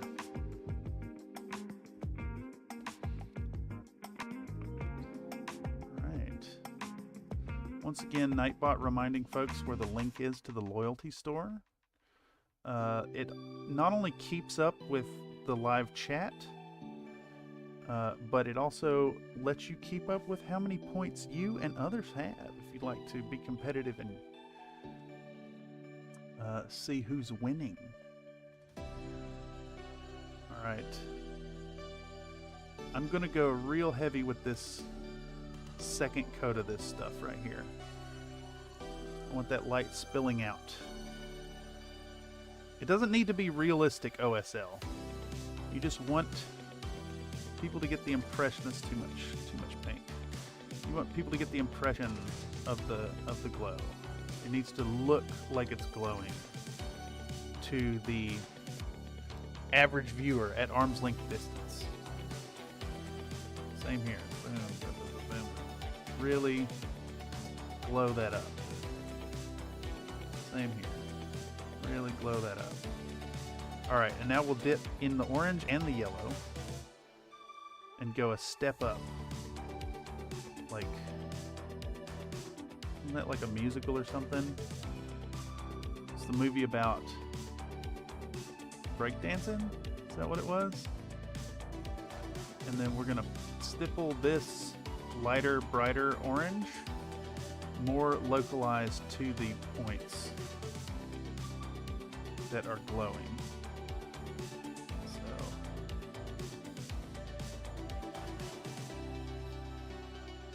So there's that, and then we'll do this one. Boom, boom, boom. More localized. There we go. We're gonna mix even more yellow into it.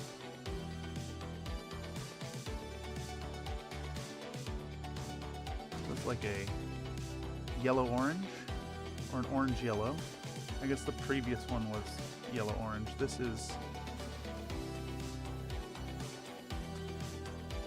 one's definitely more yellow orange. We're gonna try to do this one a little more reserved. Just right on the brightest spots. So this one's kind of in the middle of these. There we go. And then same here, right in the middle. Right in the middle. Right in the middle. Okay. And now we'll go back to our original brush, our original yellow. I'm going to put that yellow in the center of all this. And then do like a yellow edge highlight on the inside edge of our boosters.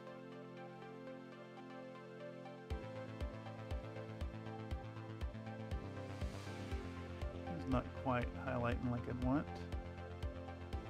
There we go. Same here. This brush has a stray hair I want to free.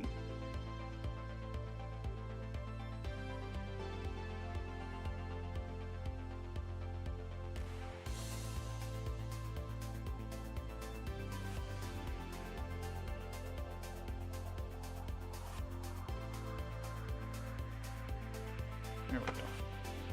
Alright, who are we working on? The Shadowhawk. Shadowhawk's getting yellow in the center of these.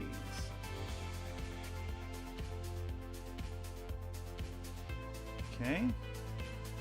Same here. Boom. And then this gets in the center as well. I don't think I can really get to the other ones like I need to. Maybe this one. It's a little bit of that yellow in the center. I don't think I can reach that bottom one, so I'll do like a tiny bit of yellow in there, but I'm not going to try too hard. We're going to take our ivory again. Big Oof 130 already. Going to crash and catch the VOD later. Well, thanks for stopping by, Mr. Iron Elemental. We're probably going to be wrapping up in the next 10 or 15 minutes, so honestly, you're not going to miss much if you dip out. I will share the pictures over on the Discord as well. Yeah, thank you so much for stopping by.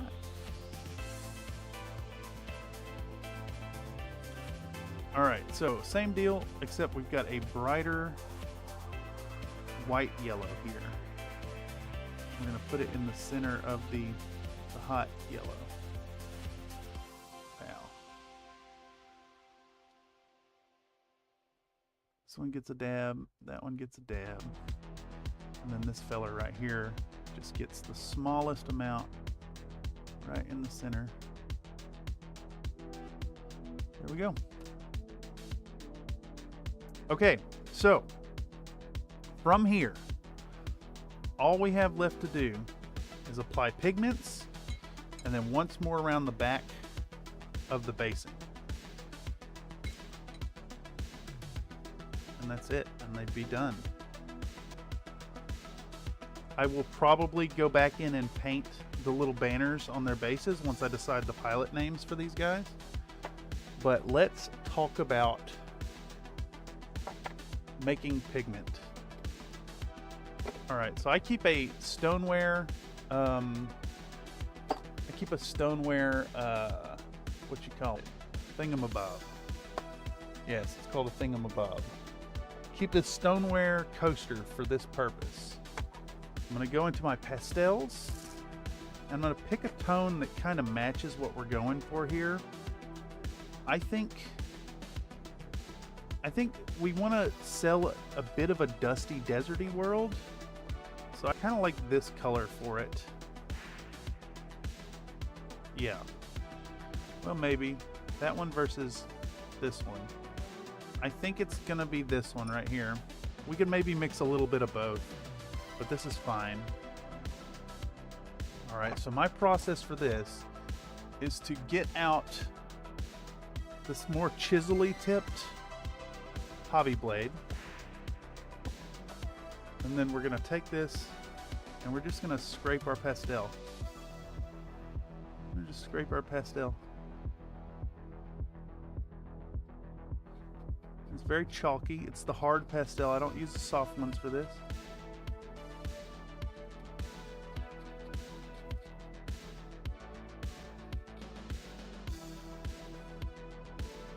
And that's probably more than enough there. Let's put this away before we lose track of it. As always. Boom.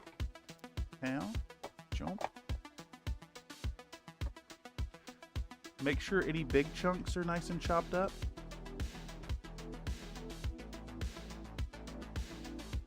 I want a pretty fine powder here.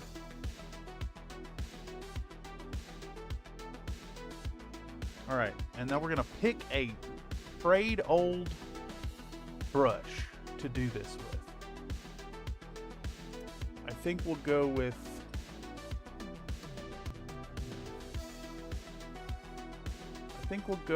this one right here. Nice frayed brush. I'm just gonna take our pigment powder. We're gonna apply some pigment. Jab it in there. Jab it in there. Try not to be too aggressive with the foliage, of course. We'll put some on the front. Put some on the front of our speeder. All along it.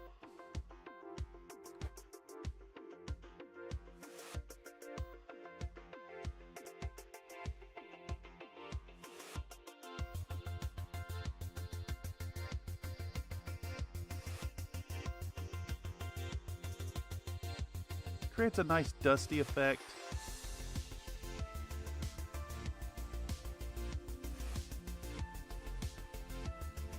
The Mechs will get less of an aggressive approach. We're going to concentrate it on the legs. We're just going to grab our pigment and go to town.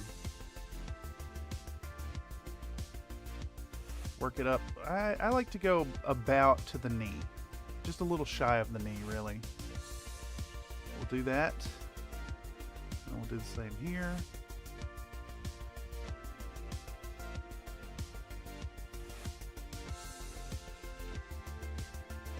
We're sitting at 4 hours 37 minutes. We're gonna be done very, very shortly.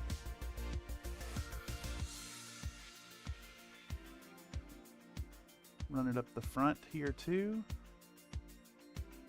All right, and we want to match that effect on the base a little bit.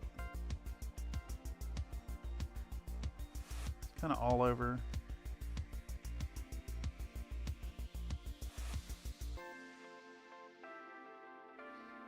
And then the same on that rusty metal. It's the same. Kind of scooping it up with the brush and then jabbing it into place.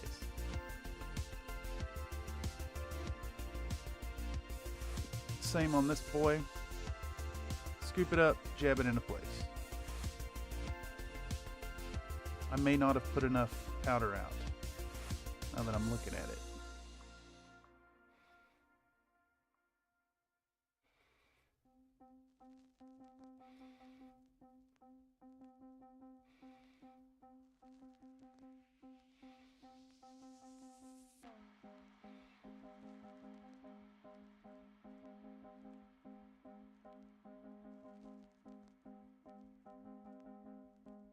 Just getting like a overall, it's almost like a filter effect here. I mean, it's providing that like powdery dustiness, but it's also providing like a flattening filter color over the lower halves of the legs to look like they're kind of caked in little bits and dustiness. And we want to make sure to match that the base has some on it too.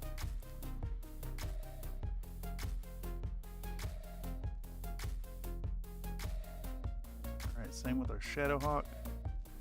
You want to scoop it up with your frayed brush and then work it on.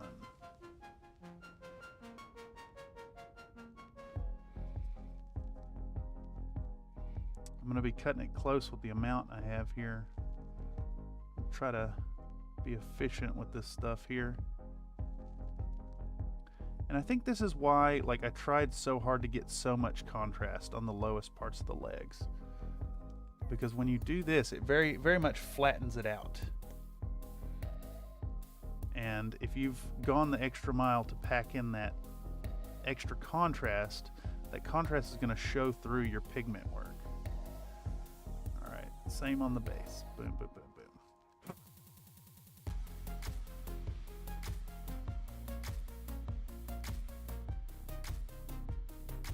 Going for like a semi-arid environment. Like there's still some greenery, but it's also dusty and like a yellow dust going on here. And this color is of course chosen just to match the paint scheme as best as possible. And this is where, on this one particular, this is where I should have done the pigment work first and then stippled on the Jump Jet Glow, but it's fine.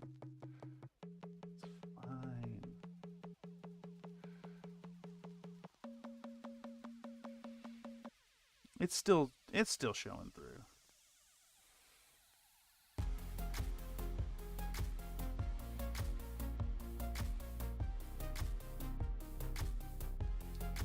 All right.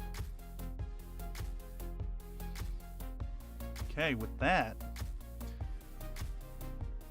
only got one thing left to do, and that is to go back around the bases one more pass with black, and these models are done.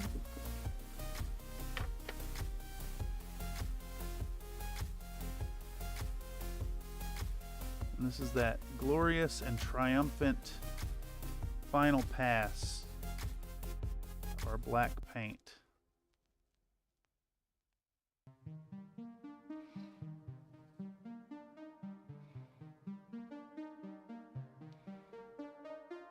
Lovely, lovely, lovely. And then I keep this stuff kind of thinned down so I can be a little heavy-handed going around them like this. Because I want a nice thick coat of this paint that will cure up really, really strongly.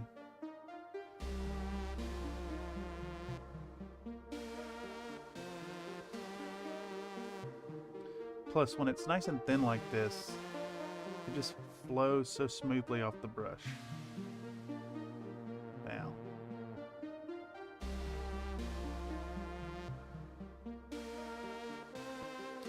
Well, I definitely want to take a moment to thank y'all for coming out today, checking out what we have going on.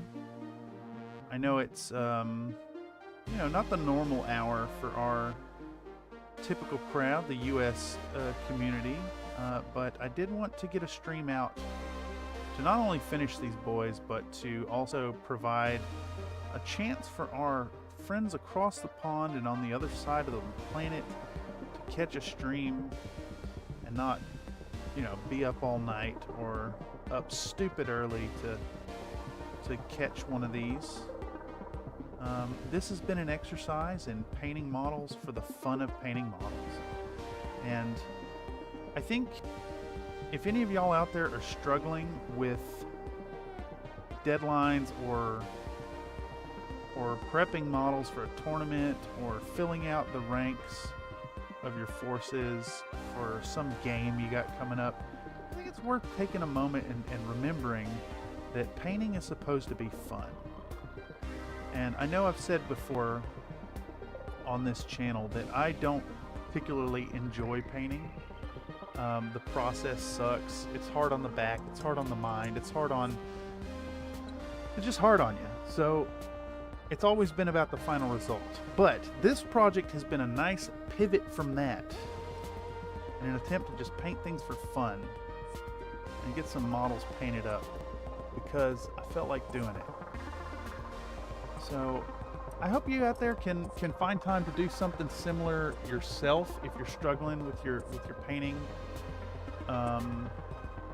Paint something for fun, and make sure to post it on the Discord. If you're not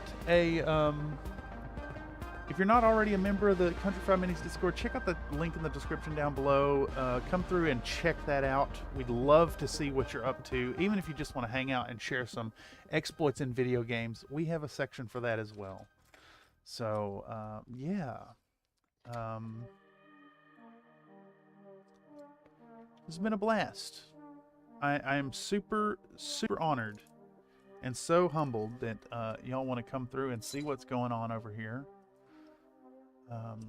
And of course, as with any stream, I want y'all to remember to be happy while you're painting, and to know that your participation here in these events makes me very happy while I'm painting. So thank y'all so much today.